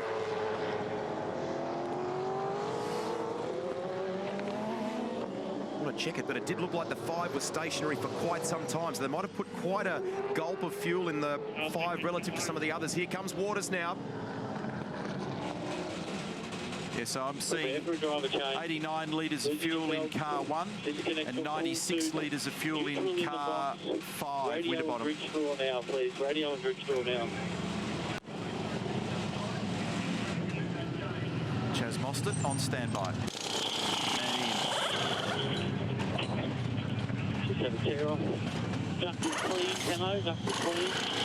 So it's window net down, seat insert out because of the difference in the driver frames. Then Chaz using those fluoro seatbelt tangs so that he can locate the knuckle. Establishes comms. There's a lot to do. There's not a lot of breathing space, is there? It's big pressure. It looks easy from the outside. It's anything but when you're in the heat of the moment. And they've come out, look at this, ahead of the other car. So perhaps less fuel for that one relative to Mark Winterbottom. That's significant. Mostert is ahead now. 74 litres, so compared to car number 5, it's about 20 litres difference, 22 litres difference between those 2 cars. Clear, clear. Lowndes taking over from Stephen Richards. Okay, mate. Cold green tyres, cold green tyres. So they've got green tyres on that car, meaning brand new. So Craig immediately goes to the left-hand mirror to check what's coming on down the straight. And you've got to be very careful you don't pick a braking reference that is relative to your normal stopping position down there, because on a green tyre that has had no mileage at all, it's very, very easy to overstep the mark and fly off the road. So here comes car 1, Jamie Whincup. Race leader. Look at the gap he has now to Jonathan Webb. Now it's been taken over by Shane Van Gisbergen, that car 97. So they're a lot closer when Webby pitted, of course. Yeah, Steve Hallam and his group have chosen to put a bit more fuel in 97. So it was 100 litres. Well, not chosen. It depends on the strategy from earlier on. But so 100 litres litres of fuel there for him. So this gives us an indication of where your favourite drivers are in the field. Whincup, Van Gisbergen, Mostert, Winterbottom, Reynolds, Ingle, Slade, Davison.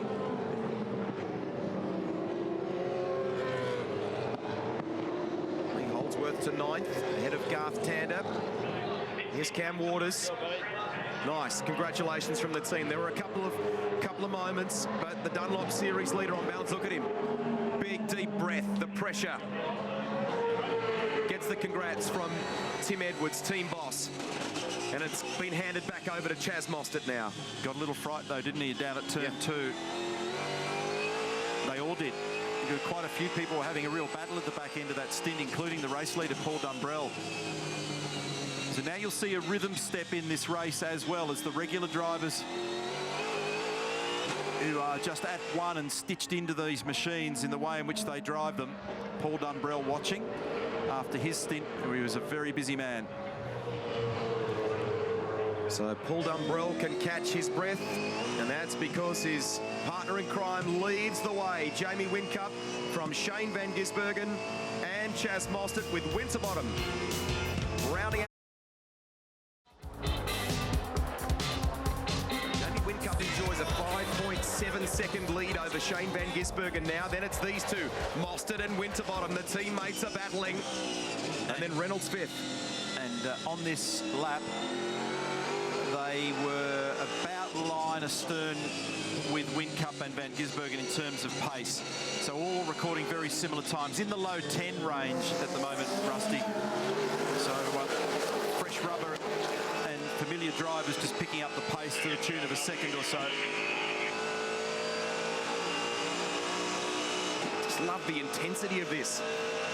And we've still got 100 laps to go. Oh, it's a full-blown sprint race, and it has been now for a while. They're driving every single lap like it's a quali lap. Both drivers as much as they can muster.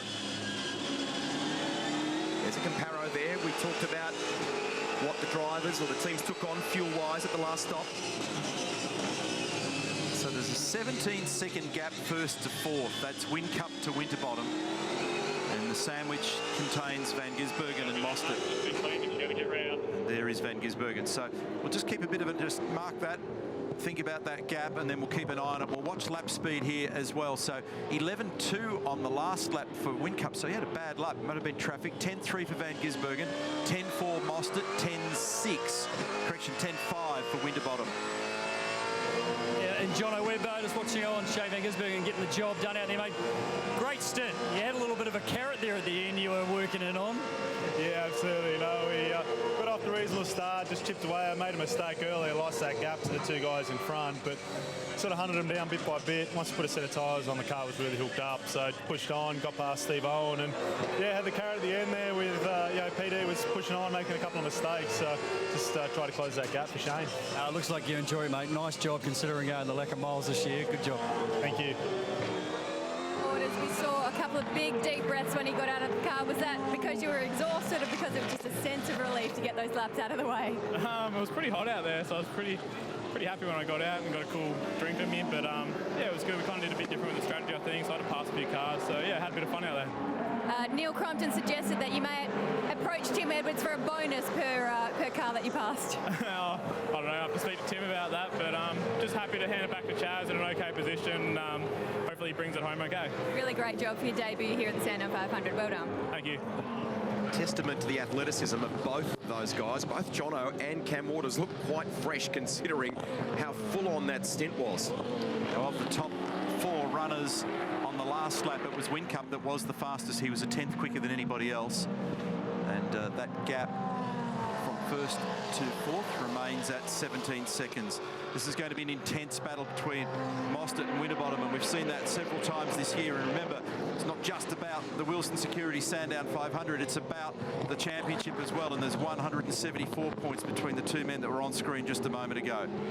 So car number 99 on screen here is James Moffat, and he's tucked in behind Jason Bright. Difficult day yesterday for them at Team BOC. They had car that wasn't to their satisfaction in car 8 earlier in the weekend. Then they started to make some ground. Then Andrew had a very good stint in it. And in that run yesterday, unfortunately, got tangled up just down here, in fact, on the run down to turn 9 with Alex Premer. And then pretty substantial damage. They had to replace a lot of gear around the front of that car, radiator and all of the junk that surrounds it. Tony D'Alberto, mate, a solid effort, the 47 in a really good spot at the moment. You guys pretty happy with where the car is, and you are probably very comfortable in the car for that stint. Yeah, I was pretty comfortable. I got a good start, which is half the battle here. So I got off the line well, and the car looked after its tyres fairly well. Probably didn't have the outright pace to start with when the tyres were green, but they held him good. So Tim's been happy with the car for the last 2 days. So he's in there now. It's his job to bring it home. You've had a busy old weekend, mate, double stinting with some GT racing as well. So you're feeling all right? Yeah, I'm feeling all right, but I must admit, when they said box this lap, I was pretty happy to get out and have a rest. Good on you, mate. Well done. Thank you. Well done, Brell. Once again, phenomenal effort in the first stint of this race. Handed the car over to Jamie Whincup in P1 position. Although Jonathan Webb kept you honest at the end there. Yeah, no, absolutely. I think our car was quite strong early in both the stints we did, but a bit more tyre life would have been nice. So I think everyone was struggling out there. It's quite warm today, which I think has probably caught a fair few people out, including us. But hey, we'll keep on charging on, and hopefully the car comes to us, or the track comes to us later in the day. Thanks, Peter. Good luck for the rest of it. Cheers. Hey, Sebastian Bourdais, mate, grabbing a well-earned drink. You're pretty hot in the old girl. Yeah, it's definitely hot in the car, and I was always behind someone, so it doesn't make it cooler. Yeah, just a bit harder than I wish I would have been, and took a bad start and set the wrong tone. I got stuck behind the Nissan and couldn't get by and hurt the tires both times. We tried to swing by in the speed cycle, but that didn't work out. So Lee's still, running pretty strong, and hopefully he can make some headways and move to the front. Well, it was good to see you in the car, mate. You've obviously got some valuable laps now, and we will be seeing you very soon at Bathurst. Thank you. Sebastian Bourdais, Formula One sports car, champ car, hero, and this is his co-driver, Lee Holdsworth. Now, you may recall that if you were watching the coverage a little bit earlier, we focused on the notion that the Frenchman is a left foot braker. So here we are with Lee, and here's an example of right foot braking. So completely different style. And left foot brakers tend to burn just a little bit more fuel because there's a simultaneous moment where they're dragging both the brake and opening the throttle percentage at the same time. And they very often have a very different read on the car. The way the car pitches and the way you carry the brake, that's Lee just making a little adjustment down to the right-hand side there, probably to brake bias on that car. So this is far more traditional than what the majority of the field are doing technique-wise inside the car. Back to the throttle. Whoa, whoa, he's a busy boy. Turn 4, carries the brake almost to the apex and then slowly progresses that. In fact, he had to do it twice then. He probably hit it a little early. It slid in the rear, and then there was that moment of hesitation where not much is happening other than his little elbows are flying, trying to catch it, and then back to 100% throttle. So a lot of adjusting going on here. Into the back straight. And there's a huge amount of emphasis on foot skill in this area of the racetrack. Enormous degree of variation in brake pedal pressure to be able to guide the car down there quickly. And the other issue that you need to deal with at Sandown, which I mentioned earlier in the broadcast, is a thing that's described as knock-off. Because the curbs are so aggressive here, hurts the suspension, rattles the brake system, and it effectively makes the brake pad move back from the brake disc, and then when you go for the brake pedal down there at turn 9, you get a lot of action in the rear of the car and nothing going on up the front. Question from a viewer using the hashtag V8SC. Justin Pennyfeather says, can you explain why right foot brakers use the clutch on the downshift when obviously you don't need to when you're a left foot braker? And this is a good car to use that discussion point. Do you want the simple answer? Yeah. Because they can. Because they've got a foot available. Seriously. There's really, I mean, you can up and downshift without using the clutch, but you probably get a better synchronised downshift by using it. That's a bit of a moment there for Craig Lowndes. And we'll just focus on this and come back to that other topic. So Craig, easy. That'll be actually a big chance that's knock-off. Exactly what I just described a moment ago, because he was complaining about it this morning when I chatted to him. And it was all rear brake on the run into turn 9. Then you can actually hear it in the background, chat, chat, chat, chat, chat, chat on the rear brakes. I think that's a technical term, Neil. Dean Canto, the three of the PRA cars are sort of all running line astern at the moment. Were you happy with your stint? It was okay. It was a bit boring. Sort of out there on my lonesome, but tyres are hurting pretty bad. Doesn't take much to spin them up, so sort of battling a bit there at the end to try and keep it straight. But look, our three cars are third, fourth and fifth, nose to tail at the moment watching them, but not as quick as the front two cars, but you know, it's still a long way to go. We're still tuning it up through the race, a bit of ride height, a few shock clickers, but my day's done and it's up to Dave now. Enjoy the show. Thanks, Dino. Cheers, thanks. Message from expert commentator James Courtney watching on the Gold Coast. Car 6 looks to be working harder than car 5, he reckons, as we continue to watch them battling away here. There's nothing worse than James Courtney with time on his hands. Just ask Harris. This is fascinating, this battle between these three cars. Gap is 3.5, Whincup to Van Gisbergen. And then it's these three, Mostert, Winterbottom, Reynolds. If anything, Chaz is using a fair bit more of all the exit space around here just on that topic. So these guys are absolutely bolted together, aren't they, on the run down to turn 1. Mostert, Winterbottom, Reynolds, all cars from the same factory. Let's have a bit of a look at the workload in here. This is Mark Winterbottom.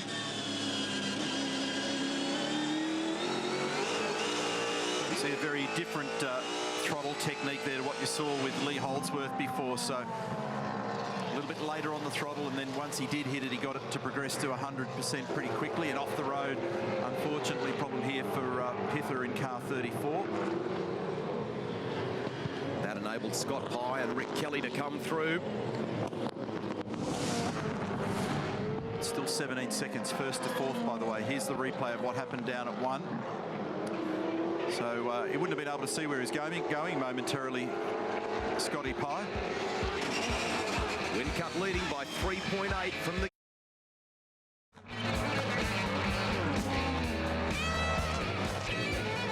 As Mostert and Mark Winterbottom continue the fight over third place. Car 6 ahead of the 5. Got a couple of car links now on David Reynolds. He was a bit closer there before, Davey Reynolds.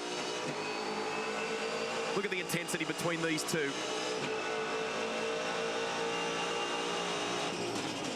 Jazz Mostert to the right of your screen.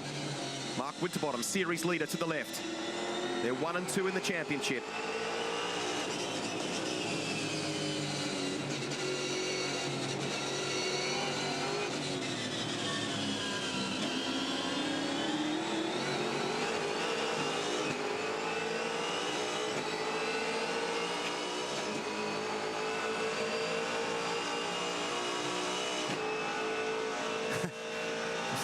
Singing from the same hymn book, aren't they? It's kind of a relaxed look about Chaz at the wheel, isn't there? Something... Frosty seems to have more of perfection in the way that he approaches it, if that makes sense. Yeah, just a little more tense, maybe. See the left foot kick just to make sure there's pedal pressure.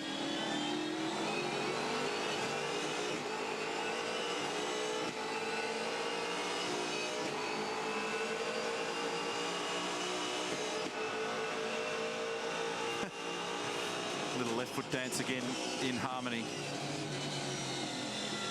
These two should go out together. How good's the stereo sound, though? I love it.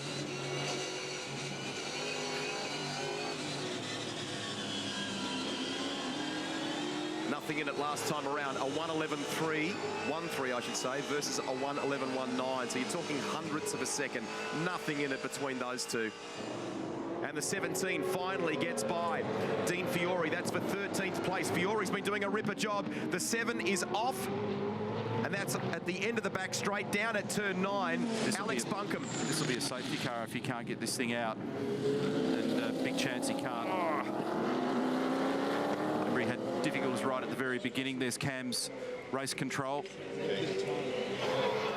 And the field prepares to react. Need to bust out my abacus to understand the implications of this. And it's beached for Alex Buncombe. The Brit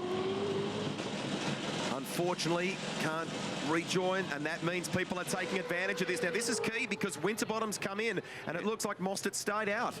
Yeah, double stacking would hurt. So don't think there's any great strategy implication other than everyone will just come in and take the opportunity to grab fuel and stop. It ticks one of the compulsory stop boxes. But what you don't want to do is just spend there forever there watching your mate.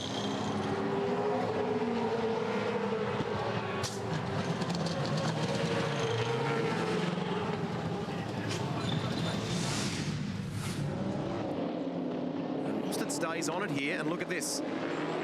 Late decision, Frosty in.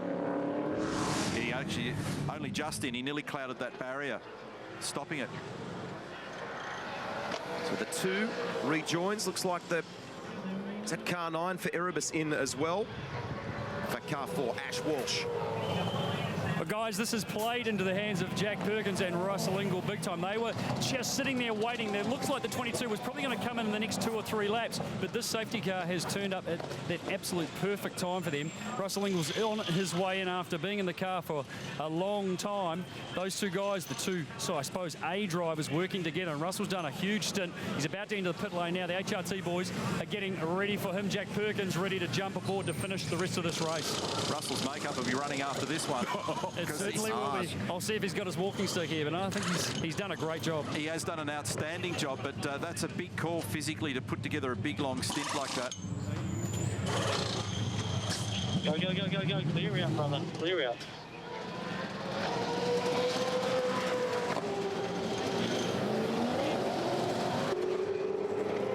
So, flag marshals displaying waved yellows at each of the marshalling points and the SC boards. And, this is all as a result of, unfortunately, what happened to Alex Buncombe down there in the runoff area at turn 9.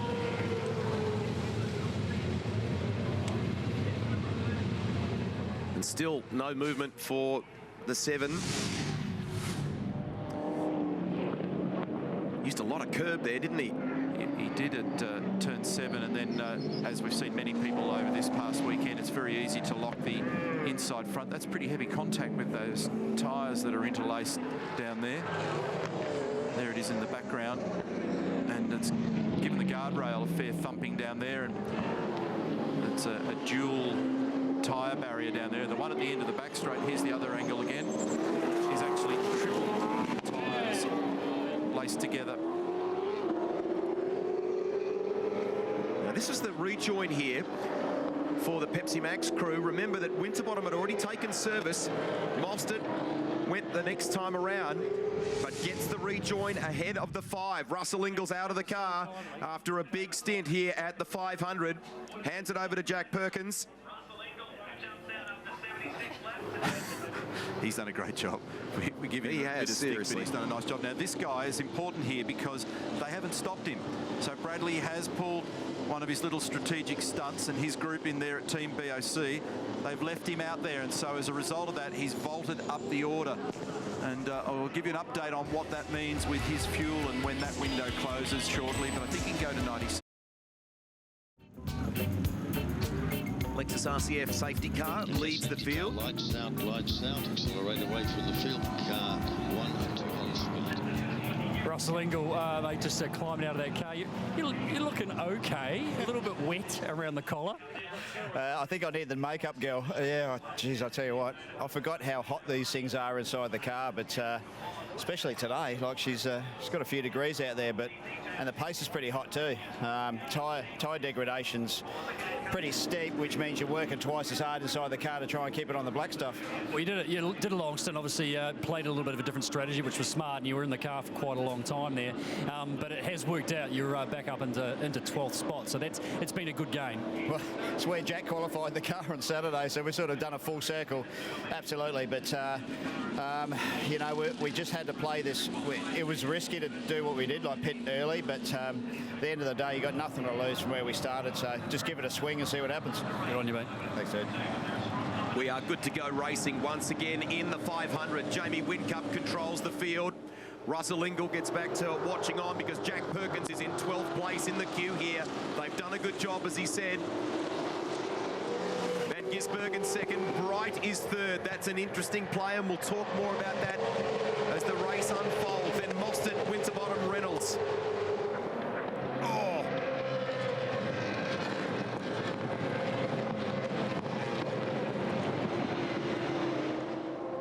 Climbing the curbs there for Van Gisbergen.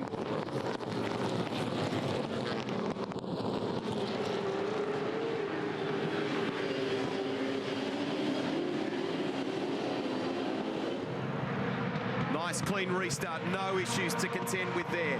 Already 0.4 between Whincup and Van Gisbergen. Whincup on it. Can Bright stay with these guys? What we are seeing today is a definite leap in speed. Will Davison looked like he was having a bit of a moment at the end of the back chute then. Both cars, 1 and 97. Have stepped it up a notch in recent weeks, haven't they? So we've seen them really battling to throw punches at the Pepsi Max cars. In fact, all the Pro Drive cars through the year. There's no issue here at the moment. Jason Bright in third place, but under assault at the moment from Mostert. And I think Chaz will be able to nibble away down the inside pretty easily here to grab a position. He's on fresher tyres. On the subject of tyres, I think Whincup only ended up putting 2 tyres on the rear, and Bright's actually stepping out of everyone's way here. I reckon there might have been a tap there just as he came through one. It's all good. It's all good. We'll be pitting this lap, okay? Pitting this lap, staying in the car. Pitting this lap, staying in the car. Gee, that's going to put him right at the very end of the train. Jason Bright. Looks like he's struggling to hold off the Super Cheap Auto racer here as well. Slade's keen to get by. So to hold track position, they nicked a couple of litres out of car 1 in the process, and I think they just did 2 rear tyres on that car.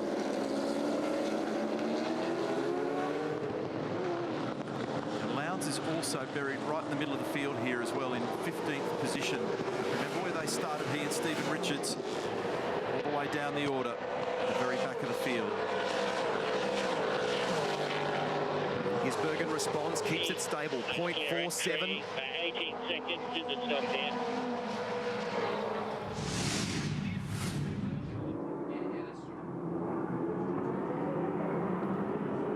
So, Whincup wiggling. It's just trying to get a feel for it, and the tyres would have cooled out. Pressures would have dropped slightly. So we watch Jason Bright here. This is through turn 1, and the field pressuring him from behind. Does he cop a touch here or a hit? Look at the air that 5 gets as they come through, and sideways. Oh, if there wasn't contact, it was very close for car 8. Mostert was through. Look at the way the 55 and the 5 climbed the curb at that point. Still half a second. Whincup to Van Gisbergen. Mostert's closer. He's closer to the Giz. Good job, Tim Blanchard. Car 3 is 9th in the queue, in the order at present.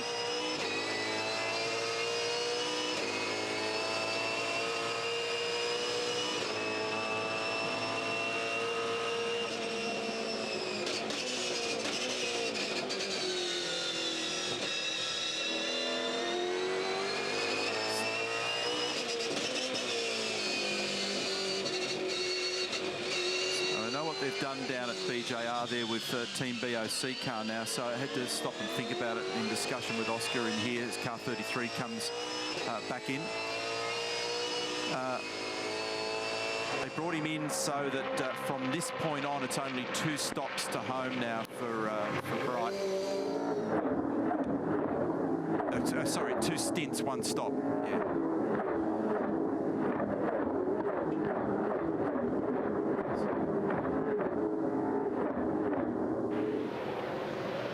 Awesome stuff. So fast as they come off the back straight there. They get up around 270 k's an hour at that point before they weave right and left down into Dandenong Road. Back with Van Gisbergen. 0.7 now. Jamie's been able to increase the margin just slightly, just chipping here, chipping away. That's the danger. Mostert's closing. So we've seen enough evidence now of people on the racetrack to also get a proper understanding of their fuel consumption around here, which is pretty much on the predicted target. So we're seeing... Yeah, I don't think these Fords are saving fuel. We're seeing 40 to 41 laps a stint. That was Shane Van Gisbergen, and I think that he was rejecting the notion of trying to save fuel.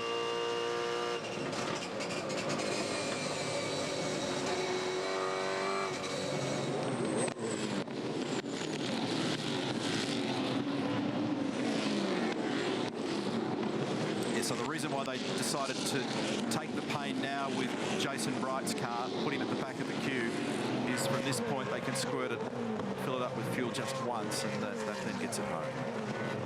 Stephen Richards, it was a difficult start to the day in position 23, currently in 14th. I suppose the safety cars kind of helped you out to bunch the field up. It's a really tough day today because the amount of tyre degradation you've got and the surface of the track because of the heat, you just can't afford to take any risks in passing anyone, and it's just really hard to go forward. You can have as much pace as the top 10 cars. We just couldn't go forward, but we had to look at the start of the day as a bit of a process to try and inch forward and just take a bit when we could. So Lowndesy's doing a good job out there, and we'll see where we are in come 4 o'clock. Still 77 laps to go. There's a long way. Yeah, there's a long way, and it's just I think at the moment there's like everyone, we're sort of just out there surviving at the moment, doing the best we can. Thanks, Richo. Good luck. Thanks. Warren Luff just giving me a bit of an explanation on the bump drafting deal you did there with Marcus Ambrose on one of the Nissans. Yeah, look, it was a bit of fun. I've watched Talladega Nights, so I've seen Ricky Bobby do it plenty of times. I was just waiting for Marcus to say slingshot engage or something like that. But no, look, it was a bit of fun out there. Car going pretty good. I mean, GT's in a good position now. You guys seem to have a reasonable pace. Yeah, look, we struggled a bit early on, but as the track sort of has been progressing, the car seems to keep getting better and better. So second set of tyres, the car was actually quite good. So hopefully that's a trend for the rest of the race. Well, you guys sit back and relax and watch the rest of it now. Thanks, buddy. Doing a good job with car 2. Garth Tander is in 8th place right now, and the sister car, the 22, is just outside the 10 with Jack Perkins at the wheel. There it is. There's Perkins ahead of Scott Pye. And then Rick Kelly. Lowndes is 14th. On board the 888 now.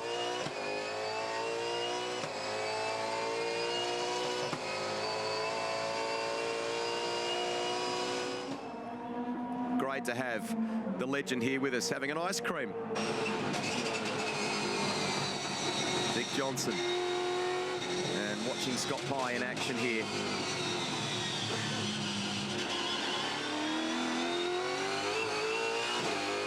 Whincup and Van Gisbergen, it remains stable.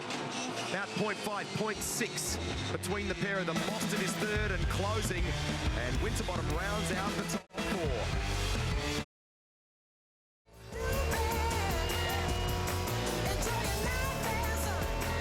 Some number crunching, and so what they've done with Lowndes is they've brought him in and taken him out of the queue early now to be able to get the fuel assured, get that out of the way. So here's the stop, 4 brand new green Dunlop tyres going on that car. Gee, lightning fast on the wheels, weren't they? So cold tyres, she doesn't behave too nicely until they come up to tempered pressure. Yeehaw.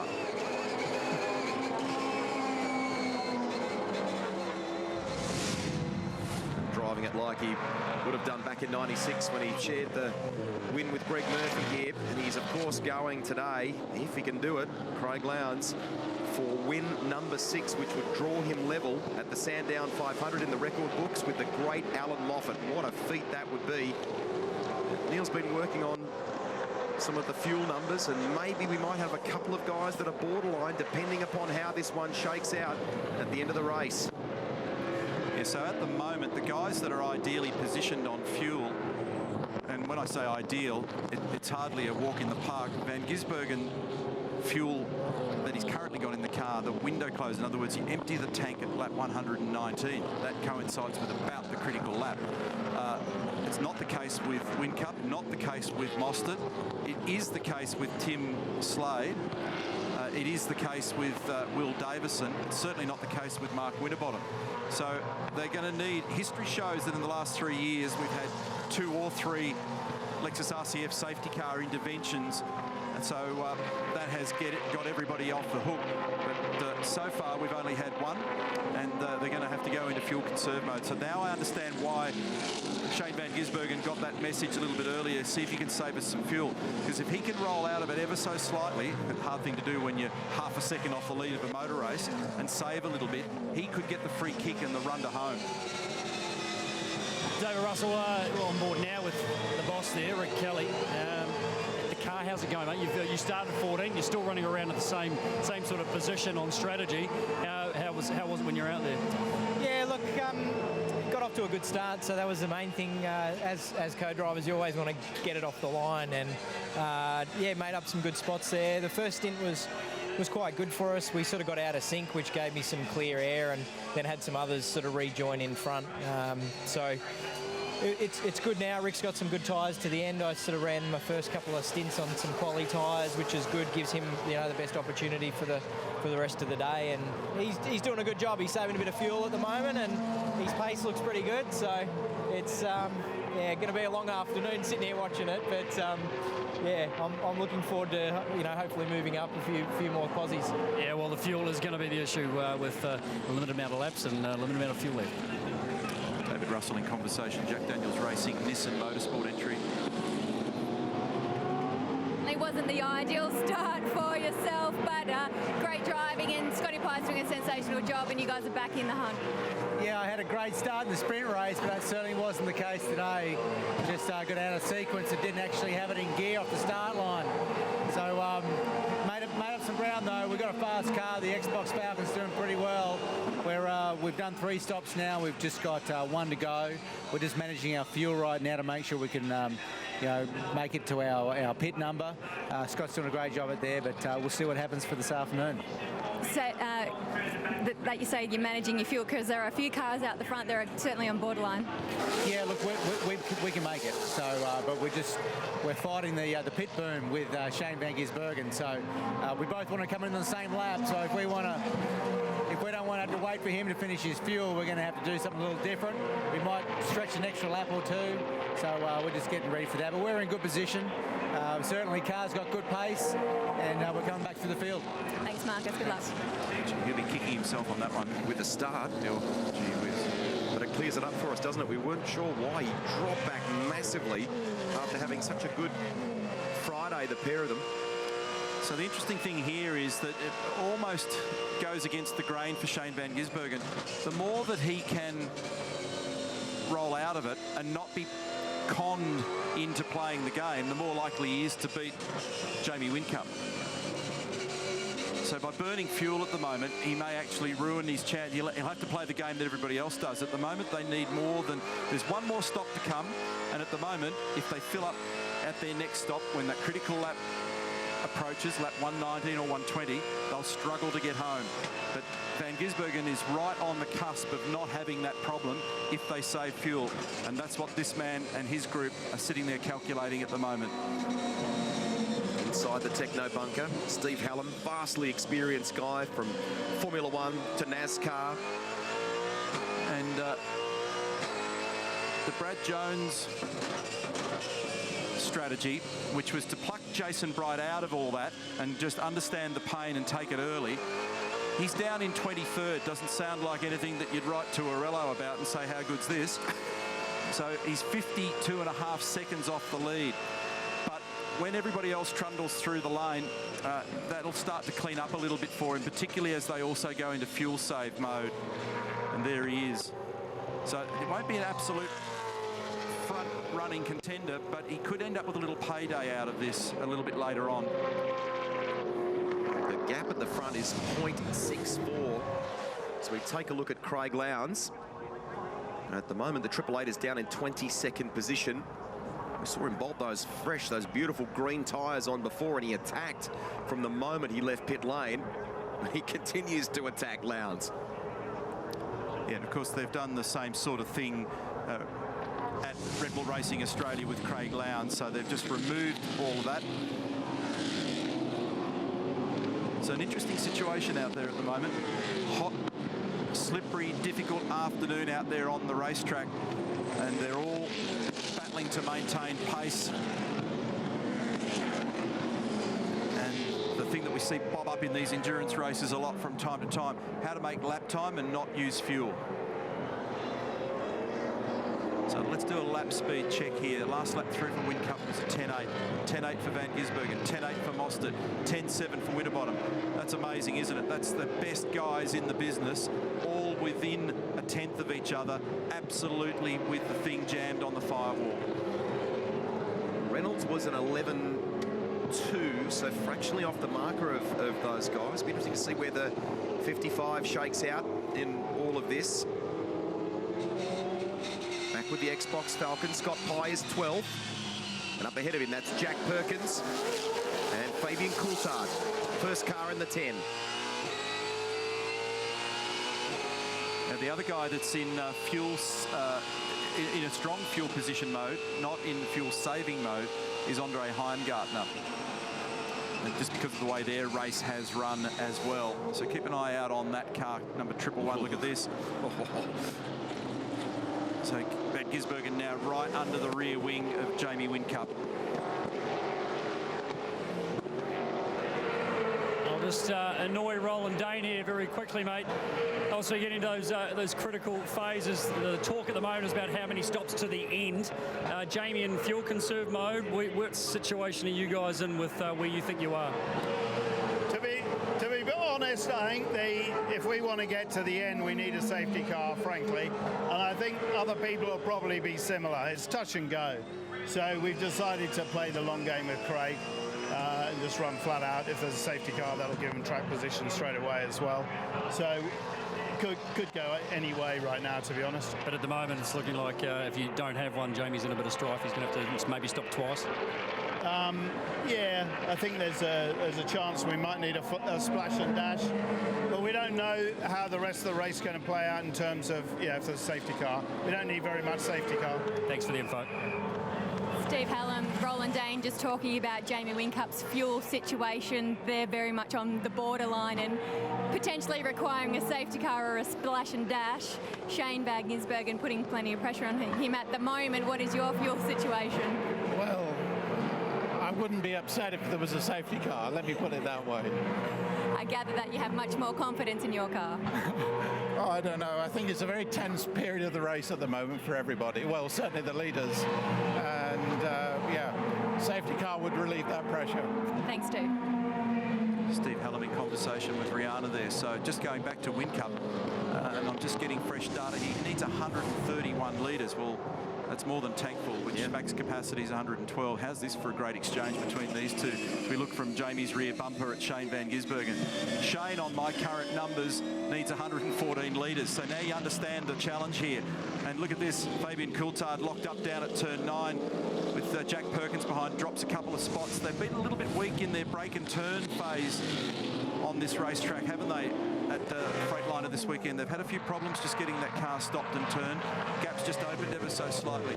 So just understand again that the usable fuel in these cars is about 110 litres. So there's 2 litres you don't get because it's further up the We're all line. in the same boat, mate. We're looking for about 3 laps extra. So they're all got the similar problem. Some of them have got it worse than others.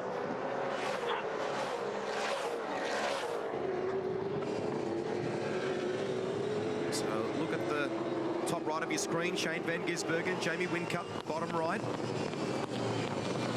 And will they be able to conserve enough here? What an interesting game we've got to the end of this one. Roland's point is right, because in years gone by, it's been all about safety car interventions, 2 or 3 in each of the recent years. Whincup by 0.6 from Van Gisbergen. So the fight for second place has really ramped up here. Chaz Moffitt has closed on Shane Van Gisbergen, but we think there may have been a moment or something for Van Gisbergen that contributed to that. Look at the margin, 1.7 now. Whincup to the gears. Here we go. Turn 2. Oh, that's a biggie, actually, wasn't it? Sorry about that, guys. All good, buddy, all good. Just keep doing what you're doing, mate. Try and save as much as you can. Ooh, it's such a nasty culvert through there. It actually needs addressing. It should be smooth through there. Cars shouldn't be subjected to that sort of jolt through there. It's wrong. It's deceptive on the eye when you go down and watch the cars at turn one. It really drops away beneath the horse race track, more or less, doesn't it? Oh, there's a tunnel there. That's actually the old, down the inside's the old pit area from the old circuit. But the cars have actually been getting broken there this weekend. And there's clearly a huge divot in behind the curb there. So it's not doing the cars any favours. So we've got this continuing fascinating battle at the moment in terms of how they'll get home and how they manage fuel from here.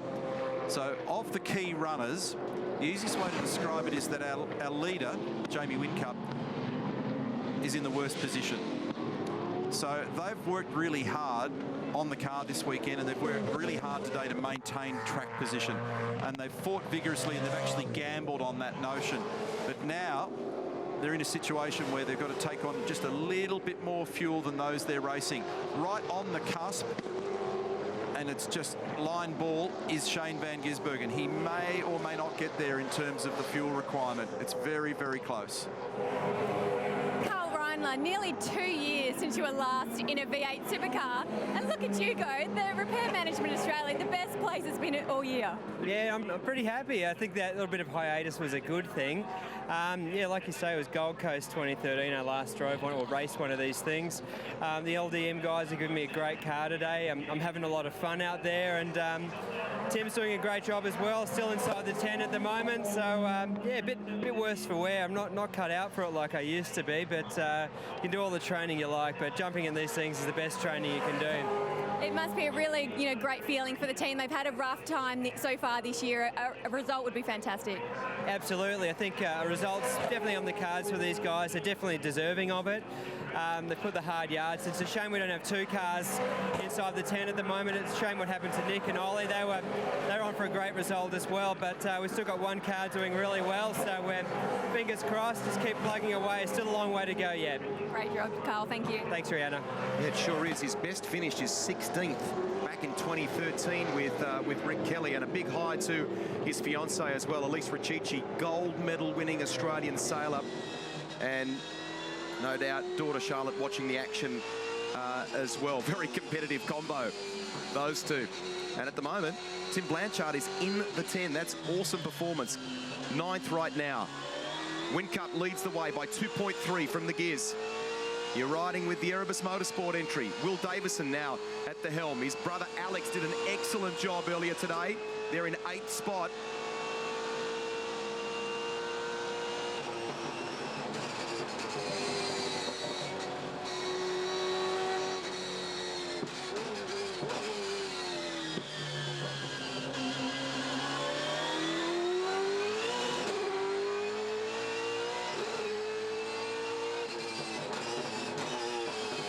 Got up on the curbs there, out of 9 before, really broke traction.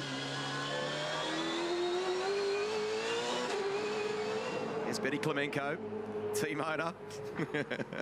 She's been busy this weekend because they run their GT Academy cars here as well. So I think I saw some social media pictures from her here at sunup this morning, watching the work on the GT car, but we're focused on the V8 supercar action right now. There are 5 people on our numbers that can safely just come in at this critical lap that fuels them to home, and maybe a 6th, but I'll run through the 5 to begin with. So Wall, who's in 16th, Wood, who's in 18th, Heimgartner, who's 19th. They'll come in, fill them up, they're good.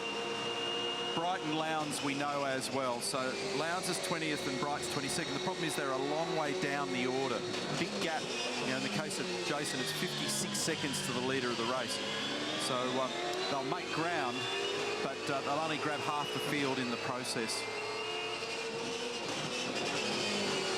And the other one that I think is also in that boat is 15 as well. Rick Kelly and David Russell, maybe Caruso and Fiore. Now this mix of pictures might look like an assault on your senses, but it shows you the mix, because Tim Slade is 6th, Garth Tander is 7th, Will Davison is 8th, and we were, whichever you follow, whichever you're a fan of. Bottom right's GT chasing Slade. You look back and you can see Garth top right. And then Will Davison behind them. Here's Will at the left of your screen. Awesome. And of these guys that we're looking at here at the moment, Tim needs 114 litres and Tander needs 117. So Garth's in more strife here. So if they could just save a little bit of fuel, particularly in the case of Tim, he'd be in better shape. Other than that, he'll have to come in and have a squirt to get him home. Extra little splash and dash.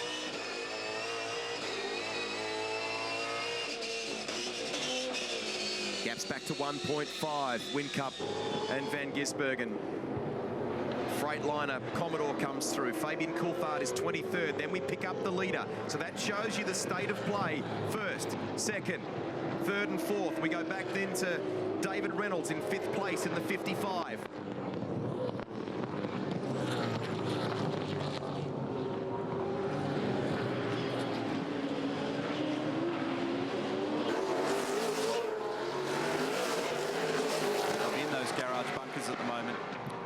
Fingers, toes, jumping up and down, pointing in various directions in the compass, hoping for a safety car. Trucking on, are you?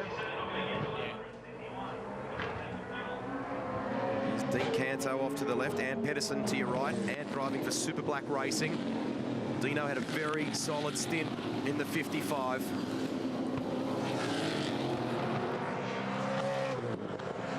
Let's keep going lap after lap, these two, Mostert and Winterbottom. Trading times where we're talking differences in hundredths of a second. There's just nothing in it between these two.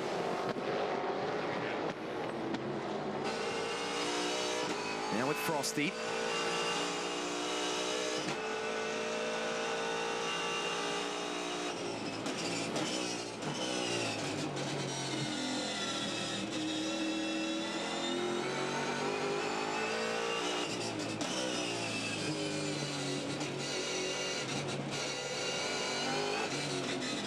He's 174 points ahead of Chaz in the championship chase at the moment, Frosty.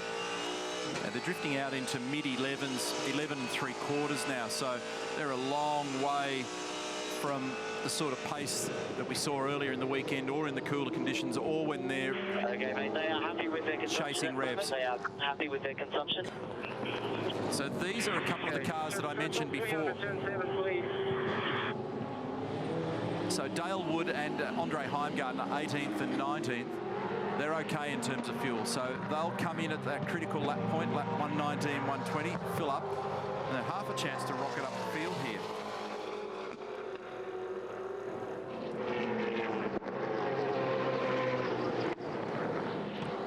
And just a moment there for Jason Bright. Sorry, Neil, I think he's left the road off the exit of 1 on the run to 2. He was 54 seconds from the lead, and he's now 57, so this cost him 4 seconds, this little escapade on the outside of turn 1. Talking too much. And Gizzy's had a moment as well, as I understand, and he's actually going to drop a spot here. And the reason that they're trying to make lap speed by not driving the engines hard, but driving the chassis very hard. So they'll be trying to do it under brakes. He's under attack at the moment. He's got a couple of angry-looking Pepsi Max Fords about to attack. So up on the outside goes Winterbottom. It's wheel to wheel at the top of the hill at 6. And then there was a little bit of a rub, and Van Gisbergen prevails over the top. Key thing was that Frosty was able to get ahead of Mostert in that exchange. That was massive. Brave stuff. Frosty to the outside, couldn't complete the mission on the 97, but he gets by Mostert. That's key. Sharp radio, nothing wrong. Yeah, they were talking to him. I was looking at my scanner, and they were talking to him in the middle of that exchange. I want short, sharp radio. Nothing long was the word from Van Gisbergen. And if you're going to talk, do it in a straight line. So he could be justifiably angry when someone's trying to have a conversation with him in the middle of all this. Tim Edwards, it's getting pretty tense out there. 5 and 6 haven't been apart all day. Co-driver's done a great job, your two guys, and then there was that little exchange there with SVG. The numbers are being talked about with fuel. Where are you guys sitting right now? We reckon there's a couple of stops required for most of these guys at the front. We think Frosty's okay, and Chaz is a bit borderline. That's roughly where we're at with the fuel numbers, but we think at least car 5's good, and we've got Chaz saving a bit of fuel at the moment. So a safety car wouldn't go astray? No, it wouldn't go astray, but we'll see how we go. We're there or thereabouts. Okay, we'll keep an eye on that one. Thanks for that. I wonder how significant that first stop is then when you go back. A lot more fuel went into car 5 back then. That's a replay of the off for Shane van Gisbergen, which allowed those Pepsi Max cars to get close and ultimately for Winterbottom to get by Mostert. This was an awesome exchange going down the back straight. Car 1's in, so they've blinked at Red Bull. While this little battle's going on for the miners at the moment, they've decided that it's better to actually grab fuel here for Whincup because the safety car's not arriving on the scene. How's that replay of those blokes at the end of the back straight? Live pictures now. Brake pad change also for Whincup.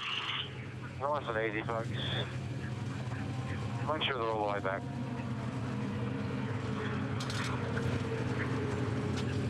Okay, mate, the rears are on. Fuel's still going in. Just waiting on the front. We've got 3 seconds left. Pump the... All right. Yes, pump your pedal. Pump your pedal. Wait. We've got problems on the right front. We've got a nut. Looks like an afternoon at the Speedway for Jason Bright. That was critical, Murph. Yeah, guys, big drama on the right front there, obviously. They couldn't get it on. He was on there with the rattle gun. It was turning, but it wouldn't take, so lost a lot of time. There had to be 5 or 6 seconds for Jamie Whincup, so that's going to be absolutely critical. And while all that was going on, Jason Bright was looping around in the kitty litter down at turn 9. And if he hadn't been able to get out, that would have triggered the safety car that everyone's been praying for, which would have trapped Whincup at the precise wrong moment. So he would have been in the pit lane when everybody else was about to earn a free kick. So they've decided to take the pain. That leaves Van Gisbergen in the lead. And fuel to add for Winterbottom on my numbers is 127 litres. So here's the problem, front right, they couldn't get it on, it was snagged. And car 5 pitted 1 lap before car 6. Well, what a fascinating prospect. Van Gisbergen leads the way for now from Winterbottom and Mostert.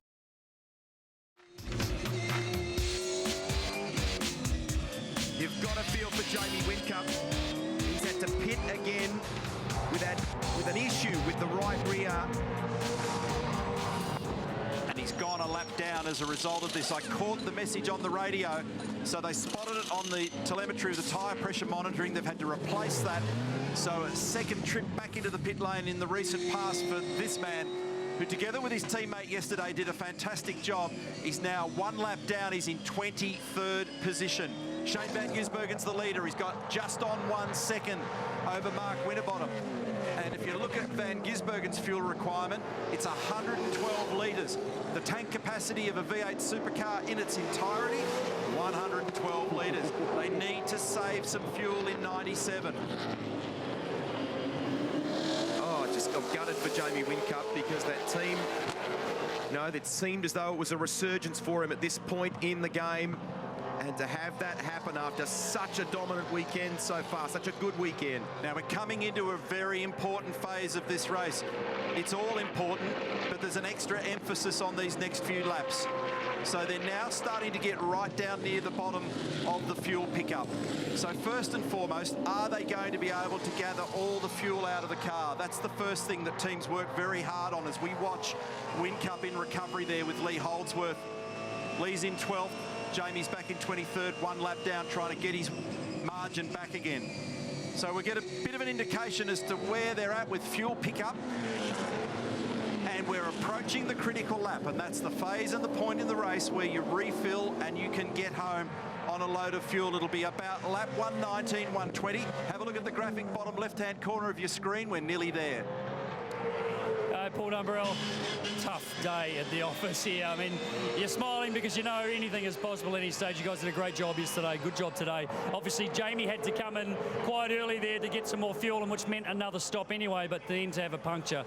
Yeah, hey, I guess bad luck comes in threes occasionally, so it's just how it is. So we've obviously got a good fuel to get to the end with one more. We've got good tyres on the car with greens, but yeah, it's not hasn't gone to plan. But what do? You know, this race is such a tough one. We've always had really good luck here the last couple of years, but obviously not so much today. Good on you, buddy. Can I just have a quick call out to Zoe and Daniel and little Henry, who was just born today at home. Well done, guys. So fuel warning has just come on car 9, Will Davison. Let's have a look at that rear tyre. And did it run over something there? Is that what's contributed maybe to the right rear issue? For Jamie Whitcomb, I'd need to see that again. So we're about to get busy here at a critical point in the race. We thought car 9 also would be a bit borderline fuel-wise. They were looking good there before. 5 is in the lane, Winterbottom. Yeah, so that was a nice try for Tim Edwards to bluff us into doubting our numbers. But remind me to go and play cards with him sometime. Yep.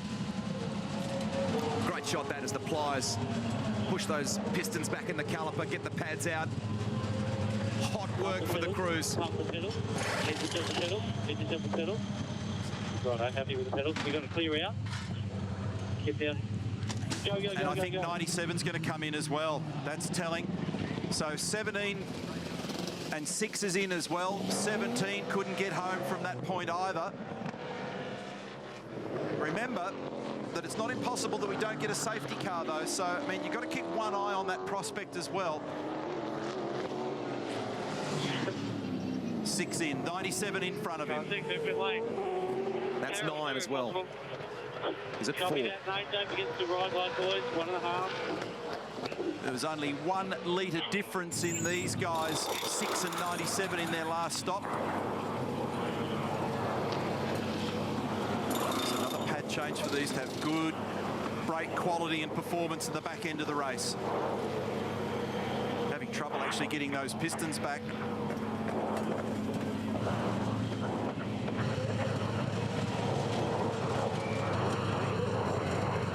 The pedal up, boys. Took a while, didn't it? Just waiting on fuel. Waiting on fuel. Felt like it did. Clear to go, mate. Clear to go. Where you go? Oh, let's go. Now watch the rejoin here for 6 relative to 97. Right-hand side of your screen. Close. Watch Van Gears. Straight in behind him. It sets up a great race. Pump the pedal. Rossi's passing on exit. So Frosty is ahead of the 97 and of Mostert. So what a fight we're going to have toward the end of this one. So Frosty's got track position, but does he have enough fuel to get to the end? Wow. We see this year in and year out in these races. Reynolds is in, Tander's in, Will Davison, David Wall, James Moffat, Jason Bright all in.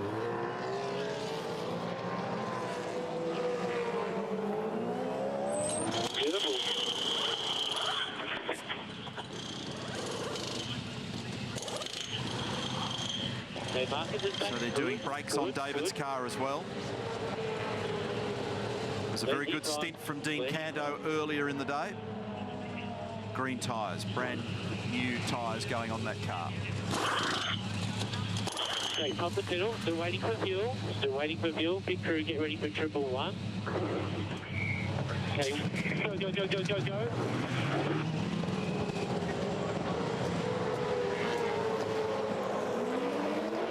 There's Van Gisbergen coming through now, and Mostert as well, so Reynolds rejoins behind. They just told Van Gisbergen that he's still short for fuel, still too short, you've got to save.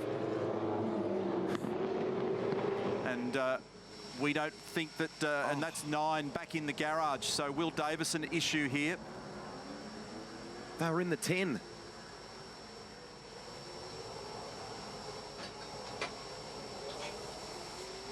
That's incredibly disappointing for these guys, isn't it?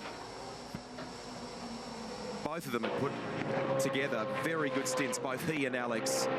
Former world champion Alan Jones used to say that if they're going to die, it's much better for those cars to do it early so you can at least have a shower without having to torture yourself all the way through to the back end of the day. So you've got to feel for them at Erebus Motorsport when you've already banked 118 laps in an endurance race and then all of a sudden you have an issue. Back with the 97. And 7th on the road at the moment ahead of Mostert. It's Lowndes who heads the queue. Okay, mate, the fast car 6 to push on and save later. The fast car 6 to push on, save later. Do what you can, mate. He's got a 1.8 second margin over McLaughlin.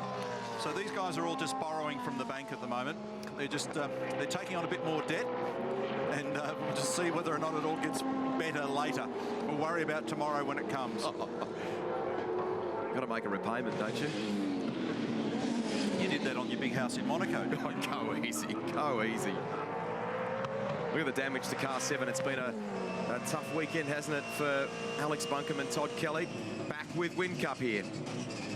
Yeah, speaking of, we've got the fender here that got the puncture. You can see right here in the circle quite a significant hole straight through the carcass of the tyre, which clearly deflated it. A brand new one. She's done. So I wonder what that was. It did seem from the replay like something. Yeah, I think it happened, Rusty, when they obviously had the problem with that the right.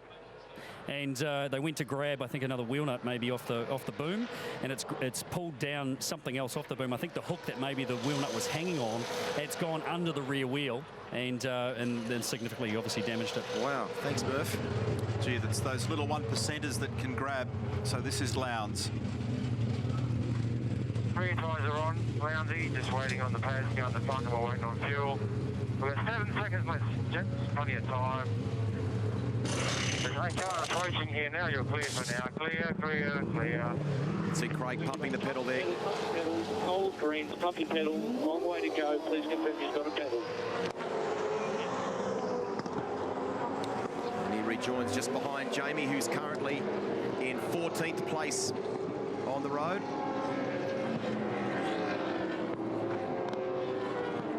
So to look at the order, it's Winterbottom who's now at the top with 4.3 over Fabian Coulthard, then Van Gisbergen, Mostert and Reynolds. They're your 5.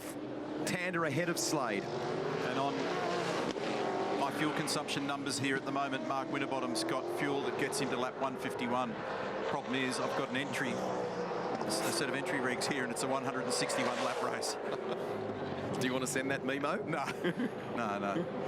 But we could see a safety car intervention, and various people are in a similar position. So Coulthard in the Freightliner entry out of the way so that these two, this warring pair, can get by Van Gisbergen and Mostert.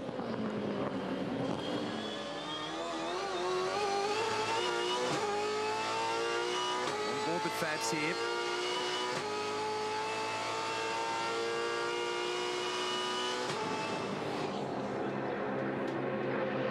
Braking issues over the weekend that Neil detailed earlier.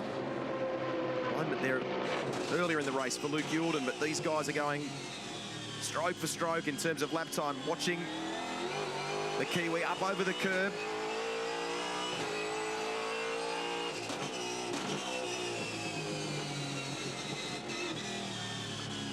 It's a great battle, this. 5.7 seconds, Frosty to Van Gisbergen, and Mostert is right on the Darrelly entry. That grandstand off to your right. So they're encouraging Chaz to continue to attack Shane Van Gisbergen at the moment, and continue to be mighty impressed with the drive today in the Cool Drive entry. Tim Blanchard, position number 8 in this field, car 3. He's between Tim Slade and Jack Perkins. Lee Holdsworth in 10th position. So they're saying to Chaz Mostert that Gizzy's in a lot of trouble in terms of fuel. But they've got their own issues in car 6 as well, because according to these numbers, he's only got fuel to 156 from here.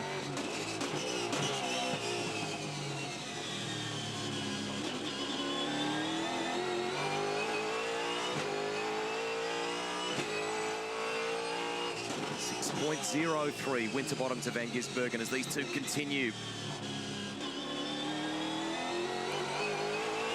Both of them, particularly the car of... Great, you're passing your 5.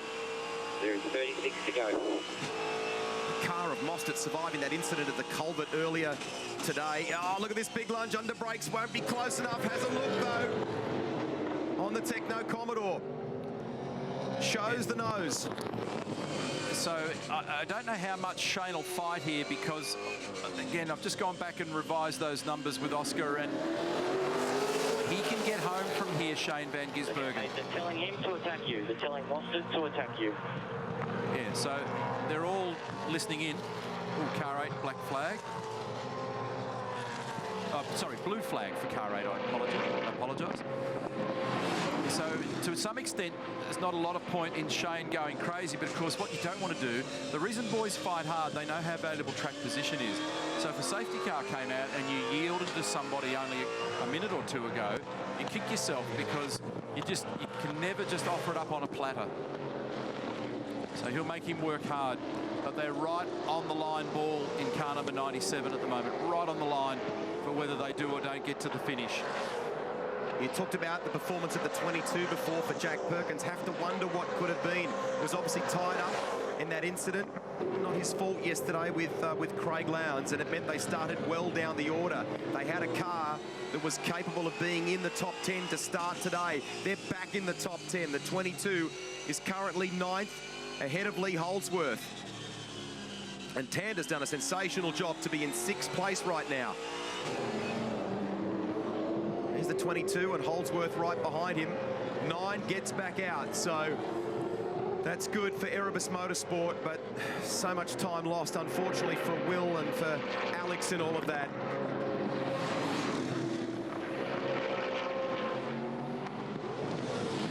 Steve Hallam, earlier on you said a safety car would be nice. Is it? Would you still like to see one? I wouldn't object. Still wouldn't object? That was a very similar answer. Seriously though, with a bit of fuel saving, are you reasonably confident? Well, there's confident and reasonably confident. Oh, come on, answer me. We're anticipating an optimistic result. Oh my goodness gracious. That'll do, thank you. Steve Hallam jousting there with Greg Murphy over the finite definitions of language. I wouldn't object. Spoken like a true Englishman. A couple of people have picked up on socials. Never try to trick a pilot is what they're saying with your studying the numbers in terms of fuel. On lap 122, Mark Winterbottom hit the lead of this race. The first lap he's led all day at Sandown, but he leads by 6.7 seconds over Shane Van Gisbergen, Mostert, and Fabian Coulthard is in the top 4 right now.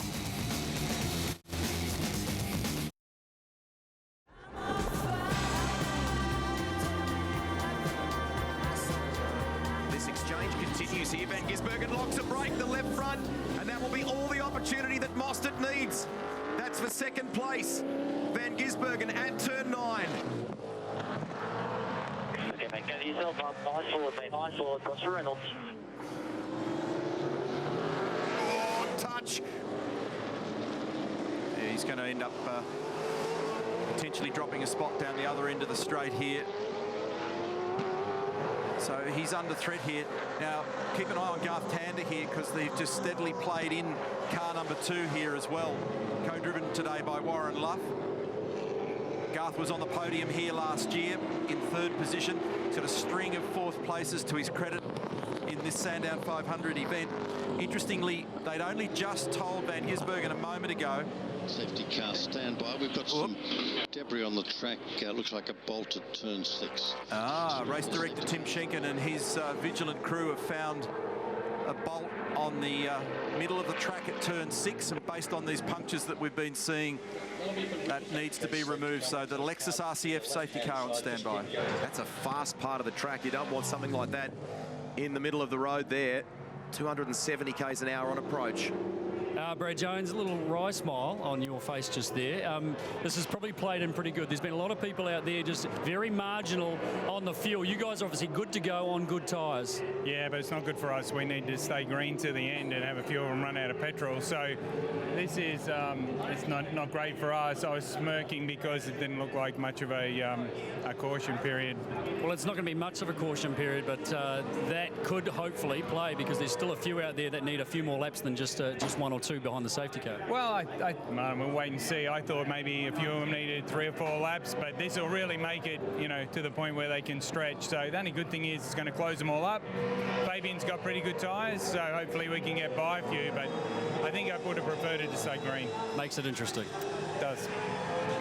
So it's going to let a lot of people off the hook here. It'll stop a lot of the chatter about fuel. I was going to make reference to the fact that Van Gisbergen, who's on screen here at the moment as we see the replay, was only just instructed prior to this to aim at the 1.7 on the dash. That's kilos of fuel per lap. That converts to about 2.2 litres per lap. There's the lock of the front left brake on the run into turn 1 and off the road into the gravel trap. And that compares to a regular consumption around here of around 2.5 to 2.6 litres of fuel per lap. So when you're peeling out 400 or 500 mil of fuel in your fuel burn per lap, it means you're running very conservatively. So another stop there for Whincup, who's got frequent visitor points in the pit lane this afternoon. This is the perspective from the Falcon. So you can see the smoke on, off. That's Shane just pumping the pedal, trying to get the thing to stop and turn, but he just couldn't get it stopped down there. Probably a bit of brake knock-off involved in that process as well. Still see that bolt by the looks of it off to the left there. When that happened to Van Gisbergen, was that also contributed by the riding of the curbs, the way the car bounced over it? Yeah, which then contributes to the knock-off. Yeah. So a bit frustrating for him. But as always, we've seen a 10 out of 10 performance in terms of commitment and intensity from Shane Van Gisbergen. So while we're on the safety car here at the Wilson Security Sandown 500, a highlight update for you, and those Pro Drive boards have been mighty quick, and we've seen a couple of interesting plays from car 6 and car 5 in terms of how much fuel they took on. This one triggered the safety car though. Unfortunately, Alex Buncombe went into the tyres, and that made for some pretty hectic things in pit lane. A really late call for Mark Winterbottom. He manages to keep it away from the wall, gets it stopped and turned and into the lane with a late decision. Didn't have to double stack. Mostert came in a little later and critically got out in front. At the restart, it looked a little more serious than it was for Jamie Whincup. Craig Lowndes on green tyres, getting sideways. He attacked from the outset on that brand new set of rubber. Lock brake for the 14. Ran wide, and that was all the HRT and the Xbox entry needed. Look at this. That's actually quite important that the 97 and Chaz Mostert's car, which have both done that today, gone through that culvert there, have so far gotten away without any damage as a result. Van Gisbergen went left. That made it hard for Mostert, and Winterbottom was able to move by. Bright off at turn 9. He was able to recover. So too was James Moffat.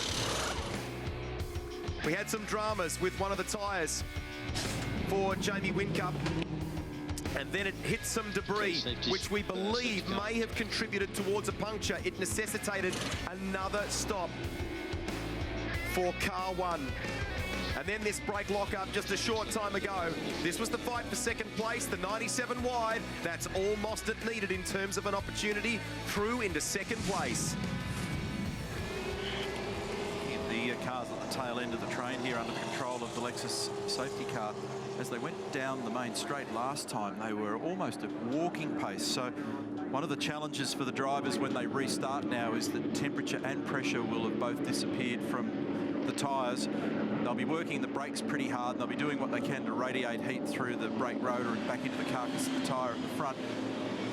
But there's an old saying that safety cars breed safety cars, so one of the challenges is to try and manage the fact the car will be slippery, difficult to drive, and it's very easy to make a mistake and for issues to crop up. Of course, the other thing is there'll be people down the field who'll try the bold manoeuvres as well. Safety cars at the final turn.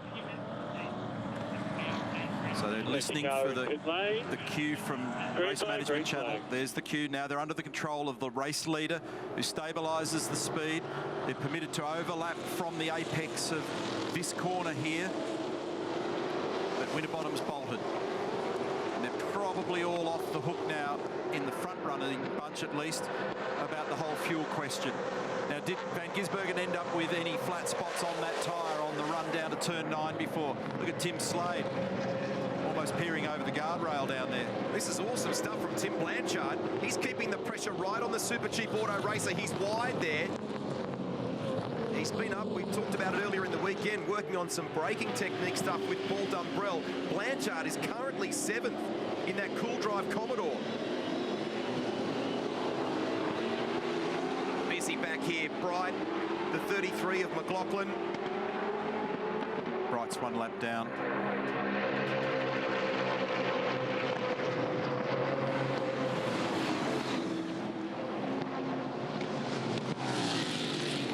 A couple of you asking the question about whether that bolt, maybe would that have possibly come from one of the witches' hats? Maybe that's been dislodged during the day. Has it perhaps popped out of there? Who knows? Plenty of people have been attacking that part of the circuit, that's for sure. Good stuff from Garth Tanner to be 5th right now. All through the year, he's been Mr. Sunday, hasn't he? He's been very good. When you look at his results over the longer journey, it's been rock solid. And he was not happy at all with the car on Friday. And they've steadily made impressions and improvements with that car. And here he is now, right under the rear bumper of David Reynolds. And this has been the pattern. They chase, but they're not dropping it out of the truck early in the weekend fast enough. And so then they've got a very long, hard job ahead of them to be able to make speed. So separating into a couple of groups here.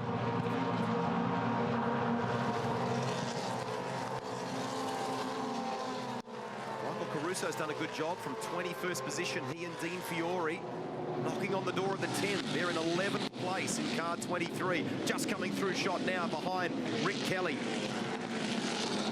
He's trying to fend off the Xbox Falcon. Look at the freight train behind him.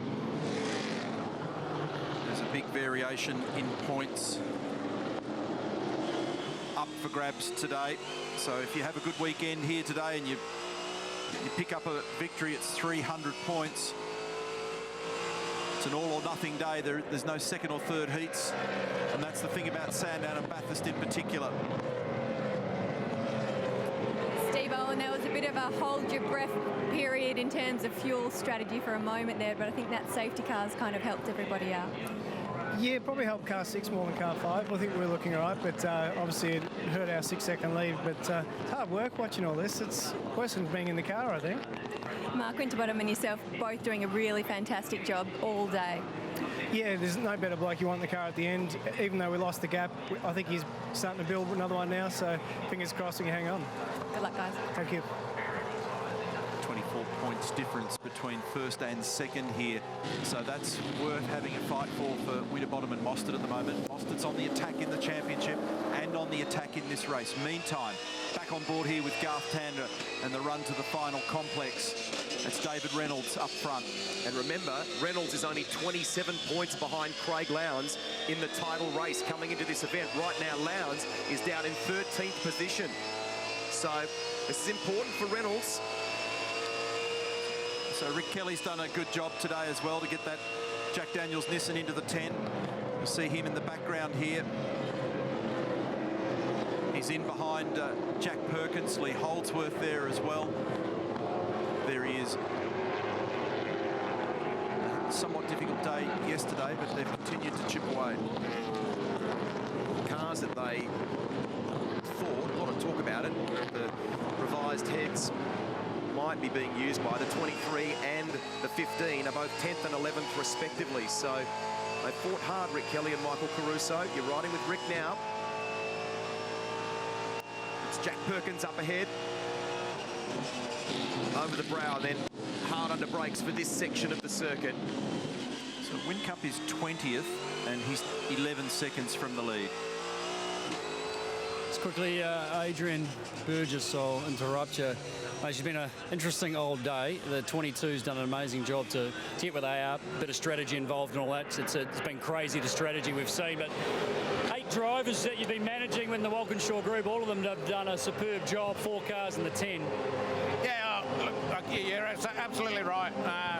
Couldn't ask for anything else. I mean, we probably should have been starting a bit closer to the front, and these guys would have been really pushing on. But look, we've got 4 cars firmly in the 10, and GT's, we know he likes racing hard at the end of these races, so we're going to sit here and enjoy the show. He is the Sunday man. I think Neil Crompton was saying before, Sundays are his thing, the long races, long stints. He just digs it in. I think the board were trying to move the races to Monday to stop that, but at the moment we're just going to enjoy this. Good on you, mate. Cheers. Adrian Burgess there, hugely experienced in motor racing, both abroad in the UK and, of course, here in Australia in V8 Supercar.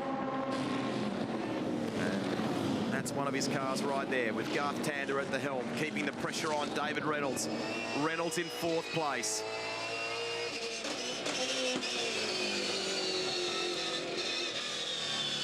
So now it's back to an old-fashioned punch-up. No real question over fuel. They're all in much the same boat with tyre age. So how adjustable is your car? And how at one with it are you? And what have you got in reserve, if anything? Track position is king. And so at the moment, Mark Winterbottom in very, very good shape from Mostert, Van Gisbergen, Reynolds, and then Tander. Garth had quite a little moment there on the exit of turn 3. Had it sitting the right rear up on the top of the curb there. I wonder if they've been keeping an eye at Port Melbourne on what's been happening here at the track while we've been focused on the 500. The 2015 VF2 Holden Commodore has been revealed today. There'll be lots of talk about that road car. And at the moment, the best of their guys is Garth Tander here. He was in front. Oh, I should say it's Shane Van Gisbergen, I beg your pardon. But in front, it's Winterbottom and Mostert. Those 2 blue Fords, and it's 1 second between them. Frosty to Mostert. Oh, look at this. Bit of Swedish action. And McLaughlin, David Wall. David Wall's actually had some good pace this weekend in that car. And ably backed up by Chris Pither, who was strong in both the co-driver practice sessions. And he's that car 34 right there with them at the moment. It's in 16th spot. Coulthard is in between them. Shannon's speed trap, 256 k's an hour. Down into turn 1. Oh, that sounds awesome. Your position 15, 21 to go, 21 to go. Fire adjustment for turn. Blue 8 when you can, blue 8. Phil Keane talking to Fabian, just getting a setting on some anti-roll bar adjusters, and you can see that information up on his dashboard. So when he heard P15, he would have gone, say that again, did you say 15? Because the level of effort never changes, but sometimes the your track position does, sadly. Rod Nash, in a perfect world, in 20 laps time, you'd have 1, 2 and 3, a lockout on the podium. I know, I've already been thinking that, but anyway, car 5 and 6 are there at the moment, which is looking quite good, which is great.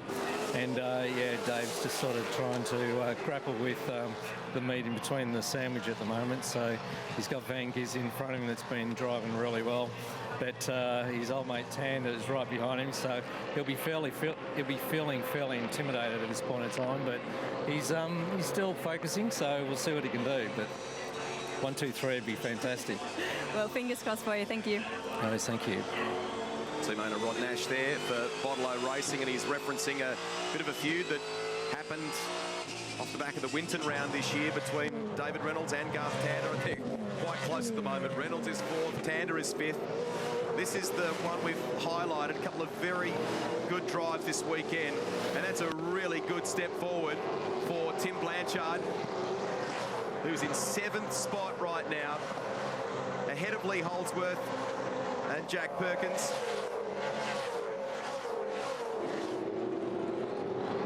It's been a great effort by Jack once again. We saw it at Sydney Motorsport Park. Actually, on that subject, his teammate James Courtney just flicked me a note before. He's not enjoying watching, and his infusion machine just stopped, whatever that thing is. But he's now reprogrammed it, and it's got new bearings and pistons in it, and away he's gone. So, but I don't think he'd be making a very good spectator. I think they've got a special unit that they've infused maybe into his spine, I'm not sure, to try and help the pain, dissipate the pain. He's got to keep it with him the entire time. So not just 3 broken ribs, 5, but hey, they are targeting a return at Bathurst, and James is doing everything in his power to be back in the 22 then, if at all possible. That said, Jack Perkins and Russell Ingall have still put in a top 10 performance today. They sit in 9th at present. Yeah, just keep an eye on Garth, because he's got a lot of pressure on the back of David Reynolds there at the moment. Don't feel too much for James, because he's got Karras waiting on him up there at the moment, which will be just a punish. There's Lucas Dumbrell, and by gee, that's been a great performance from the boys inside car number 3 today. Tim Blanchard, Carl Reindler, they've done a mighty job. And if it hadn't have been for that steering problem for Ollie Gavin early on, the 222 was absolutely up the order as well. They could have been a real factor today, Nick Percat and Oliver Gavin. Look at this. So here we go with Lowndes, position 13, and that's Scott Pye just in front.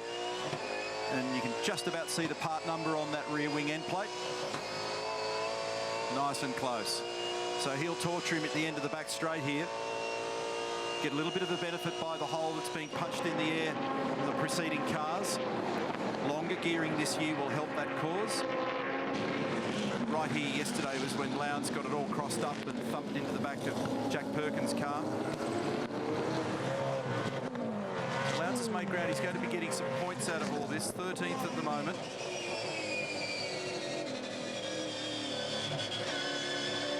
Is he good enough or close enough here? We know he's good enough. Is he going to be close enough for a shot at Scott Pye? Maybe not. Doesn't quite get off that final turn. Pye's resisting or handling the pressure here very well. And good job, Michael Caruso ahead of them.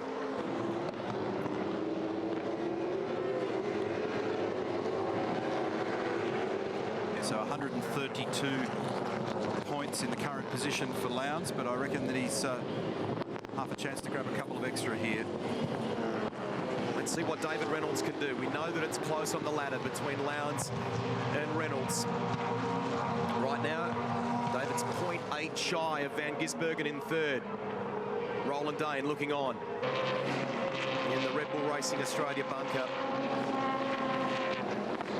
If he is able to squeeze by Scott Pye, he's got a wall of cars in front of him, Craig Lowndes, so it's going to be difficult. Nice over the curb down there, wasn't it, car 888? Just flew across there beautifully, kept the rolling speed up. Meantime, 1.1 seconds gap, Winterbottom to Mostert. The pressure remains between the teammates. This is the final corner. Here's the gaps. First, second, then a bit of air back to Van Gisbergen. Reynolds, Tander, skating it on the rear brake a bit then Slade, Blanchard, Holdsworth, Perkins, Rick Kelly. In behind them, it was Caruso, Pye, Lowndes, McLaughlin, Coulthard, Whincup, Heimgartner, then Wall here, and he's just in front of James Moffat. And these fellas are 18th and 19th. Little shake of the head from Roland Dane there before we got that shot inside the 888 garage. Was this the one that got away? The drama, unfortunately for Jamie Whincup. They had dominated the first 100 laps of this race. They were strong in both the co-driver race for the grid and the one that ultimately gave them pole position or secured them pole position yesterday afternoon. Not to be for now for Jamie Whincup, but that car looks good heading to Mount Panorama, that brand new car.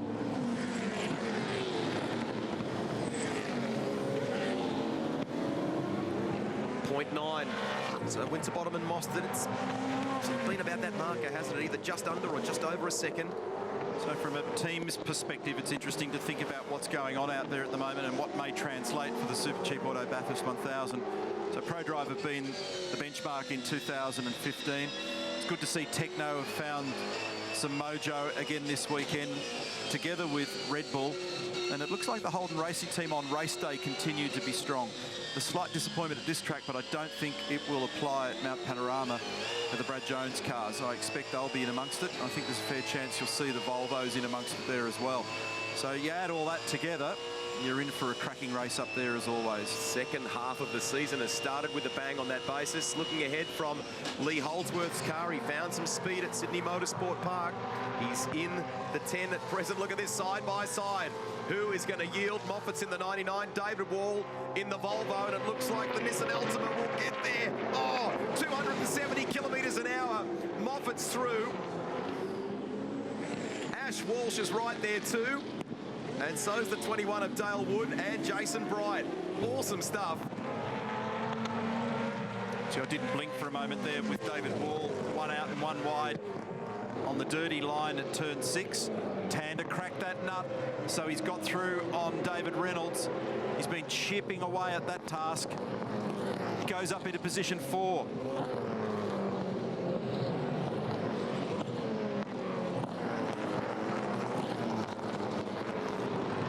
Get after Van Giz. He's a little bit short of fuel. He'll make it, but he's rolling out a little bit. So let's put him under pressure.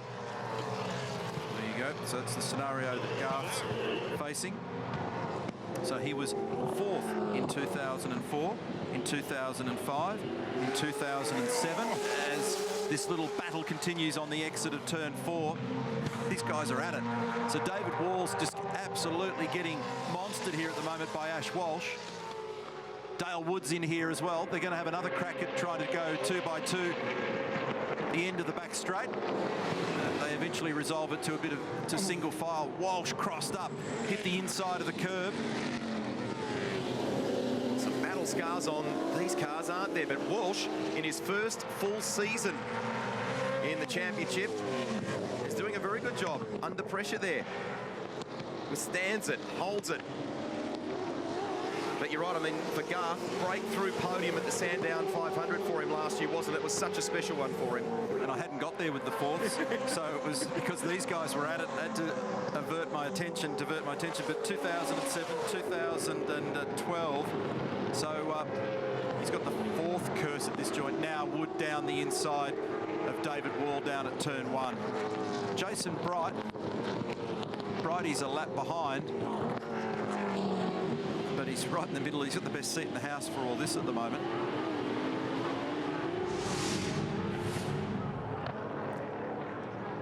And a little issue there at turn 9 on the exit for Reynolds. That was the reason behind the position exchange. So that's Dean Canto.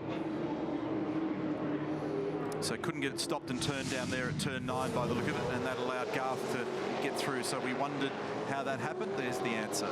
Radio chat, though, for the chasing pack was they believe that Van Gisbergen is maybe a little compromised. Can they catch him? Maybe get that 3rd spot, wrestle a podium, snare one. It's been a pretty tough whole weekend for the Nissan crew, but Rick Kelly just pounding away at it. Dave, his teammate did a fantastic job, and I've just absolutely lost David Russell. That's what it was. He did a great job, and Rico's just been pushing on, and Mike has actually come through too, Mike Caruso. So a couple there, touching in the top 10. Yeah, it's not too bad after all. After yesterday, it was pretty disappointing, I suppose. And then 10th and 11th at the moment. It'd be nice to get Michael into the 10, so we can pick one more off for those guys. It'd be good to finish 2 in the 10. But yeah, I mean, not our greatest weekend, but we've certainly salvaged something this afternoon. Yeah, and Moff just putting a few moves on as well. Just there, unfortunately, having that little moment down at turn 4 earlier, that's definitely cost him some space. Yeah, well, he was in right behind Michael at the time. So anyway, it looks like he's having a bit of fun at the end there, and on a lazy Sunday afternoon. So hopefully we can get a few more out of him as well. Not too much lazy about it. Well done. Thanks, mate. The hard work's done for you guys. You can sit back and relax. You used to, in this team, seem the most relaxed than anyone. The guys at the front, stressed out of all hell. Your dad, he doesn't breathe for the entire 161 laps. What is it with you two boys? Don't worry, I'm nervous. It's just not showing any emotion here. But yeah, Chad's doing an awesome job, and so's Frosty. So Steve Owen and I are just chilling. How do you keep the poker face, Steve? Yeah, it's not easy. It's you see so many things happen, but we're in pretty capable hands. I think the gap's fairly constant, so these boys have got a fairly good level of respect for each other, even though they're racing in the championship. So pretty confident at this stage. I imagine there's going to be some sort of after party if it continues to this way in a few laps' time. You'd think we'll be mixing Pepsi Max with something at some stage tonight. If it stays this way, it should be good. Plenty of Pepsi flowing, boys. Thanks. Thank you. So 10 laps to go now. Mark Winterbottom exactly 0.9 of a second clear of Chaz Mostert. Shane Van Gisbergen there, still in third place, but he's got Garth Tander closer.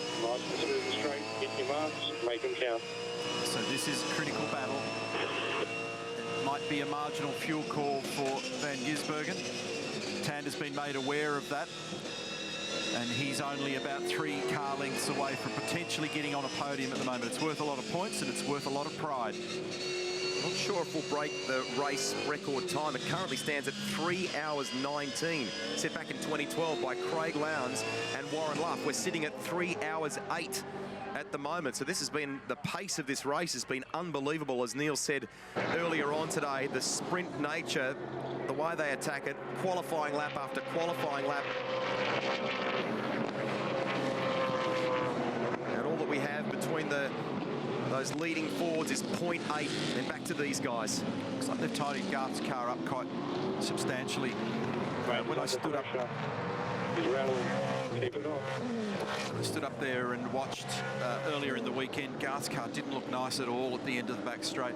Didn't look too bad then. So he's getting a bit of cheerleading in the background there at the moment. I think it's Blake Smith that we can hear on the radio inside the Holden Racing team. This is Reynolds.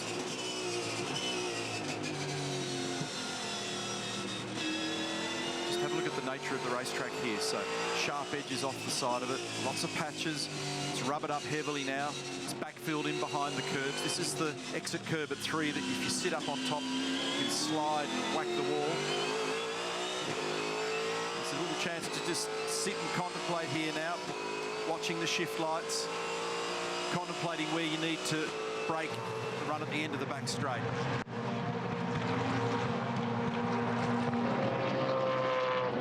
Holdsworth is ahead of Tim Blanchard in 7th spot and has been able to gap him a little, but that's still a really, really good drive from Tim Blanchard. We jump aboard with Lee here. The point I was going to make about Tim Blanchard before, absolutely on course for his best result in this race. Up until then, best finish was a 14th with Russell Ingall in 2014. And this car that he shares with Carl Reindler right now in 8th spot. Super stuff for this team. LD Motorsport will be very happy with this. In terms of his overall V8 Supercar Championship career, he's had a couple of 6th placings, but he's knocking on the door to even improve that, isn't he? He's behind Holdsworth and behind Slade. It has been a very impressive run. Well done. 0.6 is exactly the margin between Winterbottom and Mostert now, so that little gap has just tightened up ever so slightly.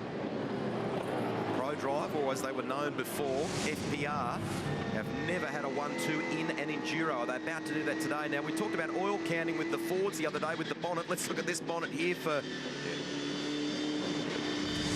There's certainly something up there that wouldn't...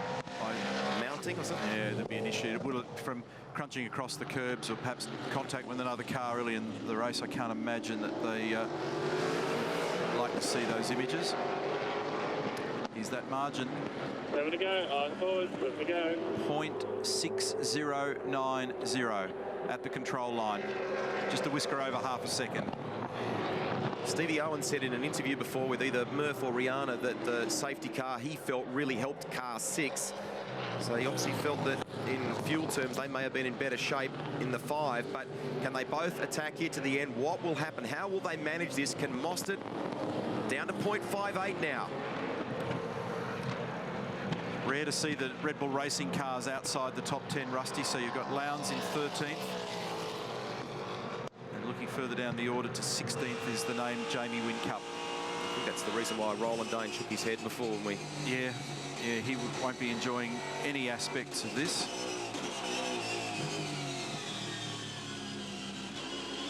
Incredible intensity between these fellas. It's really hard to explain it and to truly convey what's going on out there, but these guys are giving it their all. Tim Edwards has said to us in the coverage earlier in the year they're absolutely free to race, and they took that to the limit yesterday. 6 to go. Very impressive performance from this entire group. Not done yet, obviously, but Frosty won this race back in 2006 with Jason Bright. Has had 2 podiums here, the win in 06 and on the podium again in 2012. So it's been a while in terms of victories. And as I said before, never had a 1-2 before this organisation in an enduro such as this one, either under the PRA or Pro Drive guys, or what they used to be known as FPR. So it could be a very cool day coming up for this outfit. Here the car's at full stretch there. He was very wide at the end of the back straight then, Mark Winterbottom. And this potentially extends his championship lead, and that car looks like it's been off the road with the telltale gravel that I just saw behind it. Some little issue there for kind of a 111, which is Andre Heimgartner.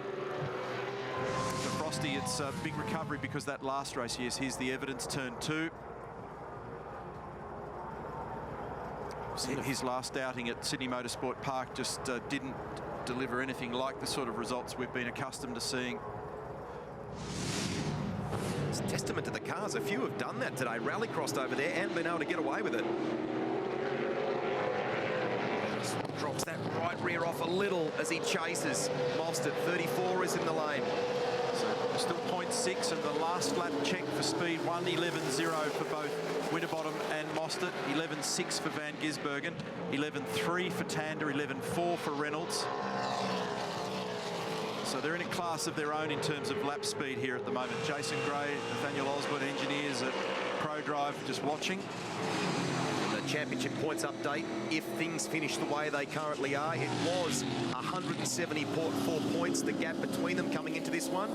They're 1 and 2 on the road. It will extend or increase, albeit marginally, to 198 points. Frosty to Chaz Mostert. There's a couple of other stories in that. Van Gisbergen down to 7th. Whincup will drop from 6th to 8th. So it's been an interesting day for some of the others that were featuring in the championship in the first half of the season. Speed check once again, 1:11.09 Winterbottom, 1:11.18 for Mostert. There's nothing between them. For Van Gisbergen this lap, it was a 1:11.4. Tander 1:11.4. Reynolds 11.5. Slade 11.4. 11.2 for Holdsworth. So he's got a quick car. Hasn't quite got the track position, but he's still in 7th lead. And Blanchard on an 11.7. Look at this. So still a bit to play for here. No, I was just going to say, to back your point up, I think took Lee a while to clear Tim Blanchard. It wasn't an easy mission to get by Tim. So he's got a bit of speed, as you say, but Slade is up the road in the 47. And it's just, this is unbelievable, this. Still going on. 23 is Michael Caruso in 11th spot. Then it's Pye, Lowndes, McLaughlin. And this is at turn 2 and 3. And look at the air. Haven't we seen some... Oh, look at the damage to the front left. And the way the rear suspension compresses on the landing. I used the line earlier today. It's a bit like a stadium truck, the way they launch over there. 0.4 of a second. Mostert's applying even more pressure here. He's not going to get off lightly, Mark Winterbottom. He's having to drive every lap like a quali lap at the moment. And the young bloke is on the attack. His recent form has been truly amazing. Oh, we've got a cone marker in the middle of the road down there. What'll happen here? That's all the way down at 9, so someone's obviously picked it up and taken it from 6 and 7 all the way down to Dandenong Road. Next to turn 9. So it's down the bottom of the hill. It's just been warned. Drivers are being warned by their respective crews. It's past the exit in the middle of the road, so I don't think there's going to be any great issue from the race director's standpoint. It's not metallic, and everybody will be warned on the radio and they'll see it on exit, so I don't expect there to be a reaction.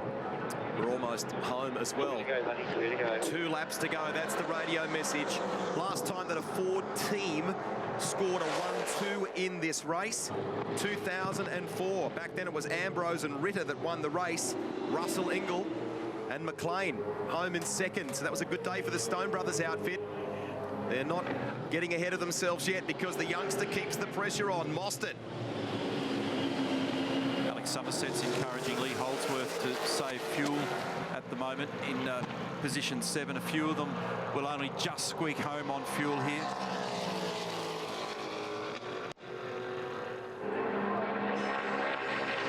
Meanwhile, this is on for 3rd position. Remember, Tander got that breakthrough podium last year at this event.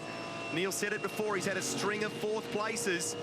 And he is hunting, he is chasing down Shane Van Gisbergen. Luff and Tander may just do this, but it won't be without a fight. Van Gisbergen will not give this up easily.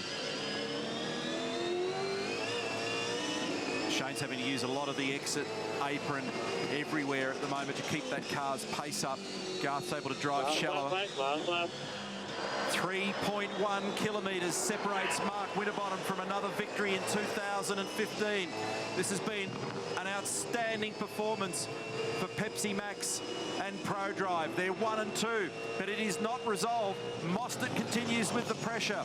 Meantime, the battle for 3rd and 4th continues. Van Gisbergen is hanging on just from Garth Tander, and look at these guys. They're 1 car length apart as they head up the back straight for the very last time. Riding with Mostert, options running out, times running out. Great work by this outfit across the weekend. We thought Red Bull might be in the mix at this point in the day, but they've had a toughie. Not for these guys. Dandenong Road for the final time. Mostert, cheeky look, but not close enough. He's had 8 victories so far this season, Mark Winterbottom. He is about to potentially chalk up number 9. Mostert gets very close. Steve Owen and Mark Winterbottom win the Wilson Security Sandown 500. And it's a 1-2 for the Pepsi Max crew. What about the fight for 3rd? Van Gisbergen will get there just. He holds it. Good job by the Darrell Lee racer. And Tander. How about that? Mostert had a lunge in the last 2 corners. He did not give up. There was no let up at all to the conclusion of that race. Well, some very excited ProDrive Racing Australia guys down here, and so they should be. It's been a phenomenal effort today. I'm just going to try and sneak in here somewhere and grab the boss, Tim Edwards. They're all celebrating. I'm just going to grab him here. Come on through, Tim. Mate, what a day at the office for the boys. Managed incredibly well. 4 drives by the 2 main guys, the 2 go drivers. Superbly done. Oh, and fantastic even for Dave Reynolds and Dean in 5th as well. So, you know, a little mistake towards the end, but yeah, fantastic result. I mean, that's one of the 3 out of our way. So now we've only got 600 points up for grab over the next couple. That, you know, this is always the danger zone. So great start to our Enduro campaign. It's hard enough getting a win, but to get a 1-2 in a team and be so close, so competitive like that, it's a huge achievement. Yeah, it is. And look, you know, certainly Jamie and PD, they had the car speed and obviously the track position early on, but, you know, through different factors, we got to the front and, yeah, the boys did a great job of managing the car. Well done. Thanks, mate. So just to validate Tim's point there, super start to the Enduros for these guys. So Mark Winterbottom, Steve Owen lead the Pertec Enduro Cup heading to the mountain. There's your top 3 for today, and what a fight it was. Mostert keeping the pressure on his teammate the whole way to the end, and Van Gisbergen, despite Garth Tander's very best attempts, manages to get home in 3rd place. Top job he and Jono Webb.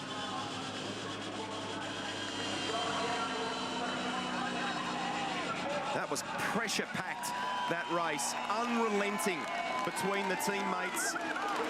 Different strengths, different gamesmanship today. Early on, they put less fuel in Mostert's car. That gave him a bit of track position relative to Frosty. The game changed again. It was a great exchange between all 3 cars down the back straight. And Frosty made a very good move on Mostert at that stage of the game. Van Gisbergen went left.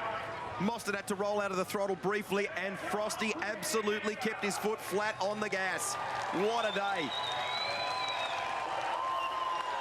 Exhausting stuff.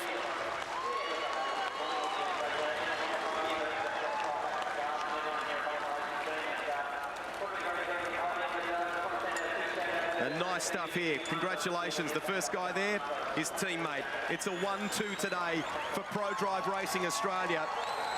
First 1-2 for a Ford team at the 500 since 2004.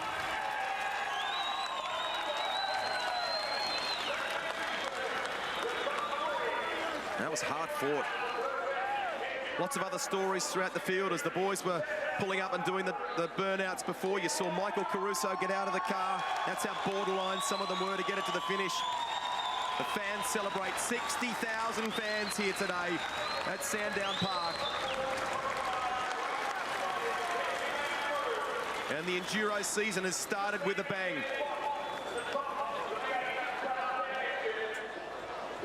Tim Slade able to get the 47 home in 6th place. That's a good drive by he and Tony D'Alberto. Tim Blanchard, 8th position. Perkins got in the 10, so did Rick Kelly. Peter Travascus, congratulations. There's Adam DeBoer. There's a day of heartbreak at the garage next door for Red Bull, the one that potentially got away. They led 86 of the first 100 laps, but it's these guys that were there when it counted at the checkered flag. Lots of question whether Winterbottom can do it this year, given the renewed threat of his teammate in Mostert. And he's answering in the best possible way. He extends the championship lead. He and Owen win the 500. Mark Winterbottom, Steve Owen, congratulations. You are the Wilson Security Sandown 500 champions. That's awesome. That's awesome. Stevie did a great job. The car was good in stints and bad in stints, but that's awesome. To win here, to stop the run of the other blokes, which has been very, very dominant. So, yeah, awesome. I'm so happy for Steve, the team, and for myself as well. It was an awesome day. Steve Owen, we spoke to you throughout the day. It was a solid job by the team and both drivers. Yeah, there's only 2 of us up here, but there's actually 60 blokes back at the workshop with the Pepsi Max crew that make this happen. So congratulations to all those blokes. It's a huge achievement, and this bloke just drove out of his skin for the last about 80 laps or so. So you know, couldn't be happier. Enjoy the podium and, of course, the champagne. 1-2 for Pepsi Max Pro Drive Racing Australia. Boys, Chaz Mostert, Cameron Waters. Sensational job. Yeah, thank you very much. We're dealing with a lot of push all day, but as the rear tyres went away in that last stint, it was the best the car was all day. So awesome doing for Ford. Go Ford. Awesome 1-2, and yeah, can't wait to go to Bathurst off this. Cameron Waters, on debut at the Sandown 500. You're standing on the podium in 2nd position. Yeah, no, it was awesome. Chaz did most of the work, so I just gave back to him, and he brought it home in 2nd, so it's awesome for the team, and yeah, I'm just excited to be here. This is excellent. Enjoy the podium and the champagne. Shane Van Gisbergen, Jonathan Webb on the podium. You were under pressure throughout the day, but you got the job done in the end. Yeah, it was just such a good feeling to be up front again. So couldn't take it to these guys, but we tried. But awesome job by John all day. We're up front, but yeah, so cool to be up there. Jonathan Webb, you step into the car, you know, throughout the year for these endurance events, and you do the job every time. Yeah, it was a bit tough. I was definitely rusty yesterday, there's no doubt about it. But no, today, back in the groove, I was really happy to give Shane the car, you know, right behind the leader and just let him run from the end. And I don't think he had it easy. He looked like he was working hard out there. He's definitely got a sweat up, but yeah, massive thanks to him and all the Techno boys. Boys, enjoy the celebrations. Well done.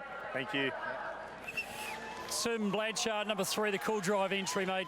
An amazing weekend for you guys. You've driven superb. You and Carl Reindler have done a great job, and you've done it with speed too. You've been very competitive all weekend. Yeah, we've started off putting it on the wrong foot, I guess, at the beginning of the year, Clips, and we always said, you know, when we get to the Enduros, that's when we expect to get it all together, and boys done an awesome job, and Carl did fantastic. He made up spots every time we got in the car and just didn't put a foot wrong all weekend. Nick in the other car was just as quick, so it's a shame he's not up here in the top 10 as well, but yeah, really happy with the result. What do you put it down to? I mean, you know, you've been sort of struggling around for a lot of the season so far, but the pace this weekend, as I say, was genuine, and you guys, you know, put it where the car deserved to be? Yeah, we've been working on a lot of things with the car, getting all the small bits right. So Baz and Brendan and the team have done an awesome job of sorting that out, and been up seeing Paul Morris and a few people to give me a bit of help with the driving, so that's helped as well. Well done, mate. Congratulations. Thank you. It's Tim Blanchard and Carl Reindler's best finish of the season and best in the Sandown 500 for both guys, 8th place. Mark Winterbottom and Steve Owen win for Pro Drive Racing Australia, their first Sandown 500 win, this outfit, since 2006 when Frosty won with Jason Bright, and it breaks that streak of 4 500 wins in a row by 888. Caruso, that car pulling up just over the line. Let's go to Chad at the podium. It's time for the podium here at the Wilson Security Sandown 500. In first place, Mark Winterbottom and Steve Owen, the Pepsi Max crew. In second, Chaz Mostert and Cam Waters for the Pepsi Max crew. And in third place, Shane Van Gisbergen and Jonathan Webb, Team Darrell Lee Sticks. Representing our Castrol winning team is Brad Durin of the Pepsi Max crew.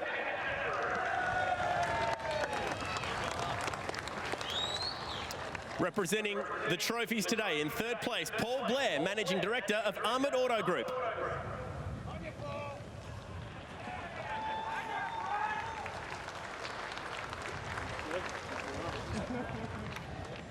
Our second place trophy comes from Stephen Dutton, Chief Executive Officer of Pertec.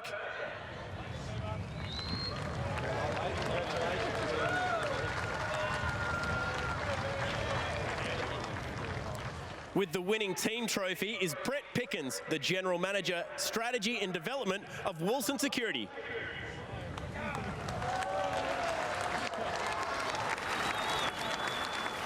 And with our first place trophy, it's Paul Brazier, General Manager, Specialist Security of our naming rights sponsor, Wilson Security.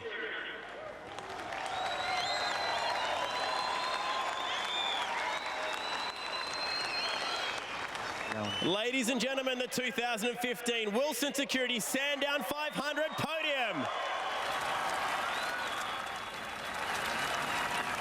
That's quite a victory, not only for Mark Winterbottom and for Steve Owen, but for Pro Drive Racing Australia, with Chaz Mostert and Cam Waters in second place, and Shane Van Gisbergen and Jono Webb filling out the podium as well. Quick word on the performance, especially of Frosty leading the championship, Mark Larkin. I think to have a young Chaz Mostert breathing down his neck, mate, he said that his car was at its best at the end, and Mark Winterbottom withheld that pressure. I mean, for me, first-class driving, that's championship stuff, mate, it really is. It has been quite a massive weekend of racing, and of course the next time we go racing will be the Super Cheap Auto Bathurst 1000. You'll see it live and free on 10, October 8th through to the 11th. Can't wait for that. I know you've got your smile on the dial already. Thanks for your company. We'll see you next time here on TenSport. Bye for now.